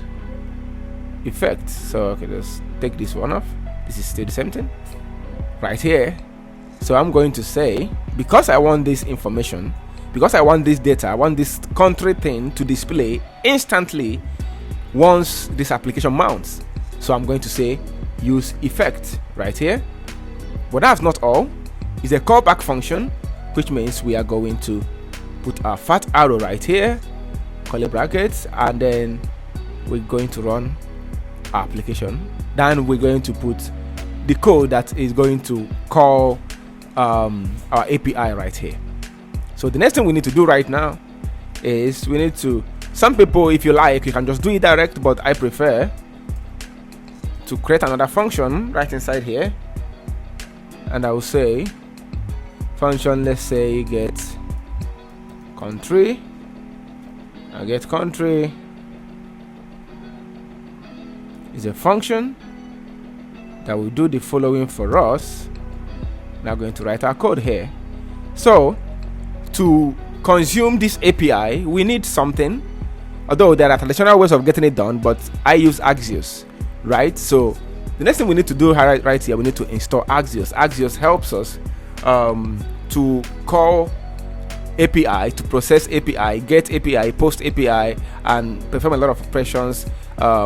Once we have to make use of external data and external API, Axios helps us to perform all the fetch operations in a more organized manner. So to do that, I'm going to install Axios. So let's get to,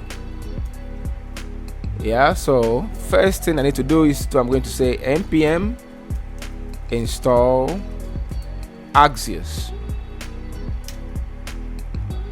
and then we simply sip our coffee while it installs, and then it is done. So once it's done, right now I can simply import Axios from Axios.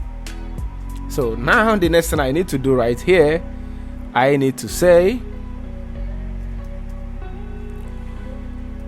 Axios dot get, because we are getting information right now from the API, so we're going to use the get, and then we put bracket here. Right here we're going to put the link where we're getting the information from, and that link is this one right here, because we are getting countries and the flags. So this is the link is giving us. So we paste this link here, but that's not all. When we get this, we are going to tell our code what to do next. So we say .then perform another operation, but I can just bring in this, then bring it this here, still the same thing.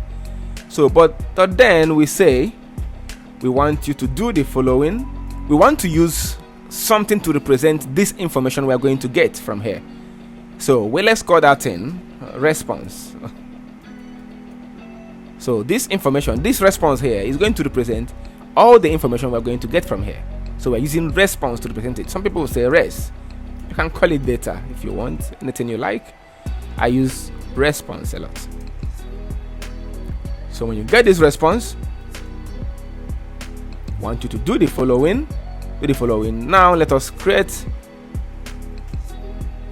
We don't want to do the following. Okay. Oh, sorry. Response like this. At this point, we need a state, right? When we bring in this data, all of these countries, we have to hand it over to a state so that the state will hold it for us. And then through that state, we'll be able to see what we have just called, right? We'll see the information and the data we just called, right? So what I need to do right now, I need to tell our computer, I need to tell our code and say const data equals to UseState, but in the meantime it should have empty initial variable. But that's not just all. We can't just call it data. We need a function through which we can update this data. So we call that function set data. Now if this is confusing to you, then probably you shouldn't be here.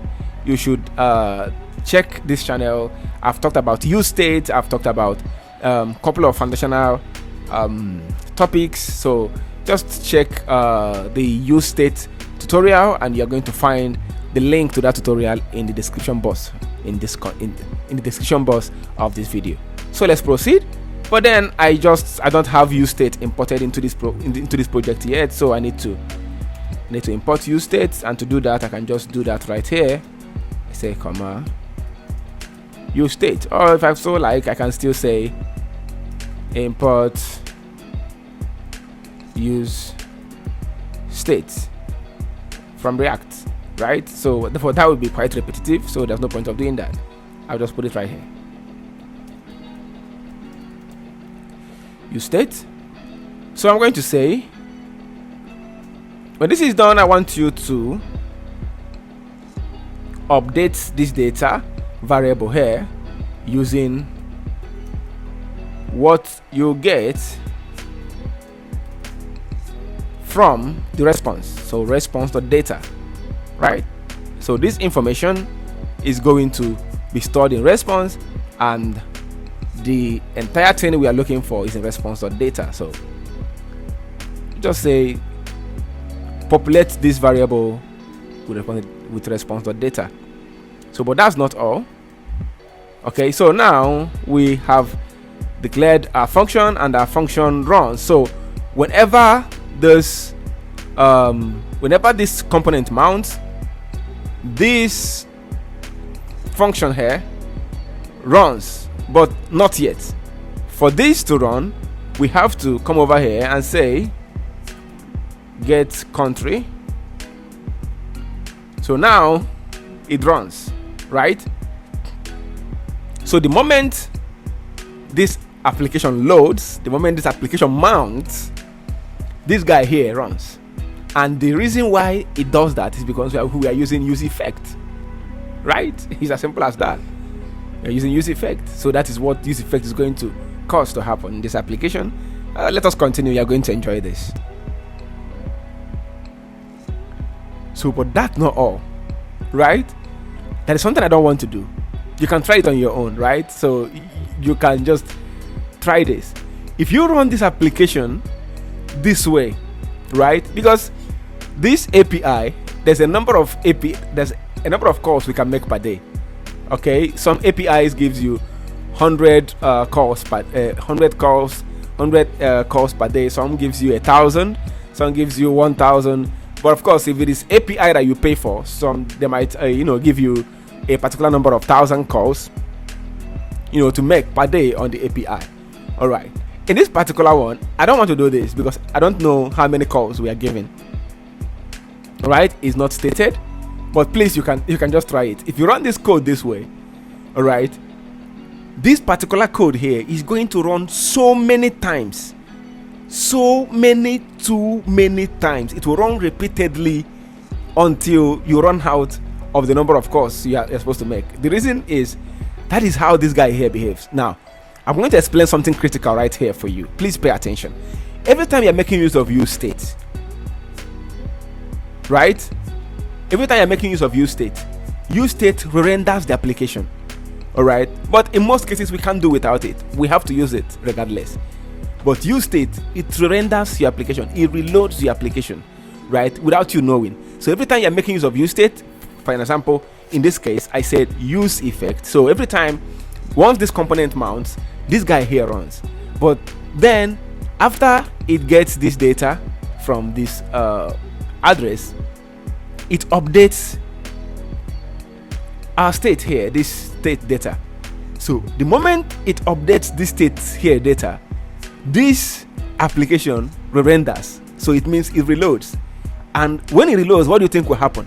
This useEffect will run again. And when it runs again, it runs this function, and this function is right here. It gets data from this address, right? And then that address, from this address, and with that address, we are telling it to store in this data right here, because really we need this state, right? But this state causes this application to render again, and when it renders again, what do you think will happen? UseEffect will run again.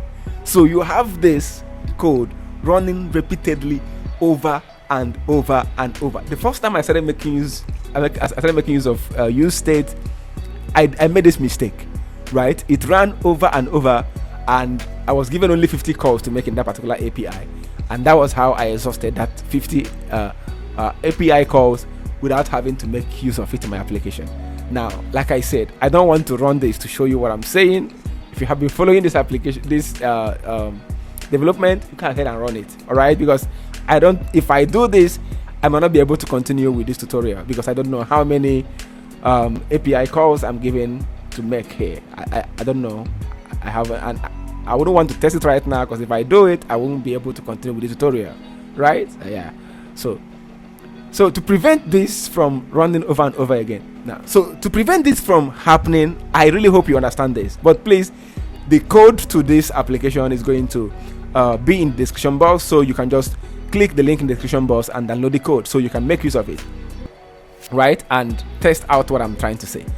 So to stop this from happening, I'm going to put a particular, I'm going to put something here. I'm going to put this comma here, and then I'm going to tell this guy to run just once. So what this means is I want this guy to run once. So once the first one runs, it's not going to render again and run again. That is how we prevent it from happening, right?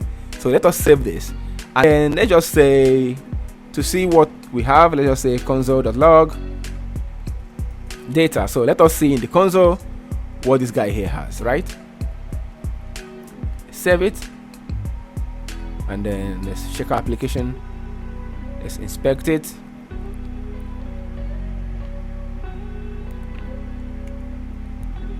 So we have an object here, and this object, let's see what it has. We have a long array, 200. So we have name, country, Afghanistan, flag. You can see the address of the flag, right? And then have name, Albania. So we have it this way all through, right? So you see there are too many countries right here. So that means, since we have this data right here now, it means we can now go ahead and make use of it, right? So to make use of it, you know what, instead of using data, because I think this will confuse you, but this is just a state variable, right? Let's call it country, and let's call this one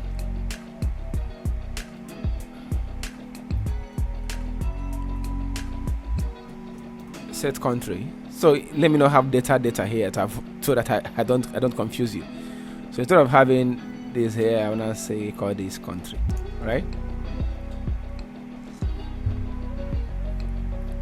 Let's check it out. Set data. We don't have set data. Oh, so we now need to say set country now. But now it has. We can see that it has 3 items, right? It has 3 specific items. One is data, one is error, and one is message. So error is showing false, so there's no error. You know, we don't have any error. So it is returning 3 items in this 3 items in this object, and then the object item that has the data we are looking for is actually this data here. Okay, so that is actually what we need. So let's check something. Let's say country.data, and let's check it have showing us. You see, we no longer have the error or the message showing. What we have right here right now is just only the data we need, only the countries and everything that they have to offer. Let's push this a little bit further. Right, this is an array. Okay.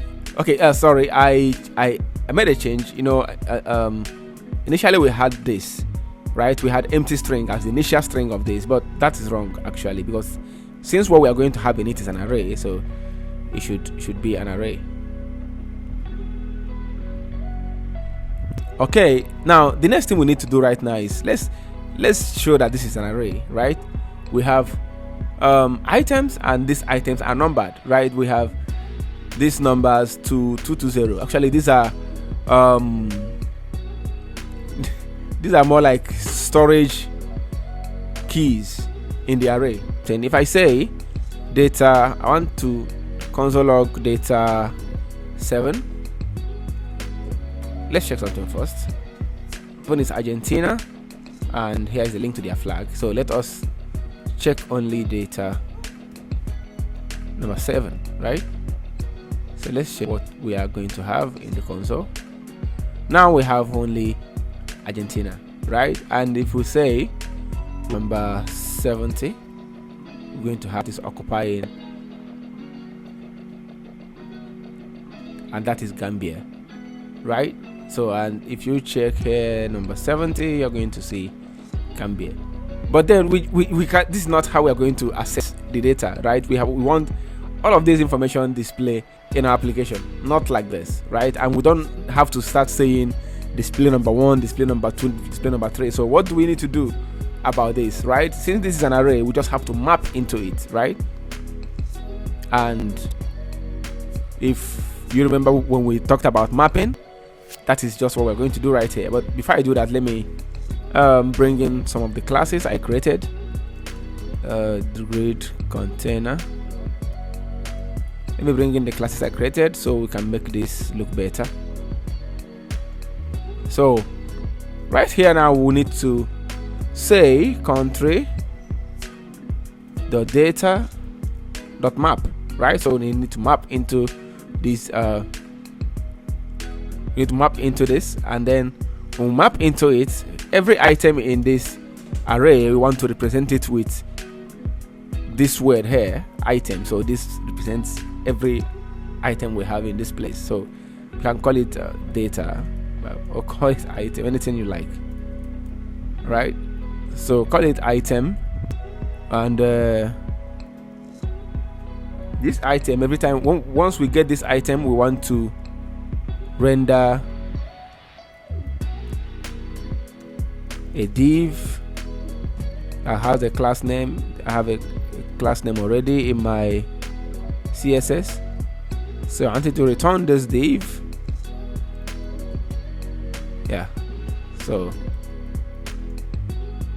I want to return this div, and I wanted to show item dot name, right? We can see that every item has a name. The name is the country itself, and then the flag represents the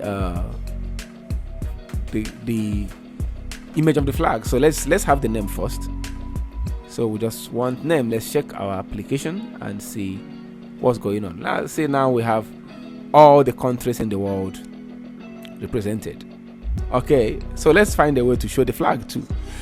We just don't want to see just the name, but we also want to see the flag, right? So what we need to do, we need to say don't just show this, also on an image, the source should be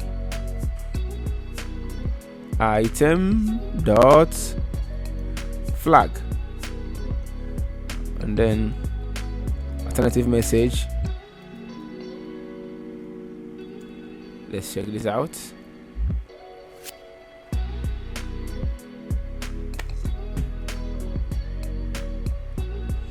Let's check this out. Oh, we have all the countries and the flag. The flag is quite big, so let's do something about that. So let's say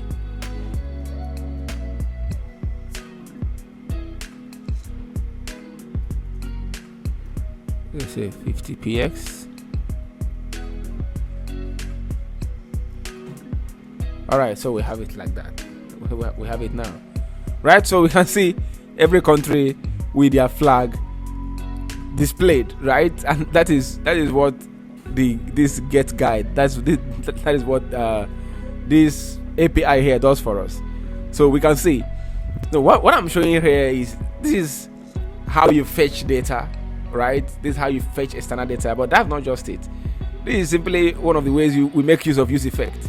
Okay, so we just made it happen, and what we are doing is that once this application loads, we want every country in the world to be shown in this application, and we want them to show along with their flags, and that is exactly what we have done in this case. So if we want to show just one flag, right? If we want to show one country's flag, not just every country flag like we have right now, what we need to do right now is that we need to make some changes, right? We need to make some changes, and that is another thing. We're now trying to update the component, but everything we are doing, our useEffect still stands for us. It still represents, we don't need to write more extra code to get this happen. Our useEffect handles all of that.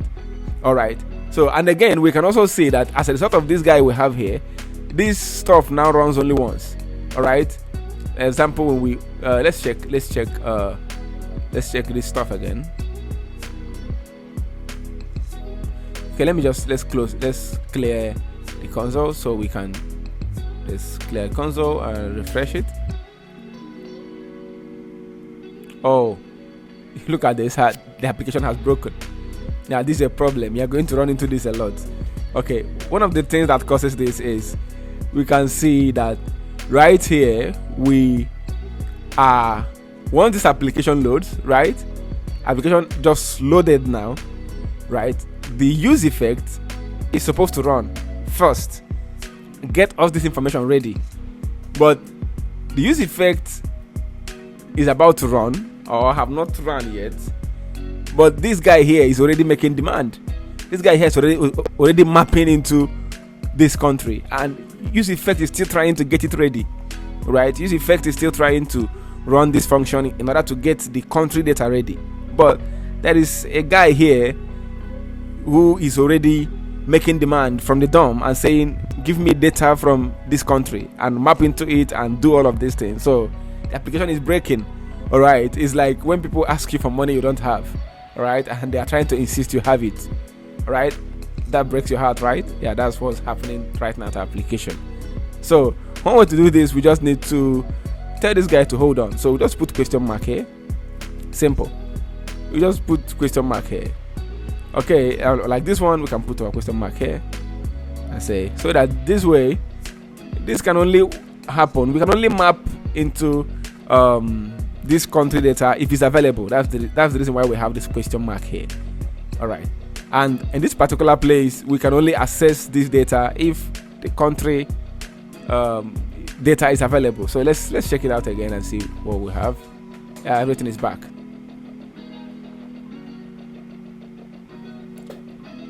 All right, so if we look at all of this data here, if we look at this data, we will see the parameters. It has name, it has flag. All right, and let's check it out. Name, flag, ISO 2, ISO 3. So let's assume we just want to see only Angola, for an example. All right, so that means we can say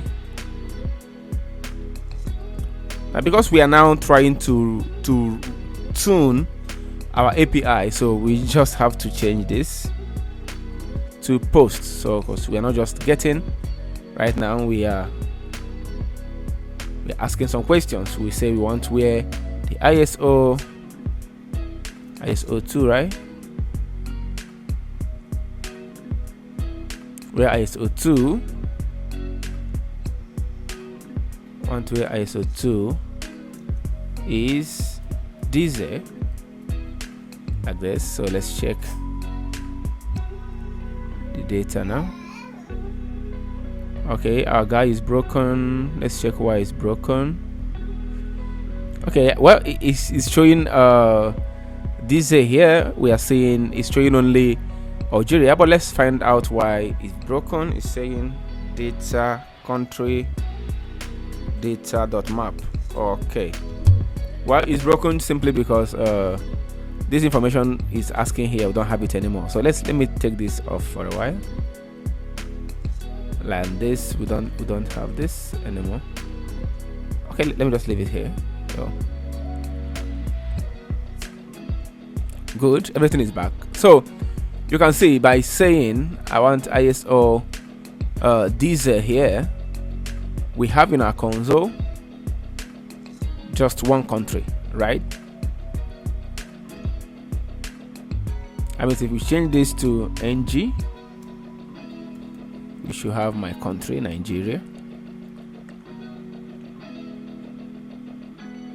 Yeah, we have Nigeria, the flag and everything. So what do you think this implies? This implies that if we find a way, if there's a way we can enter this information in a text box, right, we can still get this. Let's try something here right now. So let us say, okay, you're welcome back. I just added this input box right here, and then with it I added some CSS classes to help our styling. So I added some CSS to help our styling, and then we just have some CSS classes here, and then we have our text box right here. So having added this, I don't need this anymore. Yes, we still have it. So if I decide, you remember what we did in state, right? So let us create a state for this guy. So let us call it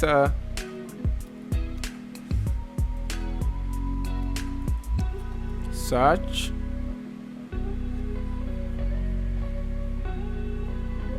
Well, let's call it search and set search. Right? Then we say so go to use state, and then it should be empty. We have empty string as the initial variable, as the initial content value. Sorry. So I can say here on change, right? I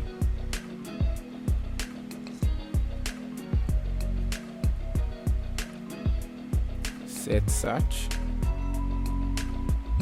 I want it to e dot target dot value, and here also we should have our e.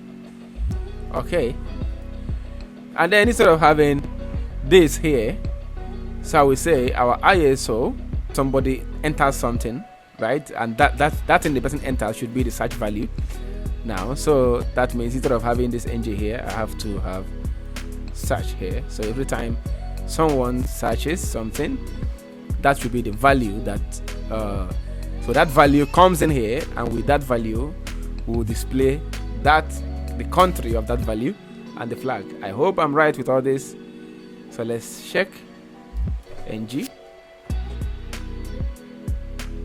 Let's check. Let's get an object. Okay, yeah, we have Algeria here. So let's delete it and let us check ng. Nothing is happening, right? Okay, let's type another country code. I think New Zealand is NZ. You see, it's still showing Algeria, right? Now, this brings me to what I want to discuss next. Okay, in UseEffect,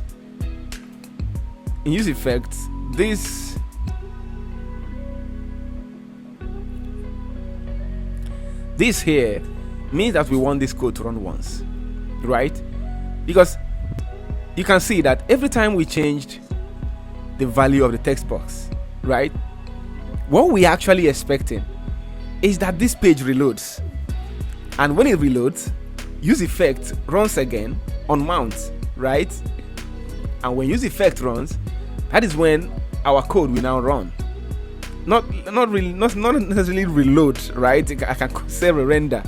Okay, so not like to refresh the page, no, but to reload, like to render. Okay, so it's expected that when our page renders, okay, the application checks to note the value that is here, and that value is what it loads.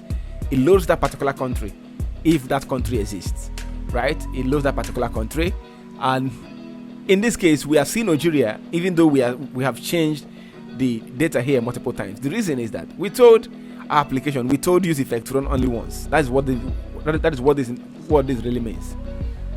So of course we can put digit here, we can say run 10 times, and this code will keep running until 10 times, but that is useless, right? So we actually need to run once. But now in this case, we want every time we change this, every time the value of the text box changes, we want this application to render, and when it does that, useEffect will run again on mount, and that is how we can have our result. So what do you think I'm supposed to do? It means that the number of time this page renders, or the number of time useEffect runs, depends on the number of times the value of this guy here changes, right? The value of the text box changes, right? So what we are supposed to do is to simply tell useEffect, that the number of time you are going to render, instead of because taking this off means to render once. Okay, so if we do this, we are now saying the number of times you are going to render depends on the number of times this guy changes. Beautiful. So I think that should be able to solve our problem. Let's check it out.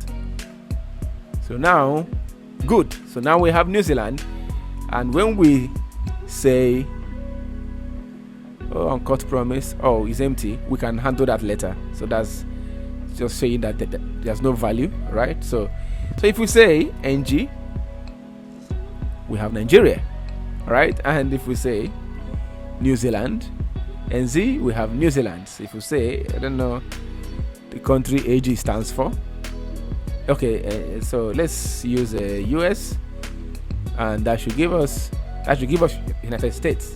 Okay, so let's try to implement this.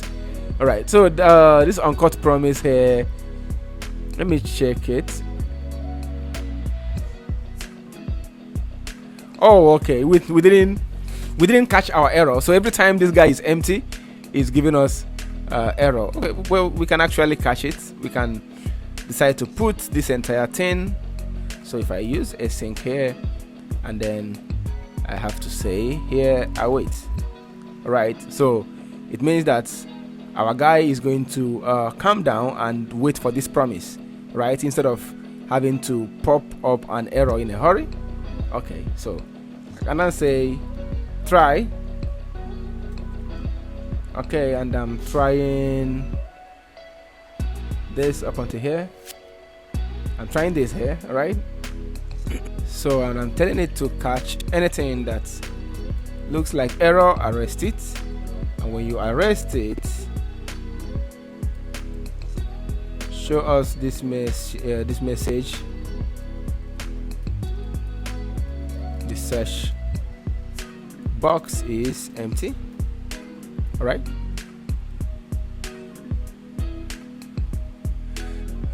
So we now have the search box is empty. Our application now runs properly. Let's check it again. Let's check it again.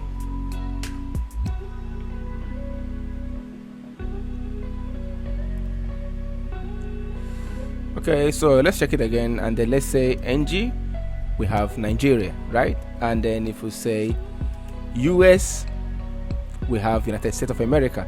Okay, so that means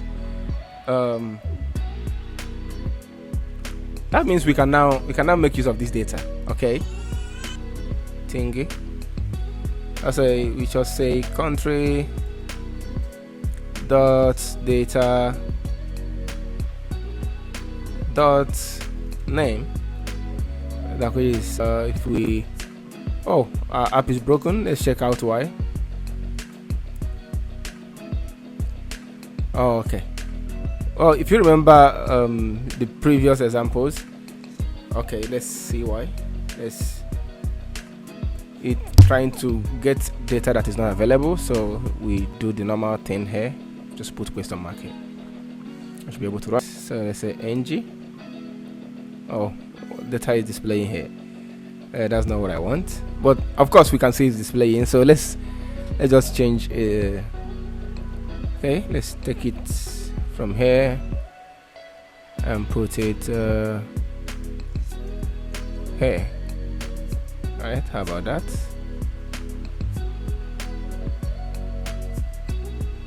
Sorry. No, we didn't copy everything, so let's take all of this and put it right here.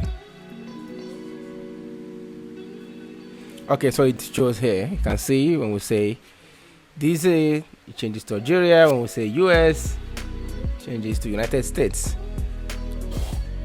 Okay, so you can see how you can use useEffect, right? Because every time this application loads, right, in the background, we already have our useEffect running, and it is ready to accept every information we are going to enter, and is going to use that information to query a particular API. Our useEffect makes this possible. Let's try another thing. I think here, if we have country here, let's try having country here. So NG, we can now say Nigeria. Good, and we have Nigeria. Simple as that. Okay, so that is awesome, right? What happens when we don't have anything? All right, when we don't have anything. So let's just refresh this page. Okay, when we don't have anything, you see we have this grid here. I don't want that. So one thing we can do to stop that from happening is, you know the drill. If you remember our previous lessons, where we said like this is what is causing that black stuff, right? So if I put curly brackets on it and I say if country has data, we want you to show. If not, don't show. So what we should do, we should say country.data. This should do it. Good. Yeah, solve the problem. So if we say Nigeria now,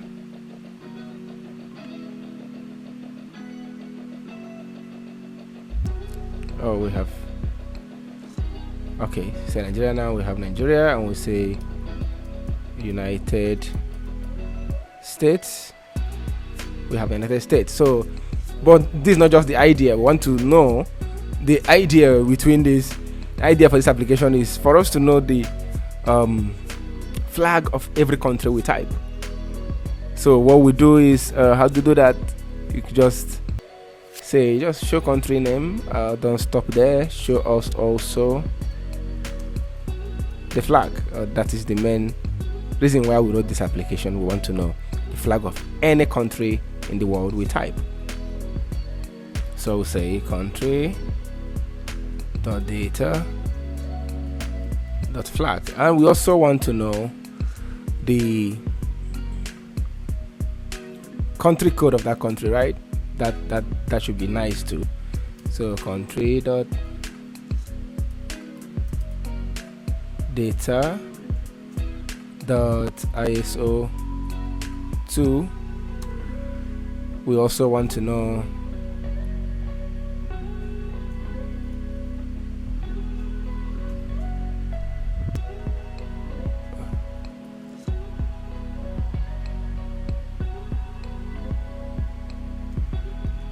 okay, so sorry, my bad.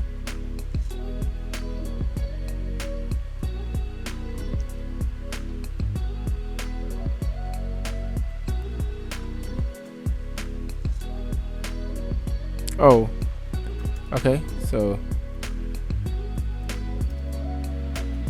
yes, 50 px. Good. So this should solve the problem. So we want to know the flag of every country we find, and then let's just, instead of typing full country, let's just make this ISO3. So since we have that variable, so okay, the whole thing is mixed up together. Let's make it in a way that let's just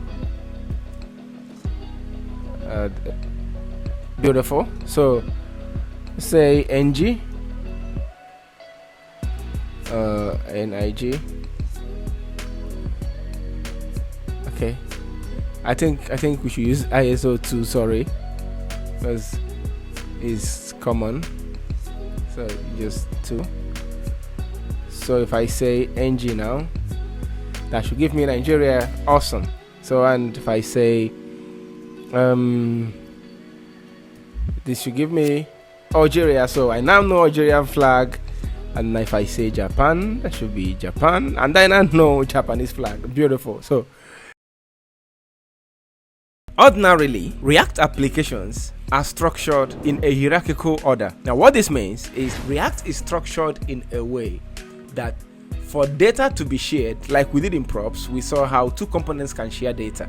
For data to be shared among these components, it can only be shared between the parent component and the child component. Okay, let's make use of a more practical example, because let me be honest with you, this is not such an easy course, and I want you to learn this topic. If you learn and master this topic, I promise you, you should beat your chest and call yourself a React developer, because from here, I don't think there is anything you are going to encounter in React that you will not be able to resolve. Assuming there's a restaurant anywhere in the world where you pick a number and then you sit in the queue according to your number, and when you make an order, your food have to be passed to the number 1 guy, and the number 1 guy passes the food to number 2, and the number 2 guy passes the food to number 3, then the number 3 passes the food to number 4 before it now gets to you. Right? Now imagine when you are number 100. You understand that this is not an efficient way to run a restaurant, right? And I'm not sure you would want to go there. Now, that is the kind of system React runs. Okay, so every time a component requests for a need, that need can only be passed between the component and its parent component through props. This is to say that content sharing is a little bit difficult in React, and this is where Context API comes in. What Context API does is that it builds a central system where all the components that want to make use of data can pass their request to. So that means if all the functions we need to share, if every state we need to share among all these components is stored in a particular central system, and from that central system, every other component can make their request to this system, to this central system, and this central system answers them. So that is more like where you have an efficient restaurant this time, where when you come into the restaurant, you make your request. Just go straight to the counter and make your request, and then you get served directly without having to pass through anybody. You would agree with me that this is a more efficient way to get things done. That is what Context API does for us. So every time you're about to get confused, oh, what am I doing? Think of that restaurant, that you are simply trying to ensure that all your components have access to everything, to every shareable data and information in your application. Now, to demonstrate this, we are going to build a simple to-do application. What this application does is, when we open this application, we enter the things we want to do for the day, and anyone we do, we either mark it or we delete. We take that one of the application.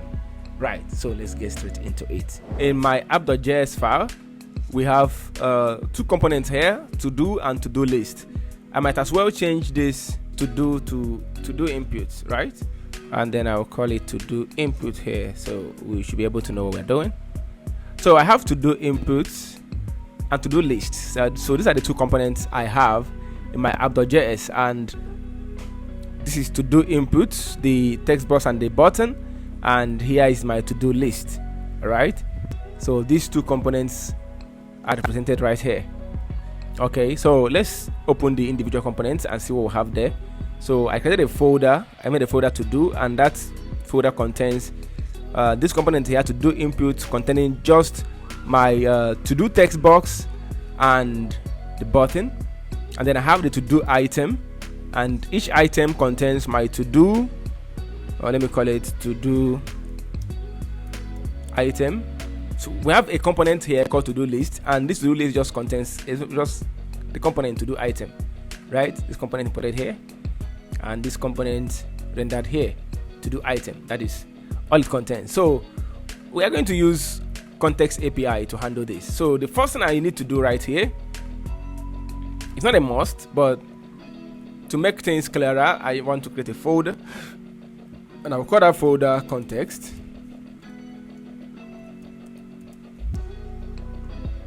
All right, and in this folder, I'm going to create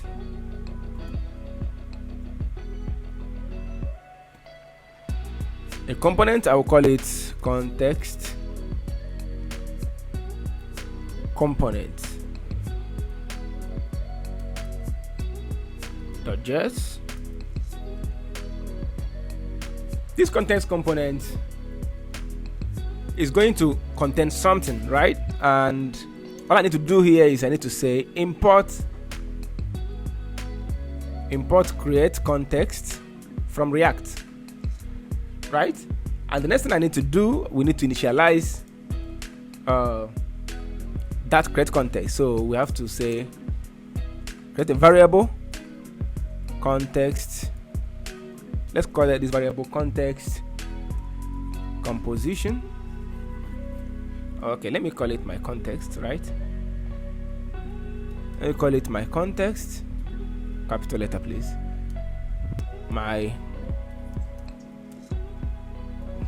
Okay, let's call it to do context. All right, to do context equal to create context, right? So we have imported create context from React, and now we created a variable called to the context, so that every time we want to make use of all of the features that this guy has, we are going to use this to access all those features that this guy has. So we say const to do context equal to create context. All right, so the next thing we need to do is we need to export this. Okay, so we need to export default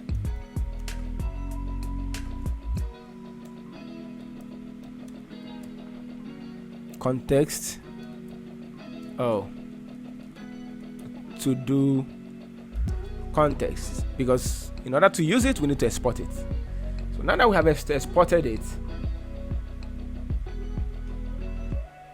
right, now that we have exported it, let us create another component and let's call it to do state. Now there are different ways of doing this, right? The method I'm using right now is the method I recommend for myself, which I also recommend for you because it puts everything for you in perspective. Some people might want to put everything inside this same file.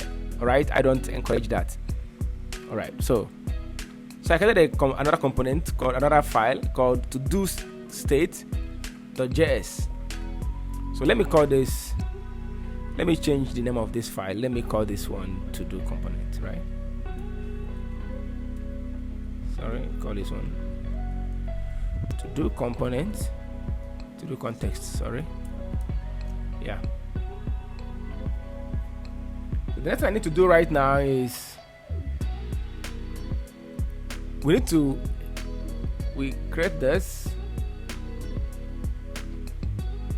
All right, so let's import something. Let's say import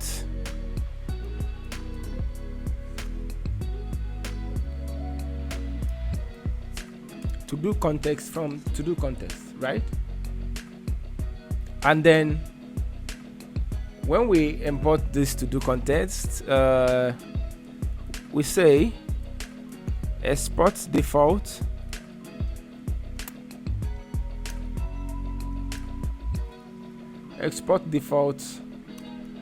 let's call this state comp. Okay, let's call it a to do state. Export default to do state.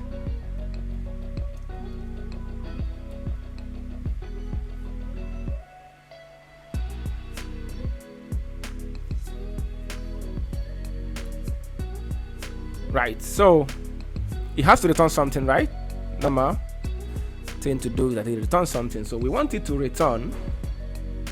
What will it return? I want it to return this component that we just imported, right? So this component we just imported to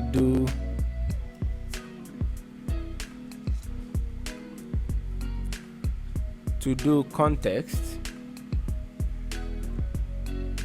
but not just to do context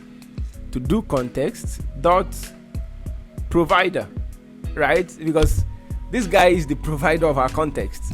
Now this might be a little bit confusing, but in our context somebody provides this context, and that person is this guy here.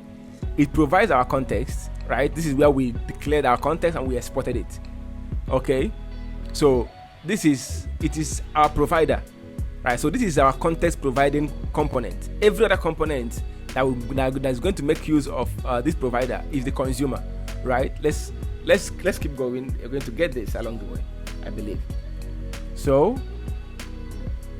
next thing I need to do is to cover this. Now let us leave this for now. We're going to come back here. All right, so now that we have this, okay, the next thing we need to do is that we need to use this context right now to wrap our entire application, because every component in this application is supposed to have access to this context here. And in order for this to happen, we need to make it possible that every component in this application has access to this context here. So to do that, we have to go to our index.js, and what we have to do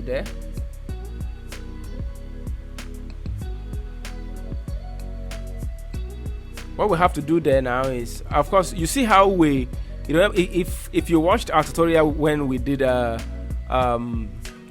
router, right? You see the way we wrapped everything with the browser router, because every part of this application is going to make use of this router. So we use it to wrap our every of our application. So we use it to wrap our app. That's the same thing that we're going to do here. All right, so we don't need React at DOM right now. We're not doing router at the moment. So we need to import. We say import UseState from -context/UseState, which is right here. So what we need to do right now, we need to use this UseState to wrap our app. So paste it over here and take this one off. Now every part of this application is going to have access to this. Now let us go back a little bit to what we did. First, we declared a context. We imported the context from React. We imported a context API, create context from React. And then we want to use this variable here to do context to access the features it has. And then we export this to do context. Now we created another component we call to do state, which is where we're going to manage all of our states. And then we imported the to do context, right? And here we rendered the to do context of provider and closed it. So in between this place, you're going to have a lot of things going on, right? And here too, we're going to have a lot of things going on. But for now, let's just leave it this way. Then the next thing we need to create right now is something called action. Now, what is action? Action is the source of information to our store. The source of information. Now, I gave an example in the beginning about a restaurant, right? I liken this application, I liken use of context to a restaurant where every customer, irrespective of the number of the table where they are, irrespective of whether they are at the corner or at the center of the restaurant or at the entrance of the restaurant, no matter where they are, let's call these customers components. And each and every one of these customers want to make an order, right? And then each and every one of them can approach the desk and make their order. That is how it is. The actions are the only source of information. There's no other way the chef should know what to give to a particular customer if the customer doesn't make a demand, right? So that there's no other way. The customer must have to make a demand, make an order of what they want. That is the only way that the restaurant will know what to serve them. Now, the actions are the only source of information that the context has. So for that to happen, in this particular application right now, there are demands that this app is going to make. Oh, our app is broken due to some of the codes we've written. The demand that this app is going to make is that, first of all, it's going to demand to add to do, right? When we click on to do, that is, we expect that one thing or the other should happen, right? And then the next action you should do is that you should be able to delete to do. And another action you should take to be able to toggle to do. This is basically what this application does, right? So the only thing that this application does is to add to do, to delete to do, to toggle to do. So these are the only three actions, the only three requests that this application is going to be making. That means these are our actions. What do? We create action. Let's call it to do action.js. So let us say this to do action. Let's create a variable. This is how to do it. Create a variable const like this, add to do equal to add to do like this. So this is how to create your actions, and say const delete to do delete to do. This is easy, right? So this is basically how you create your actions anyway. So say const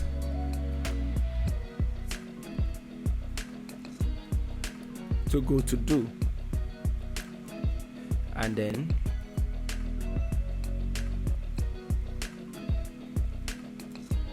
to go to do. So but that's not enough, we have to export them.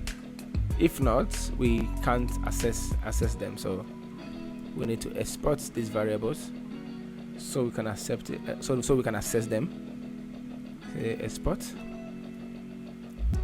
and say export.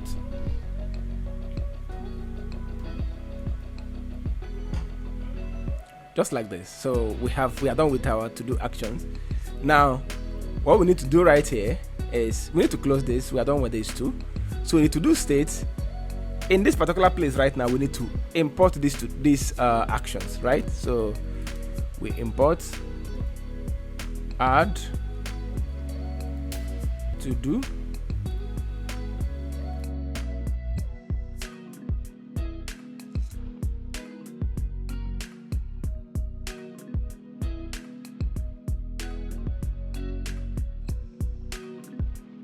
all right. So we have it. Now the next thing we need right now is we need something called a dispatch. Now what does dispatch do? Let us go back to our example. When we say, so when these customers, the components, make demand on the shelf or on the counter, right? When the food is ready, what would the restaurant do? They dispatch it. They give it to a waiter, or the customer will come and take it himself. Whatever method it is they use, they need to dispatch the service, right? That is like what the dispatch do. The dispatch disperses the service. We need to create a dispatch that is going to add to do. Then we are going to create a dispatch that every time we activate it, it deletes the to do, and then we do the same thing for toggle, right? So how do you think we do this? We just create a function, and we call this function add to do. Add to do is a function, of course. The next thing we need to do is we use the dispatch.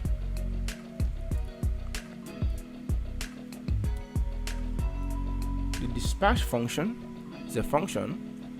It's a function, but then we have to destructure it, and then inside of it we have type. So what type of instruction should this guy dispatch? Add to do. Just like that. All right, add to do. Now let us do another one for delete to do. Of course, it's a function, and then we want it to dispatch something for us. What's it going to dispatch? What type of information is it going to dispatch? Delete to do. Now we have to do the same thing.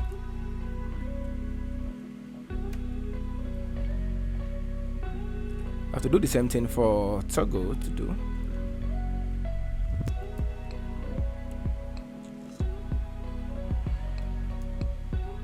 We say toggle to do. Now that we have this, what we need to do is that we need to pass a value to our context, because this is like the guy we use to wrap. This is our provider, right? This is our context provider. So anything we are doing here, we have to pass it here somehow. So that way, every part of our application we receive it and be able to, use the functions that we're declaring here. So that means our provider here needs to have values.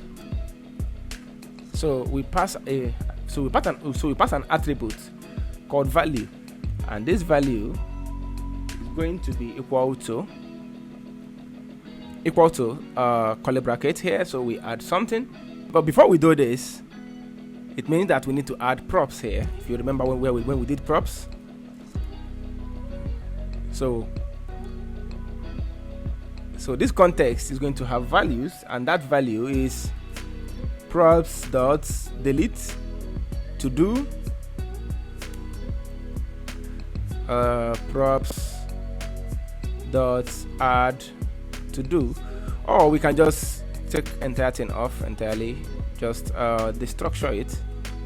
So we have delete to do, comma add to do, comma toggle to do. Yeah, this is basically it. And then we have something else we need to do before we continue. Before we make use of the dispatch, we need to first of all declare it first, right? We need to first of all declare it, and how we do that is by making use of something called reducer. Let us go back to our restaurant example. In the restaurant, the reducer is like the chef who prepares the food, like or the person who serves the food, or the kitchen where the food happens. If I make a request for rice and stew, in Nigeria we eat rice and stew a lot, right? The rice and stew is not going to fall from the sky. Somebody has to prepare it, or if it's already prepared, somebody has to serve it. Somebody has to dish it out from the cooler or from the pot or something, and then I, the customer, will be able to eat. That guy in this application is called the reducer. The reducer solves the problem. The reducer manages the situation. Is like the real guy who handles the entire thing. And then when he's done handling it, he gives it to dispatch. He gives, he starts, he or she gives it to the dispatch or to the whoever guy who supplies this order to the customer now. So to make this happen, we need to import useReducer from React, right? We need to import useReducer from React. Now that we have imported the useReducer from React, we need to create our reducer now, our reducer component. Where are we going to cook this food? Where is the chef going to prepare this food, or where is the chef going to dish out this food from? That is where we are going to run a lot of codes, right? All this dispatch here, something is going to, now example, when we say dispatch to do or dispatch type add to do, there is somebody who cooks this food, who prepares this meal, and then pass it to this dispatch guy, and then this dispatch guy simply dispatches it into our context. And now that it is in our context, right, that context is now in this to-do state, and this to-do state, we simply have to pass it to every part of our application. That's actually what we're trying to do. Now, let us create that kitchen. I really hope you understand what I'm saying, but if you don't understand what I'm saying, please feel free to pause, go back again, and start all over. If you understand this topic, I want you to beat your chest. You have understood React. I'm promising you this. You have understood React. Every other topic is going to be simpler from here. Now, that's how it happened with me. And I actually think it will happen with you the same way too. Once you can crack this topic, Context API or Redux, you have really, or you can now say that you understand React. Every other thing will become easier from here. Now let us create our kitchen, the guy who cooks the food. So let's call it to do reducer.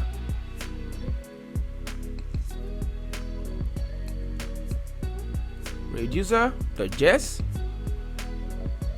Now in this place, what we need to do here is, first of all, we have to import those to-dos again. Sorry, those actions again, right? So add, delete, to do, toggle, to do. Okay, so since we have done this, next thing we need to do here is to say export default function. Let's call this function to do reducer.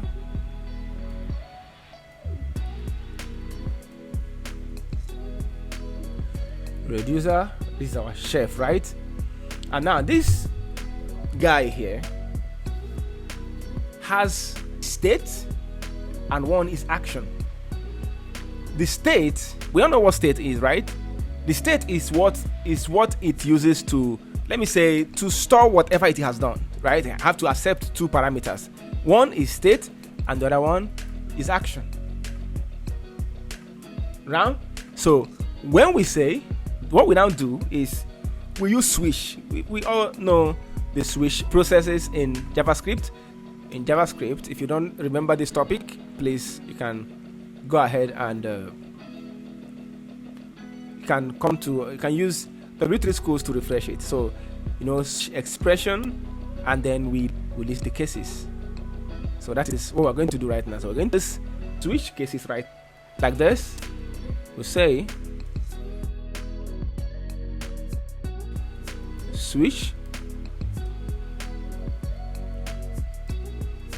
action dot type. Now let us go back to this file here. Now do you remember when we said function delete to do, and whenever this function is called, we want it to dispatch this process. This process, what type? Delete to do. And this particular one dispatches this process add to do, right? So what type? Add to do. So this type here is what we're making use of here. So when we say action.type, then we're saying action type, right? Which is this type here. So we now say, so this switch accepts action. So it's switch, we say action.type. Now after switch, what we need to have right now is cases. So when the case is add to do, right, we want you to run the following. So we say return, not like this, want it to return the following code. Now let us go back a little bit to the example I gave. I told you guys that this is the guy that does the cooking, right? So every time the customer says give me rice, let's use add to do as rice. So give me or add rice. Say the case is the customer comes to the counter and tells the chef or the guy in charge add rice.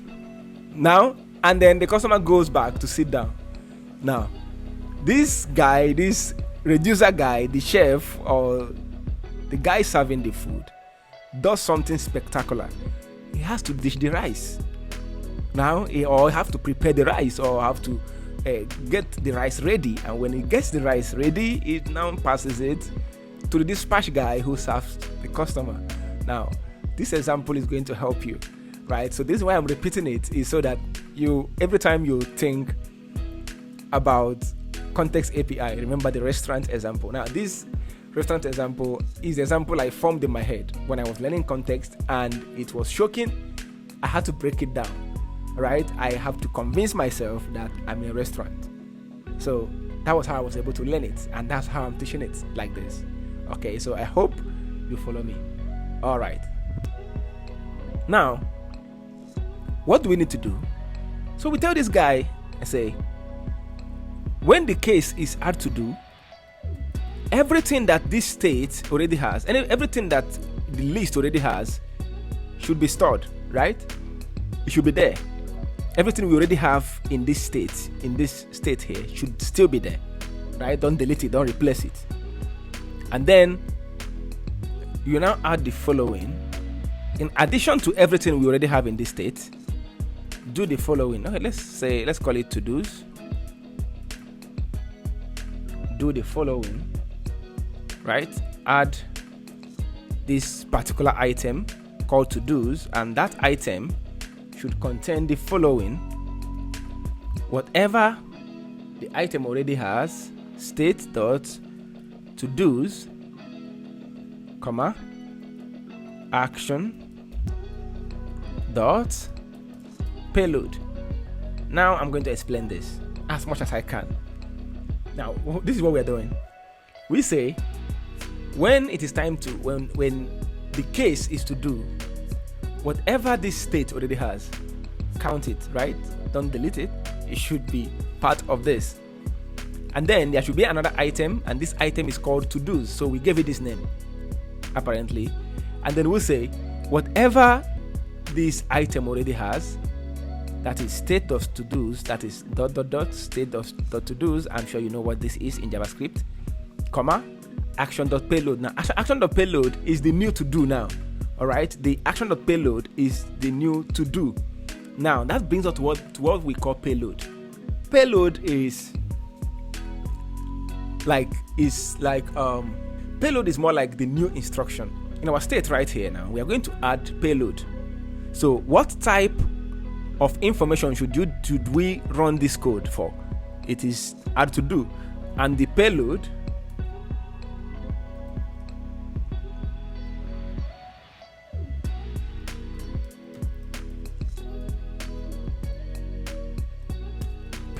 is to do. You just call it to do. That means this function here is going to accept a parameter to do. So every time this function runs, it is expecting something. It is expecting an instruction.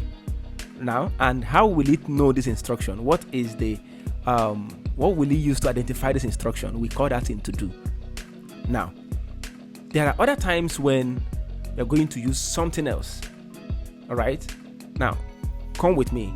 Let's keep going. You're going to understand payload more in a very short time.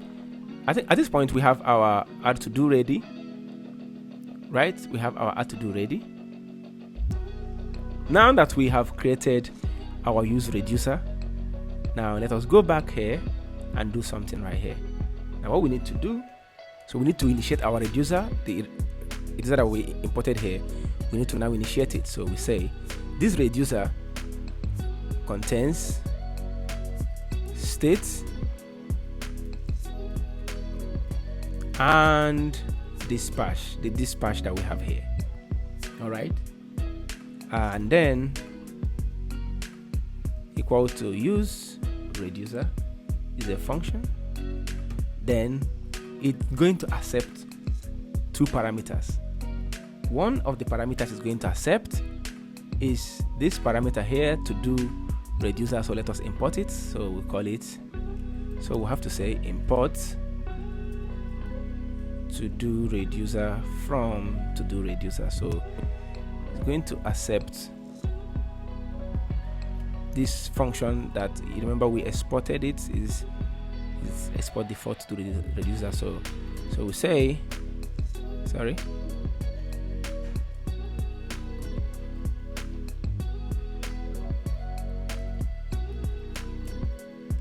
so you should accept to do reducer, and then it should have initial value. Remember, this is a state, right? So just like you declare your use state, if you remember use state, we have a state and then we have an action, all right, through which the changes can be made on the state. That is almost the same thing we have here in this particular, that's almost the same thing we have in the reducer. So we have in the reducer, we have the state itself, and then we have the dispatch, right? And then this dispatch, and then it accepts values. One of it is the reducer function, where the kitchen, the guy that runs the entire thing, so it has to accept that function, and then it has to accept an initial value for this particular state here. Now this state here now, we need to declare it, right? So let's declare it somewhere. Okay, let me just declare it at the beginning here. So that state, we have to call it const initial value equal to, or let's call this initial state. So let's call this initial state as well.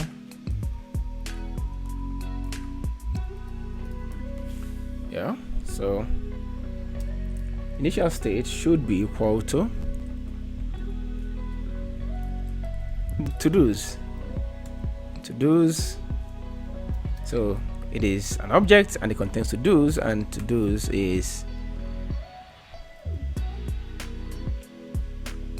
simply an array.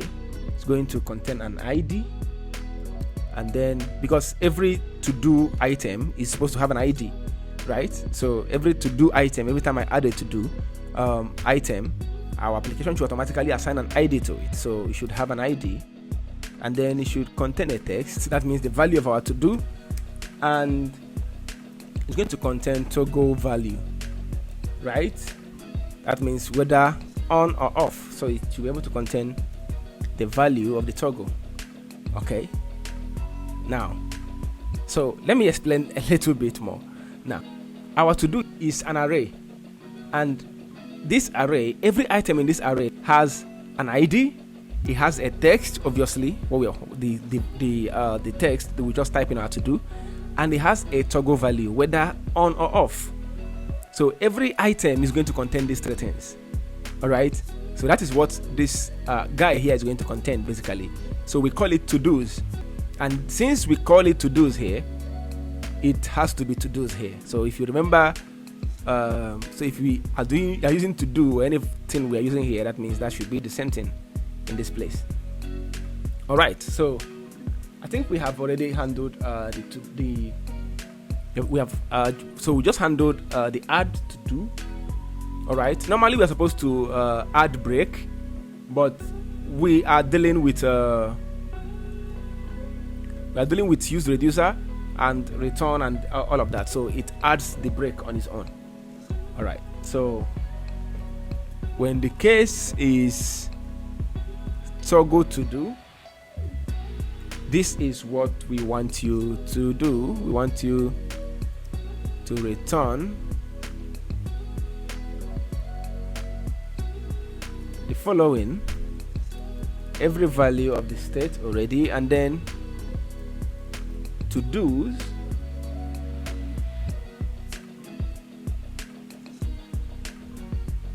should have the following state state.todos dot map. So we want you to map into the to-do and map into the to-do, and every item in the to-do, let's call it to-do item, or let's just call it item. Let's just call it to-do, right? In our to-do, we want you to find where to-do ID is equal to action.payload. So if the to-do ID is equal to action.payload, we want you to do the following: everything the to-do has already, and then we should have an item called complete.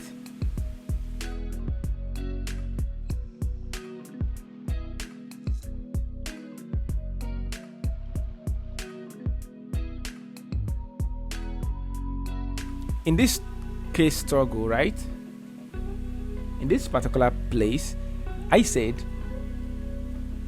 everything the state has, right, is valid. So add every item in the state already, and then in our to-dos, state.todos.map. So map into our to-dos, and for every to-do item, if the to-do ID is equal to action.payload, right? And the payload is like the information, right? The information we are presenting to this toggle case.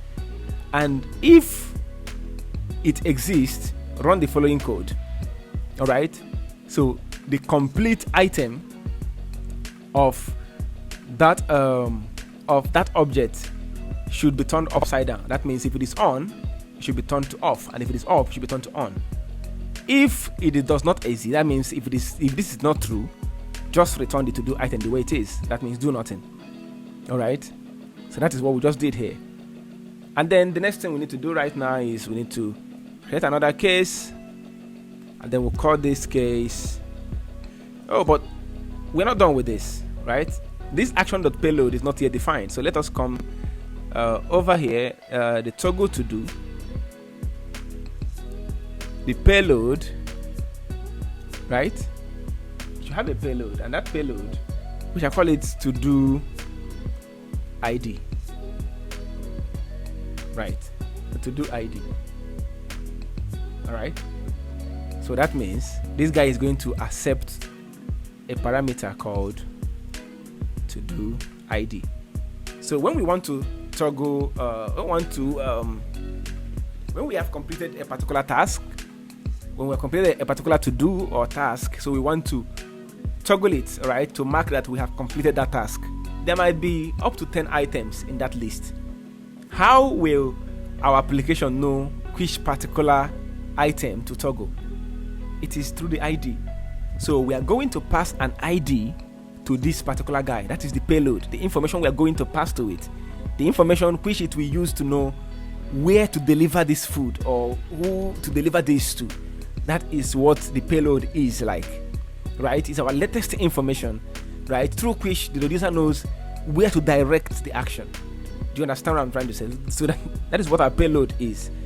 So the same thing applies to case delete to do, semicolon, and we want it to return every other item in the list.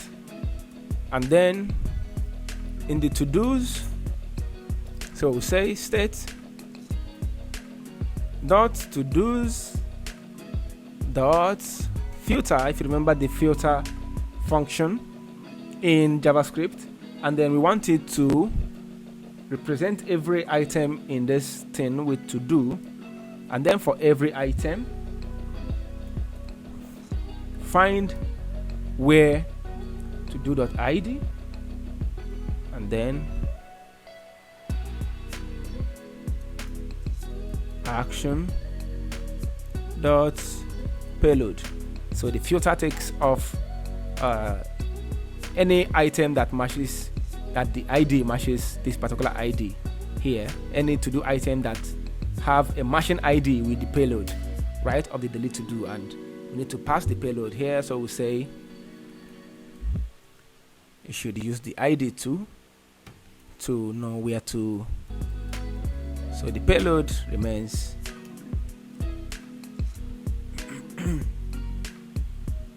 all right. That's the last thing in our list. So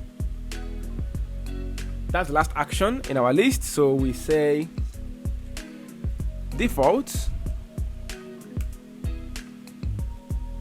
return state.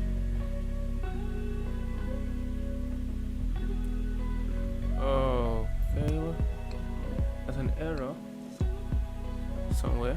Okay, I didn't put this. Sorry.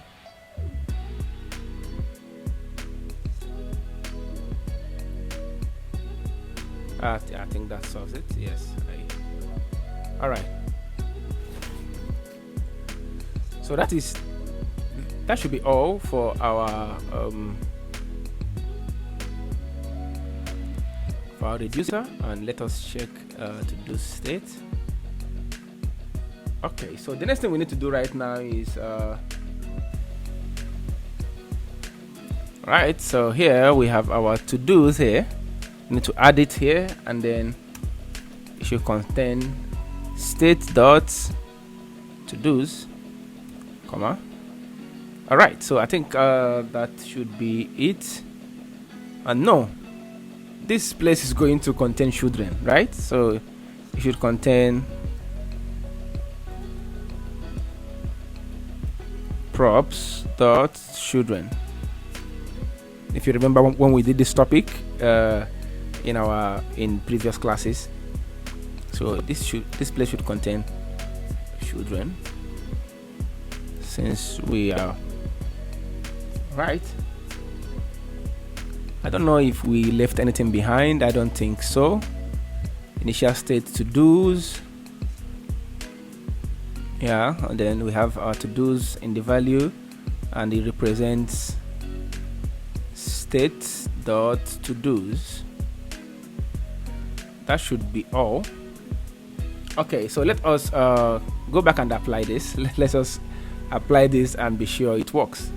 Okay, let us open our to do input, right? And let us run everything. So first of all, we import a state. Of course, you know how we manage text boxes, forms in React. So we need a state to hold a value of the form. Use state from React. And then another thing we need to import to be able to make use of our context is we need to import use context. Remember, we imported create context the first time. Now we are importing use context. That's how it is. And then we import our we import our to do context from context / to do context. We say const. So let us call this text box to do input,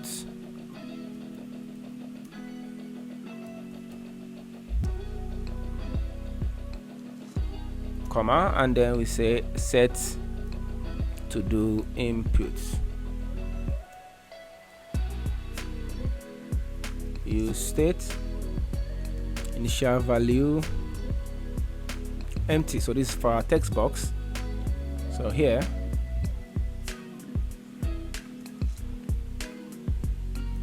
so on change we say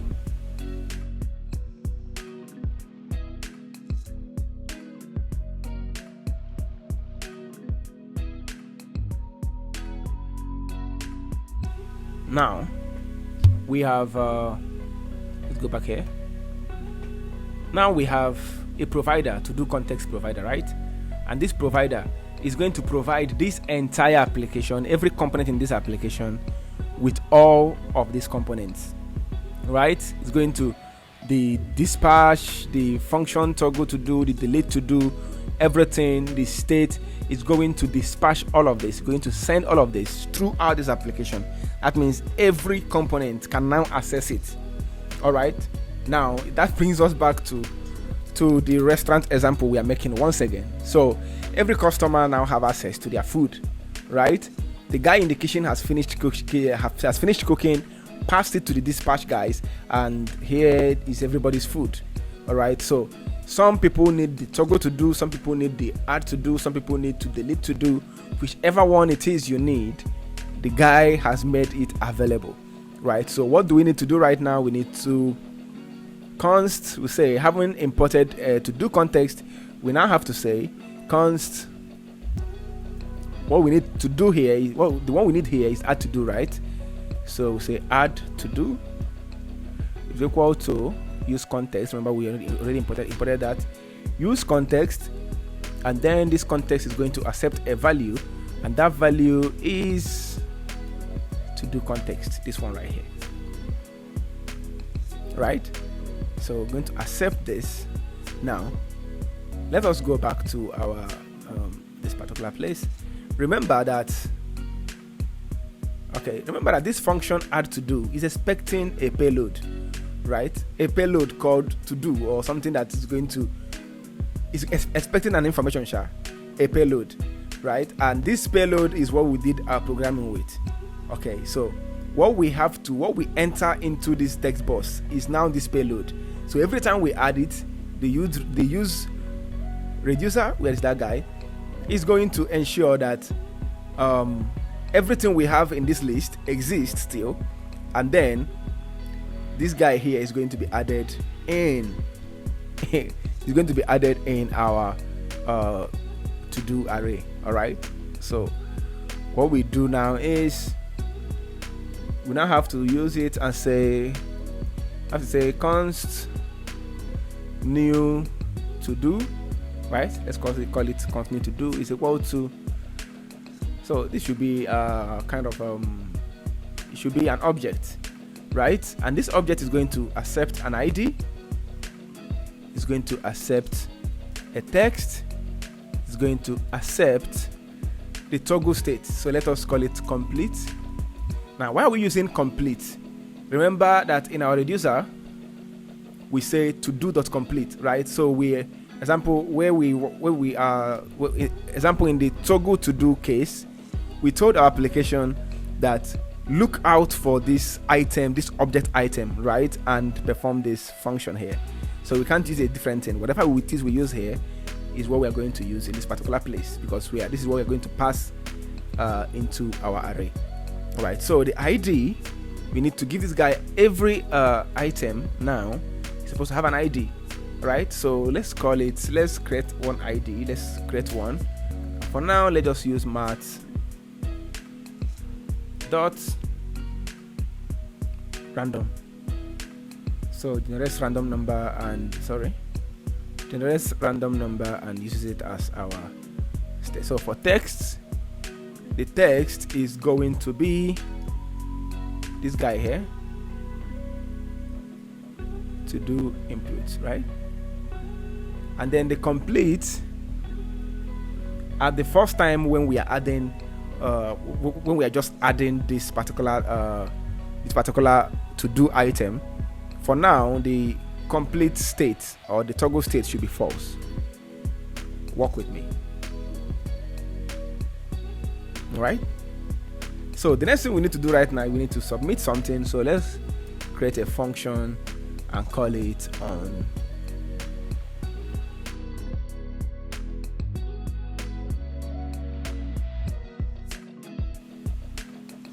So first thing we need to do is we need to ensure that our form doesn't refresh. So we say e.prevent default. This guy here ensures our form doesn't refresh, right? I'm sure you remember this. So on submit handler, every time once we click the add button or the submit button, what we need to do is we just want this add to do here to simply accept this guy, this function here, this this object variable as the parameter, right? Is expecting, and then when it's done doing this, it should just want it to just make our text box empty again, right? And then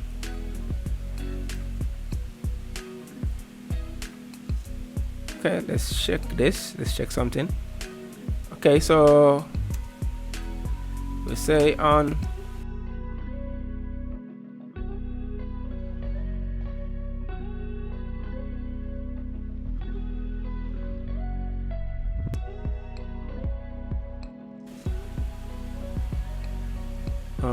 submit handler. Okay, all right, let's try this. Okay, but let's try this. So when let's enter something here, let's say make my bed. Okay, we can't see what we've done because this guy here is still in a very still in mechanical form. So we have to do something here.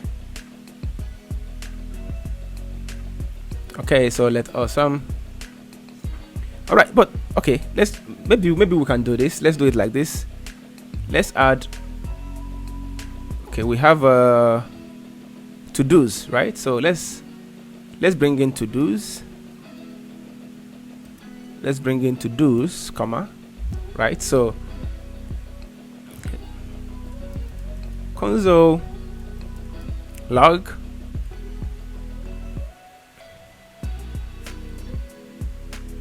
to-dos, right? So let's check this out. I don't know.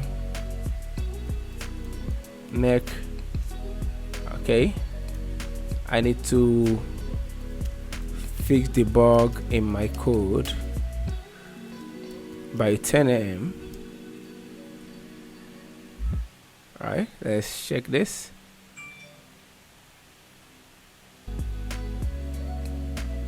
Alright, we have something. Okay, the first one we entered is there, right? So we have the ID, something text, make my bed, complete, false. Then here is the second one we just entered, fix the bug in my code by 10 a.m. and then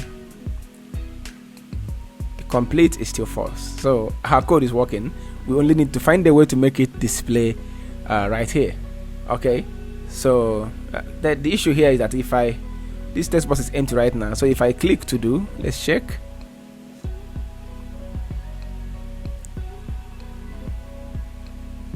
Now we have 3 items. So this guy here is still entered and the text is empty, right? So we don't want that. So let's just do something right here.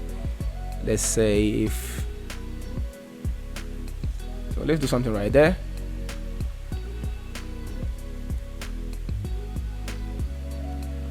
So it's just simple code. If to do input is equal to empty, right?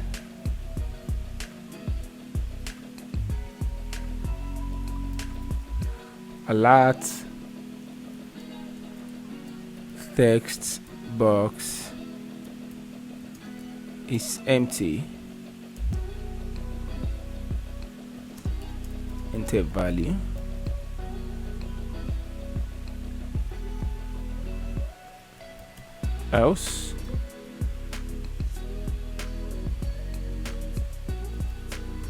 Else run this entire thing here. Alright, let's check it out now. Alright, so we can no longer do that until we enter something.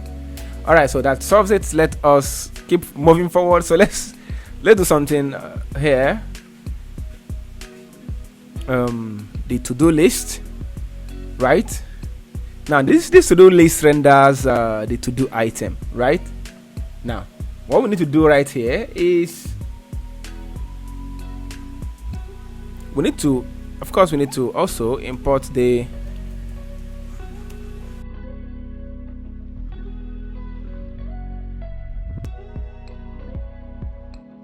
so what we do next is we need to bring in all of our context values. So we have to-dos, we have delete, to do, we have toggle, use context, want this use context to accept this guy. So all right, so we have these things imported. Now this is where it gets interesting, right? We have to do item here, and this item is right here. It just contains to do item, right? You can see the paragraph has hard coded to do item. The delete button has no function in them. That is why every time we add an item here, it doesn't display here. Instead, it displays in our console. So what we have to do right now is that our to do array contains 3 items right now. That is, if you add this particular one, that if you add the one that is empty, making it 3 items, right? So we have an array right now called to-dos, right? So to-dos.map, right? So we need to map into this particular array now that has 3 items already, and every time we have an item, right, every item in this array should be represented by to do, or let's call it item. We use to do a lot. So every time there's an item, we want this to render, to do item to render. Every time there's an item in this particular application, every time we add an item, we want this to do item to render, right? And when it renders, it should have the following props. Let's give it a key. It should have a key to do .id. It should have ID. Sorry, it should have a text. What am I doing? The text should be to do .text.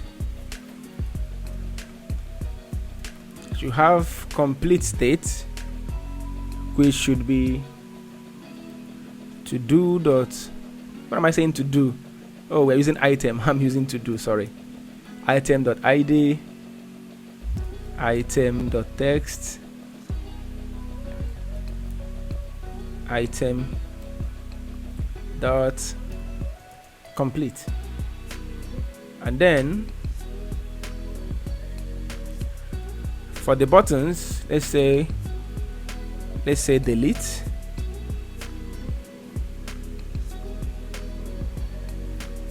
So because this is a button, right, it's clickable, right? So it should be like this.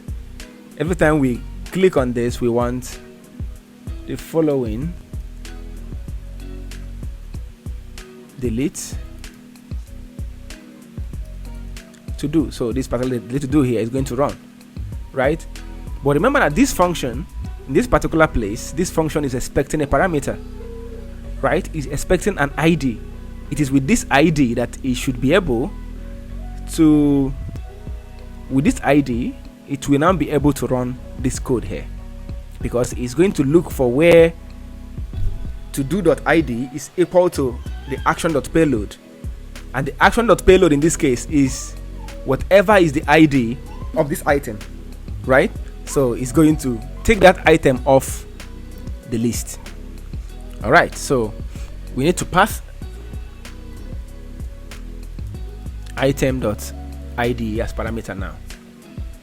All right, and then we have Togo. Our Togo is going to run a function, a back function. We call it Togo to do, and this Togo to do is also expecting a parameter item.id. So with this ID, it will know which item to delete, because if not, it will just delete everything, right? So it will delete a particular, it will delete only a particular item, only where the ID is supposed to be, the payload. Okay, so what else?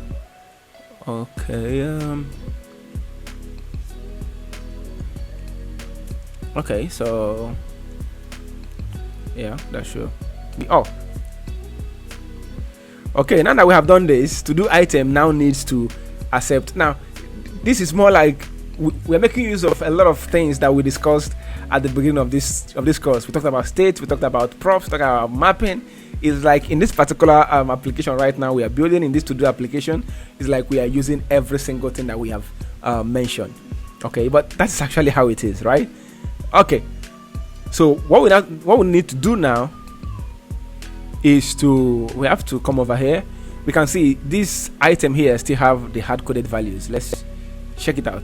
You see, instead of displaying the real items we have in our to-dos array, is displaying to do item, to do item, to do item multiple times. That is because we have 3 items here, right? We have 3 items in the array, and we already told it for every item display to do item. So the to do item stuff is displayed 3 times. Okay, so in order to display the individual items, we need to accept props here. Of course, you remember what we did then, and this particular place we are going to now say props.text, right? And then the button we are going to say on click this is delete button, right? So on click props dot delete, and this particular one on click props dot toggle.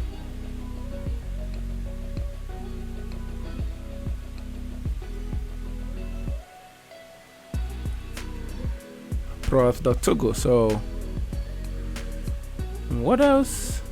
Okay, so we have one empty one, and then the one that say make my bed, and the one that say fix the bug in my code by 10 a.m. and we can delete this. See that? So we have 2 left, right? We have 2 left, so we can also delete this. But see, we can also toggle. So when we toggle it, it becomes, but you can see nothing is happening, nothing shows. When we toggle this, we want this particular one to change we change a different color, right? So the color of this one should be green when we have completed it. So we have completed this task, we click toggle, it turns green. So to do that, we simply need to do something in our code right here. And so in this particular class, this is the class covering the paragraphs, right? So I'm going to say something. You know what? Let's take off these props here and just destructure this. Let's destructure it so that everything will be delete, toggle, complete. Yes, so we don't need all of this props dot stuff, so we just leave it like this. Let's call this item delete. Let's call this item delete. So we'll call it item delete. Right, so that means in this particular place we are going to call this item delete. I think everybody's happy now, right? So React is saying I can't use delete as something, so probably it's a reserved word or something. All right, so in this particular place I'm going to say style, right? Say style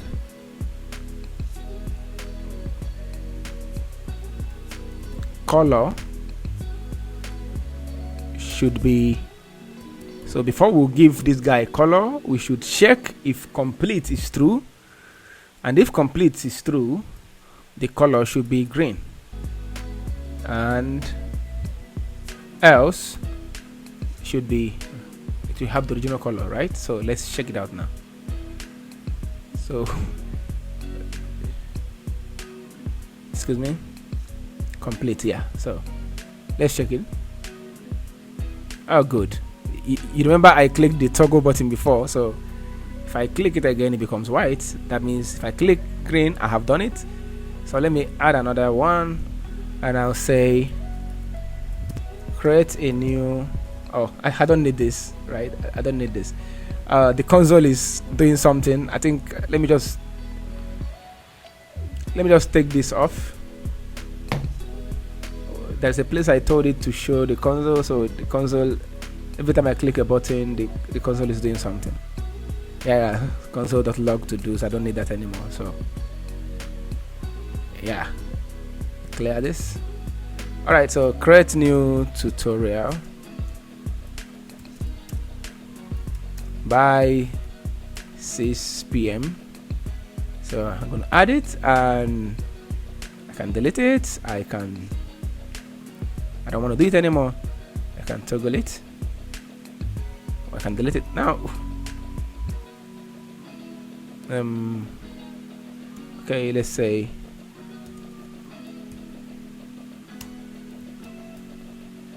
make my son a new shirt. I don't know how to make shirts. Right, make my son a new shirt. All right, it's added. Well, this is just a very simple one, and we have used it to tackle the context API topic. One more thing, let's check something I just noticed. Here we said when the to-do is added, our to-do input, which is the text box, should be empty. I don't think that is happening at the moment. Let's check something. Oh, okay. I don't need this anymore. I don't need this to-dos here anymore. So, all right, let's check.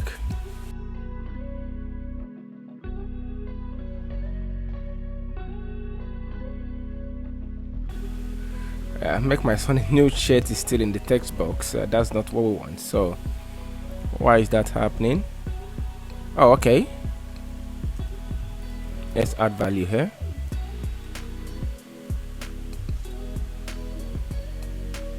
To do inputs. Yeah, that's the text box. So let's check it out again. I think that solves it now.